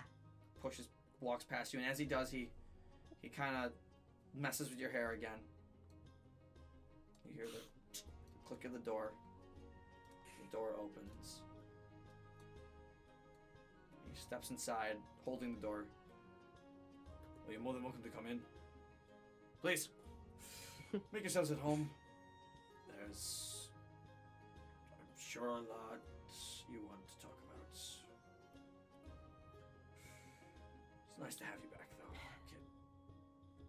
kid. It's nice to be back. Thank That's for you. sure.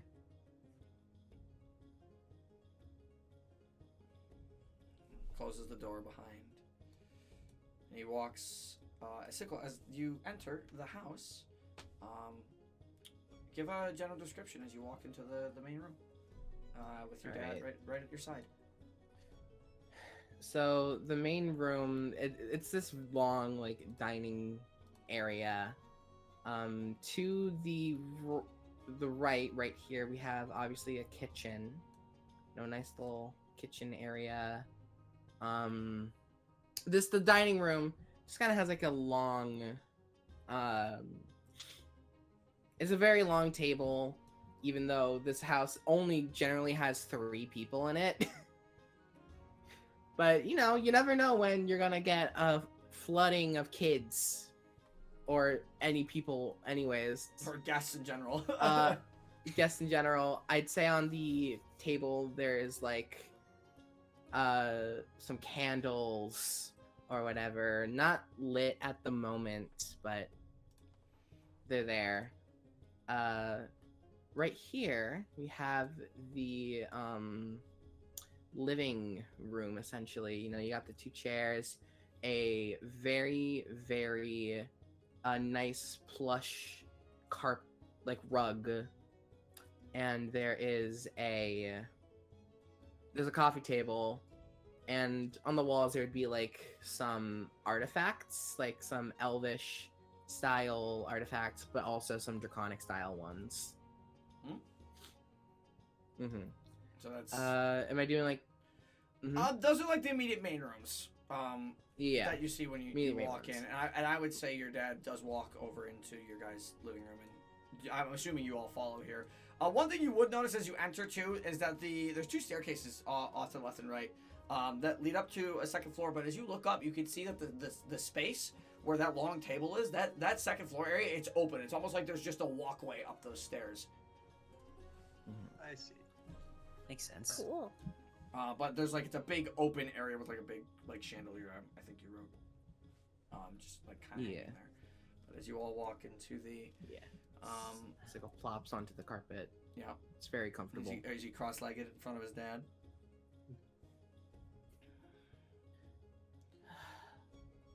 Is it story time? Is this story time? Well, Yes. tell me. What have you been up to that's gotten... Again, still with a little bit of concern on his face and that voice, all of this and that. And he points to your necklace that you pulled out there, because it's under your armor, really. But as you pull out the necklace, and it's still out there, that your papa is definitely going to want to talk to you about. Yeah. It's not my place to really explain that, considering I don't work for the nobility. Yeah.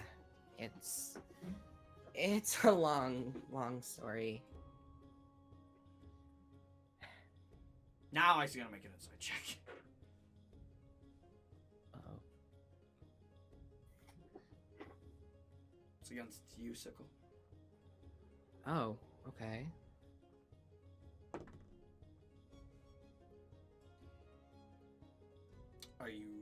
It's your dad. Are you trying to hide it?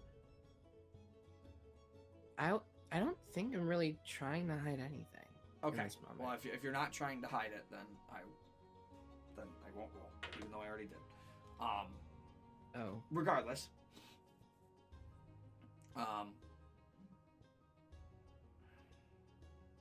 There's the look. There's a very stern father-son look. And normally, Cyrax is more of a bit of a jokester, but there have been times where your dad has gotten serious like this. Mm-hmm. But when your dad gets serious like this, that it's time to tell him some things. Mm-hmm. So Something on your it all started Something on your a mind. few months ago. She just asked something on your mind, right? It's, I guess, a few things. It's just been a lot, really. Like, I almost died several times. What? Friends almost died several times. Oh, yeah. Dad, it's an adventure. I'm gonna get into scraps. I got cursed. Oh my god, I got cursed one time. Didn't we warn you not to mess with magic stuff that you don't know? That's the thing. I did know it, but then when I picked it up, I couldn't let it go. He like puts his hands up. He's like the bruh meme for a minute. He puts his hands up to the side of his head, and then he like rotates the chair slightly over to all of you. And you all did what exactly when my son got cursed?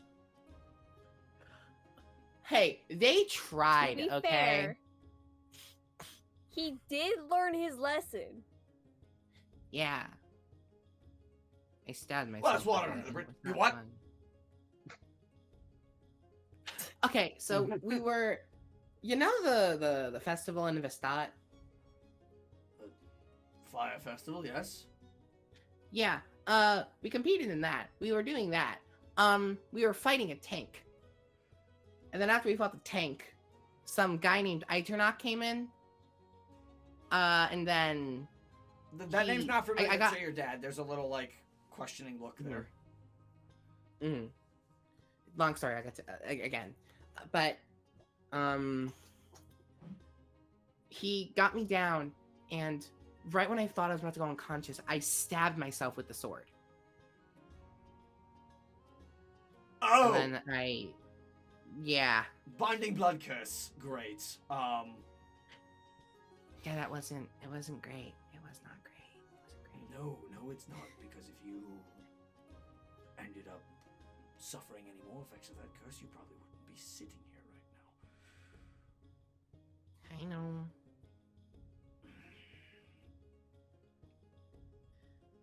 But thankfully, we were able to deal with that. Like, still alive, and now I'm a knight. That happened so fast.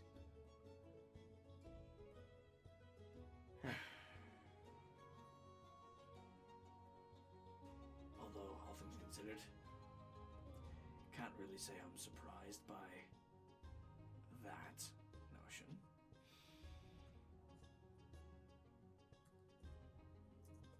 Yeah. I will admit,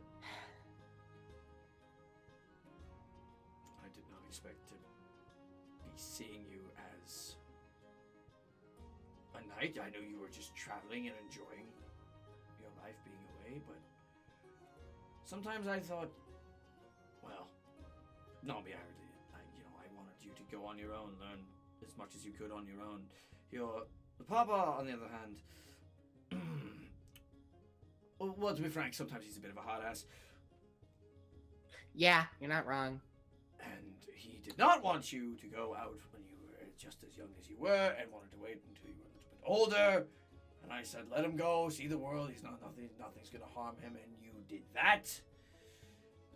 Oh, your other father's going to kill you.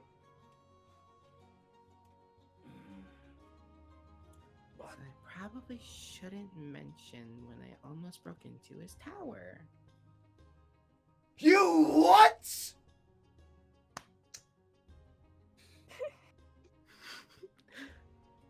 You know, just because it's family's property, you cannot just bust into it.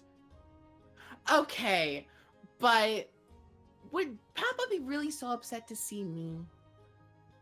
No, but yes, someone broke into his tower. Creamy, we've been over this.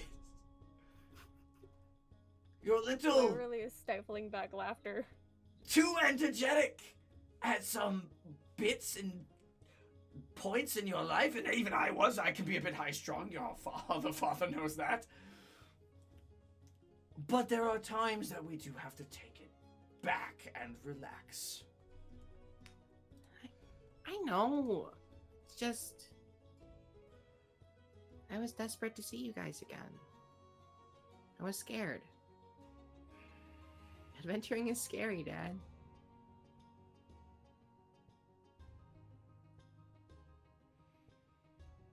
At this point, he kind of looks at you again.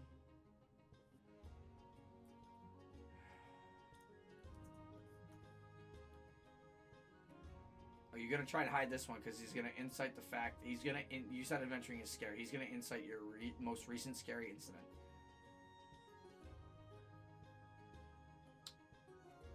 I think I'm gonna try to hide it, but I want to elect to roll with disadvantage.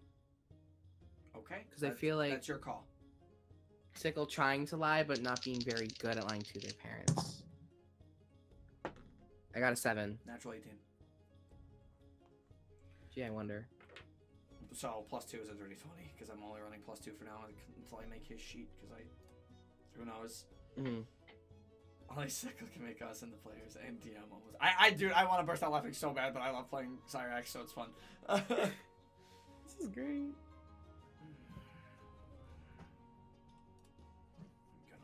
change this a little bit.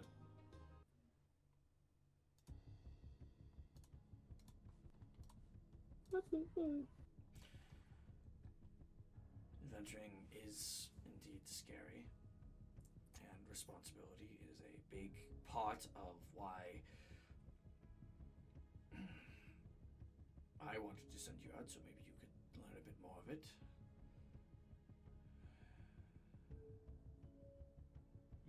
But the look on your... Well, not so much the look on your face as much as the way you're presenting yourself right now tells me that something happened recently. If I had to take a guess, within the last few days.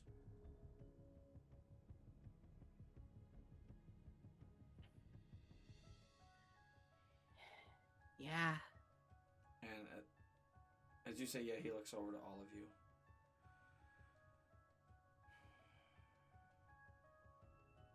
Understandably, this is a bit of an uncomfortable conversation maybe for some of you. But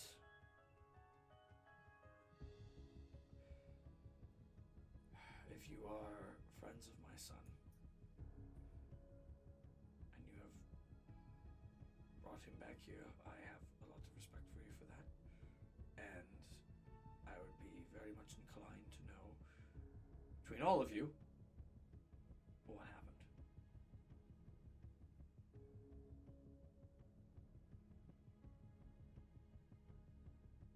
Mizore just gives an uncomfortable sigh and looks to the side.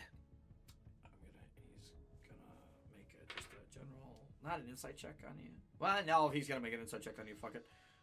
He's gonna do another one. Like, what is he asking specifically? Like, does he ask All me the that information specific that thing, or just all the information was something that he happened recently, considering he thinks you're all, you're with Sickle and you brought him back safely, and he's got a lot of respect for that. He's making a very educated guess that you were all there and you were all present and you all experienced it recently. Mizore, are you hiding? You didn't really hide it by looking away. She's not hiding it. Not hiding because she knows exactly what he's referring to, or seemingly. Pardon me for a moment, Creamsicle. And he stands up out of the chair and he walks over to you, Mizore. Okay.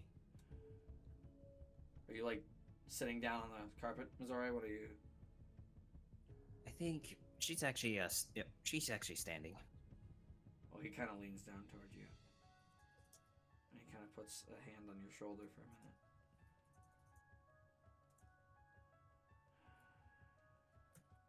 Yeah, at that point she will make eye contact with him. You see like a slight flash in his eyes for a moment. Make a... I believe it's a wisdom saving throw for me. Give me a second. Let me double check. Oh my god. dude? Do I? I'm double checking to make sure it's a wisdom. That's not cool, man. I'm double checking to make sure it's a wisdom. No.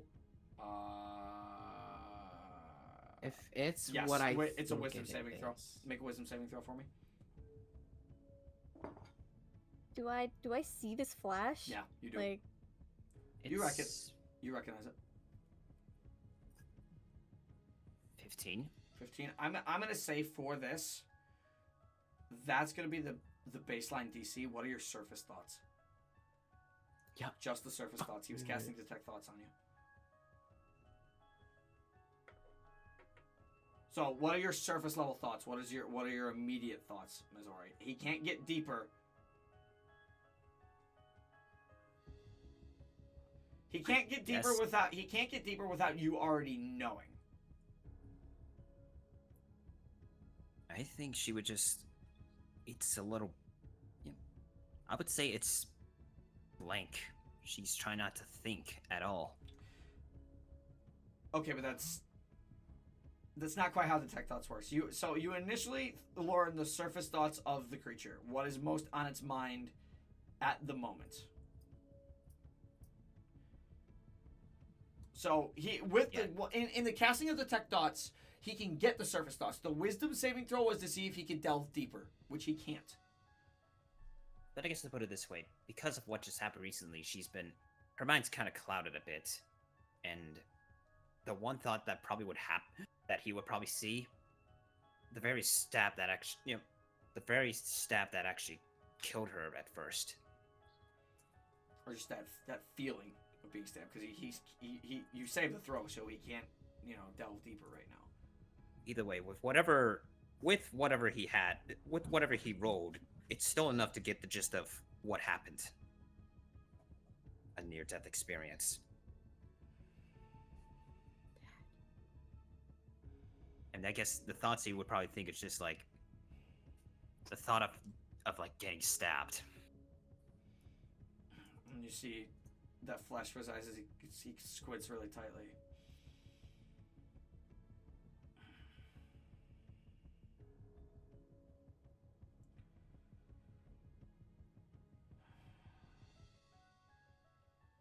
He just kind of looks at you. Mizore gives a somber, understanding of it. Walks back over. Sits back down in the chair and starts to think. And you all kind of gaze your eyes as he does this.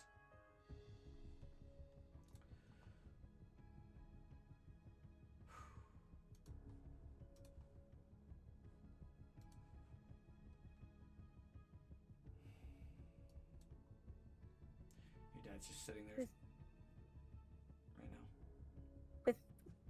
With all due respect, sir, that is an invasion of my friend's privacy.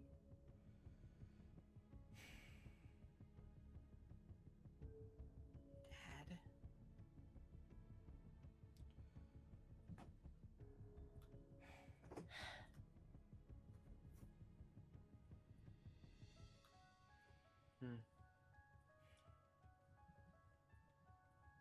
Your dad's just thinking. I'm just looking at him. Yeah, he's just thinking.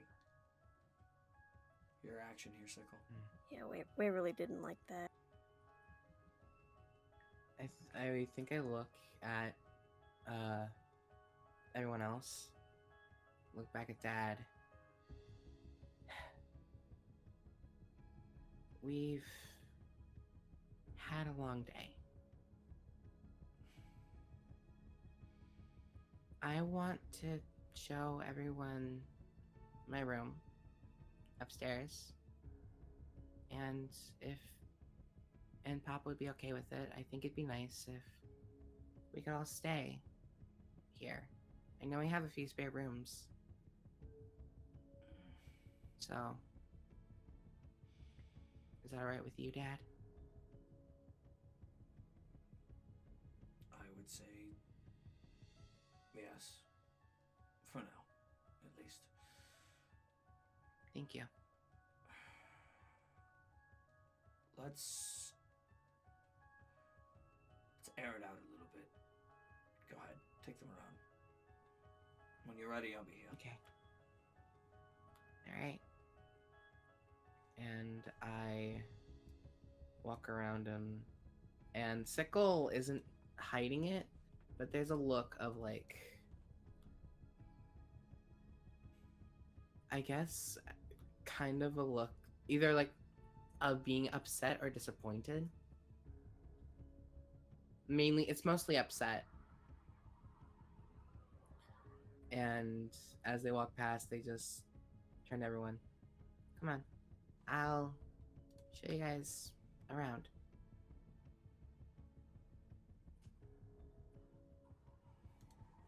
As we're walking out, could I roll an insight to try and get a beat of what Sirax thinks of us? Yeah. Why did he feel the need to do that? Go ahead.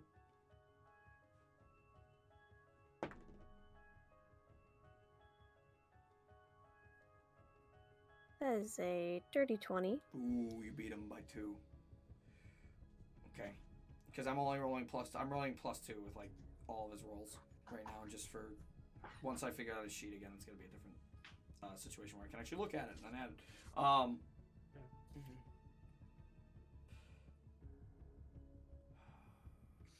He felt the need to do that because he felt like something was off a little bit already. And that moment, what he saw, it kind of just reeled him back for a minute. And not necessarily an experience in his past, but there is that sense of,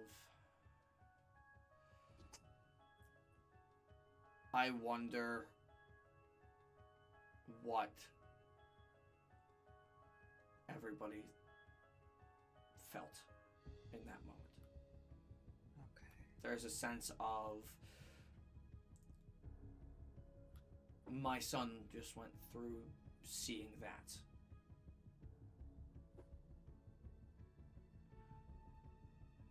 Wrapping his mind around it. Yeah, he's wrapping his mind around the fact that someone who is a supposed friend to his son just that happened.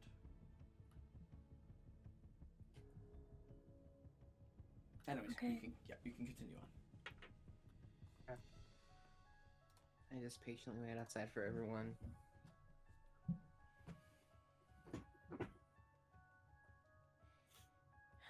And as Mizore's the last one to leave the room, before you do, he kind of puts his hand out, Mizore. Like, kind of to block your path for a minute. And he just looks at you. I'm sorry. That was...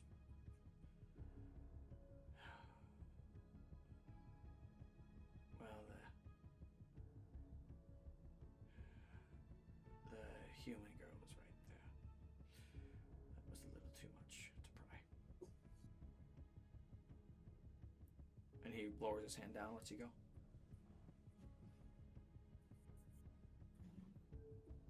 Yeah. Thank you.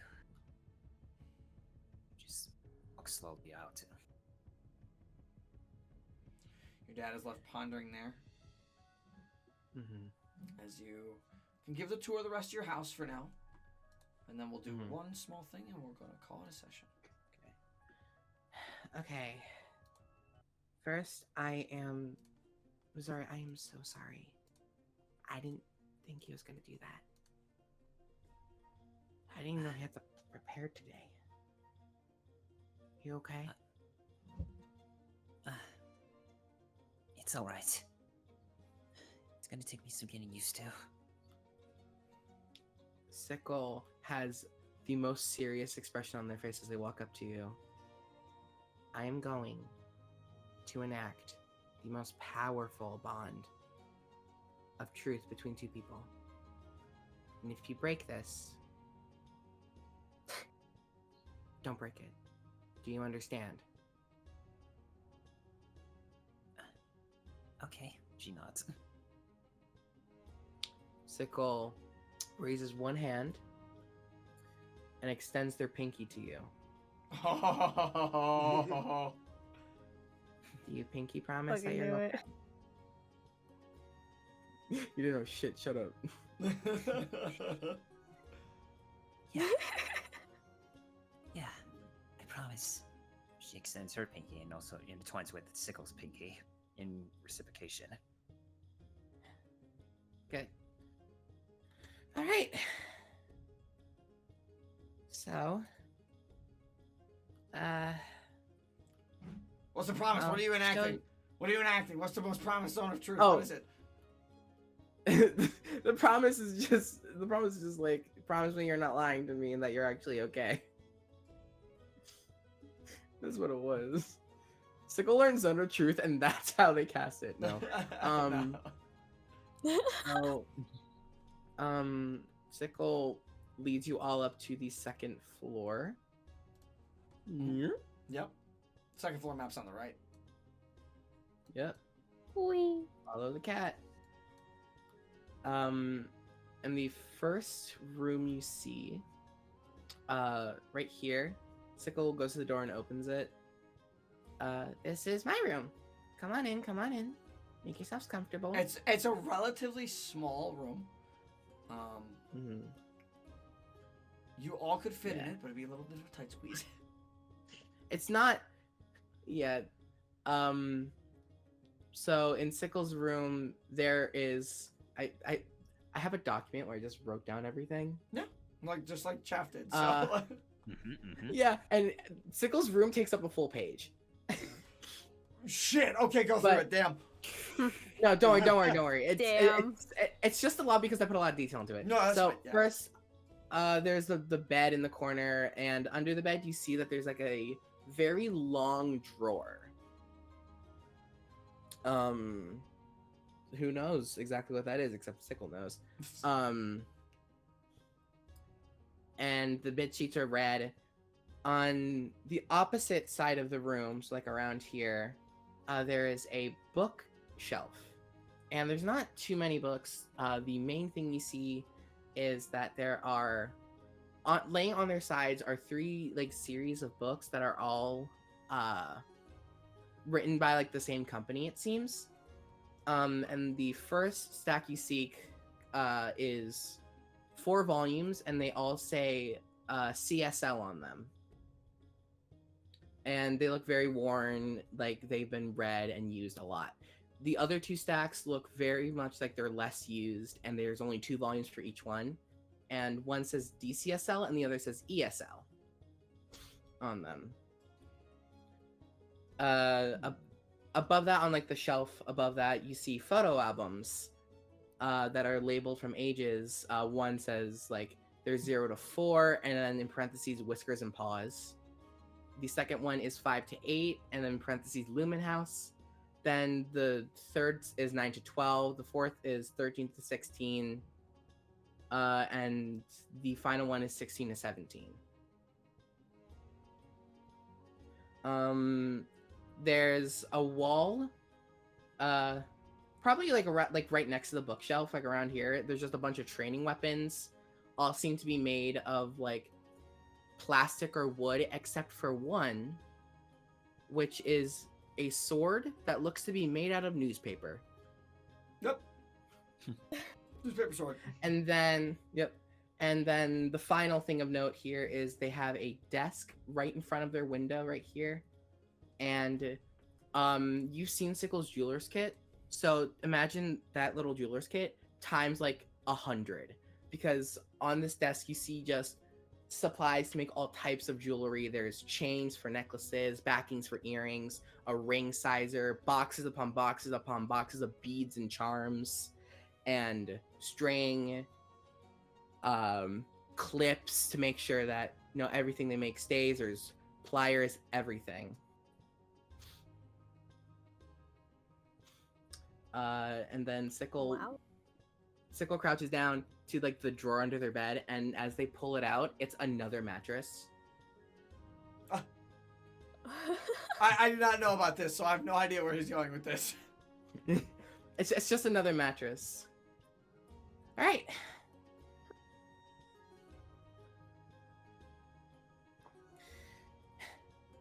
Make yourselves comfy. I know it's kind of cramped, but I'm small.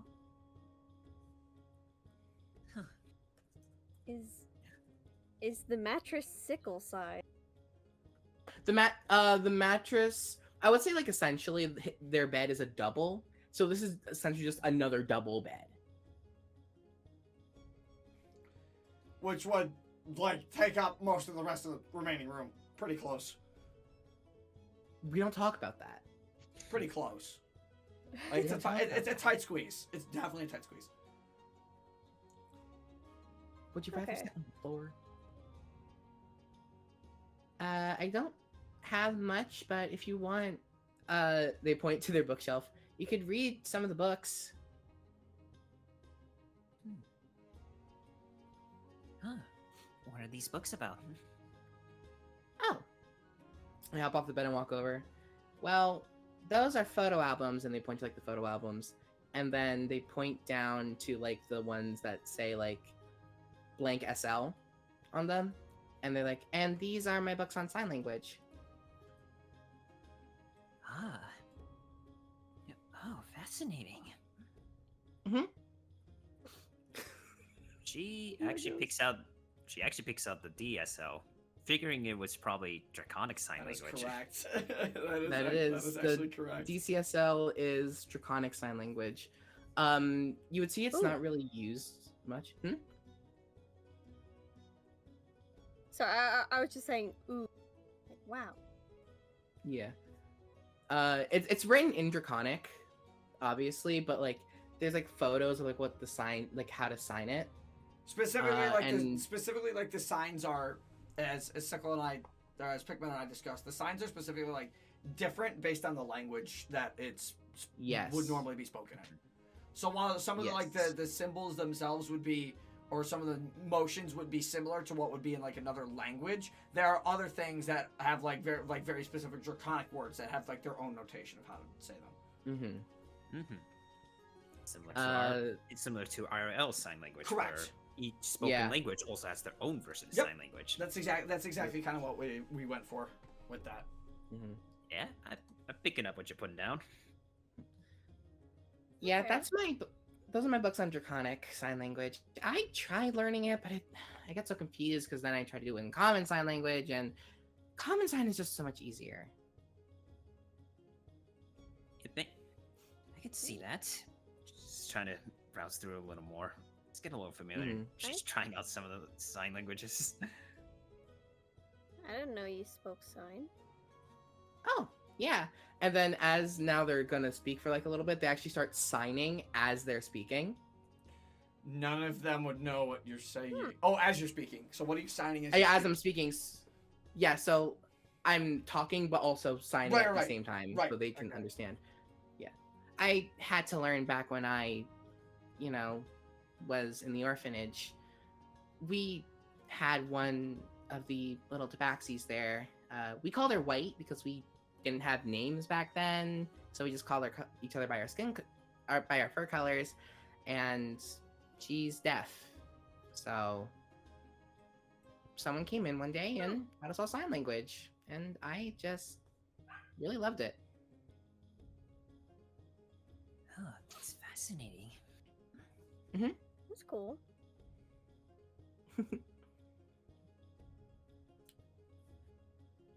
Action hops off your shoulder. Cat does the cat turn on your bed and just sleeps? Yeah, sure.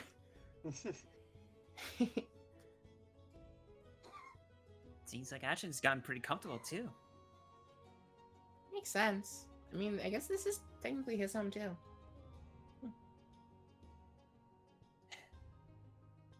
Anyways, and they like pull out like one of the first photo album, the 0 to 4, and they just start like flipping through it again. Mhm.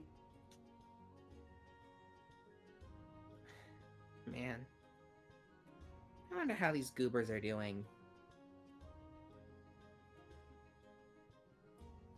Oh. They are very cute kids. Yeah, Most of them are The tabaxi. yeah. The first page, or like the first thing I think you would see is showing they're all very little. You see Sickle, then you see a very small white tabaxi with glasses on. Then a taller than Sickle black male tabaxi, a gray tabaxi. I forget exactly if I'm male or female. I'm not gonna look at that. And then you see two that are like interlocking arms, and they are both primarily colored gray, but one has black spots and the other has white stripes. These are the claws. They were my old friend group.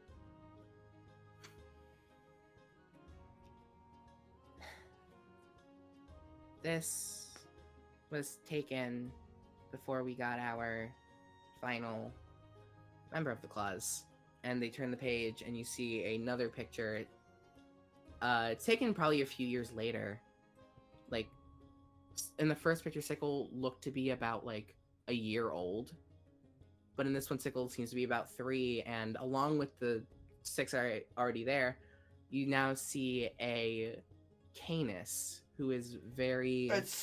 Just to explain what Candace is, it's essentially a wolf person. It's a wolf who is not a werewolf, just a wolf person. Not a werewolf, like a wolf person. With this like bluish gray fur and darker bluish grayish hair. Bad luck. What the fuck? And That's messed point. up. I saw what you put in I game. love that. I saw what you put in game. Honestly, That hits home a How little is that bit. messed That up? one hits home a little too hard, I'm gonna be honest. I love that. That's I- the point. I point to the wolf, and they just go, "This was Blake. This is Blake, the final member of the claws. He was the only one who wasn't actually a tabaxi, funnily enough."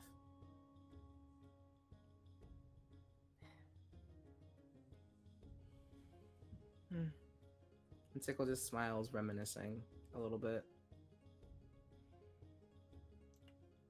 A little bit of a happier moment.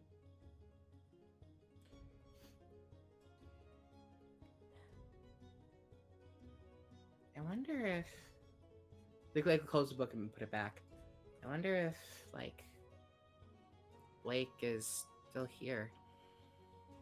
I know White is,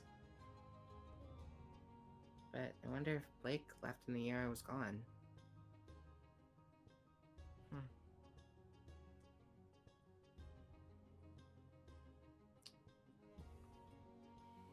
Anyways, oh, Ashton's still attached. Anyways, you guys are free to make yourselves comfortable. And if you want to try to learn sign language, have the books for it. The ESL, by the way, is Elvish, if that's interesting to you.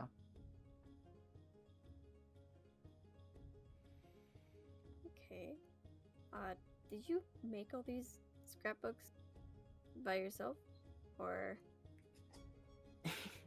I had a little bit of help, but it was mostly me, yes.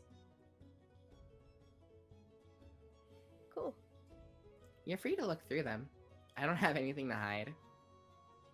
Or do you know? Do you?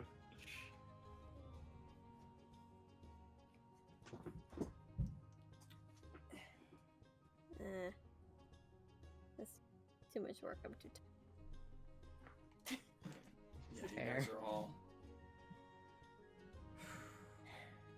I was gonna say, Russell would like to try to grab one of the sign language books and just start reading it. Yeah.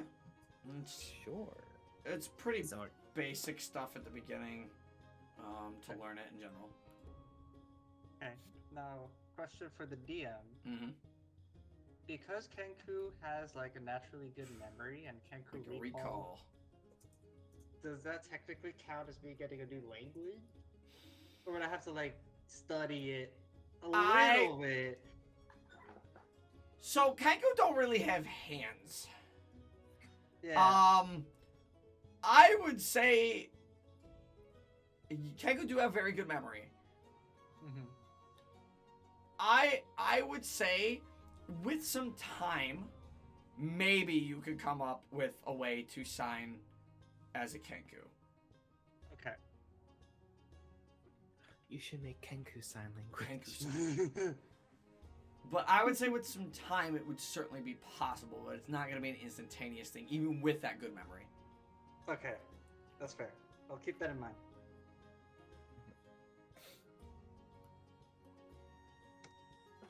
Some time goes by. Sickle, do you want to do that thing? Or do you want to wait? Yeah, let's do the thing. I want to do the thing. Okay. The thing. The thing. Dun, dun, dun. Anyway. Dun, dun. Sorry.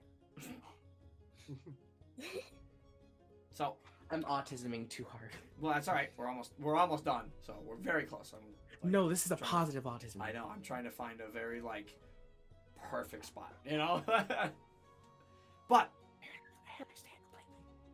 yes, we talked about it earlier because you messaged me earlier about it. Mm-hmm. Before. You messaged me, actually, it's funny. You messaged me 2 days ago about that, technically. Dead. But, yes. It's dead. So, Okay. some time passes, Mm-hmm. and you guys notice in this room, as you all kind of relax, just a little bit in a smaller, cramped space, Sickle kind of slides over to the desk, more by their window, and they just start messing with stuff. Thinking.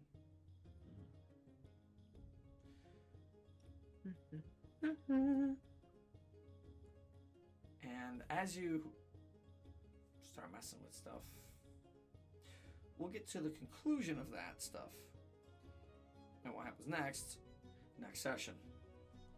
Because I think now is a great spot, to be honest. Yeah, that's fair.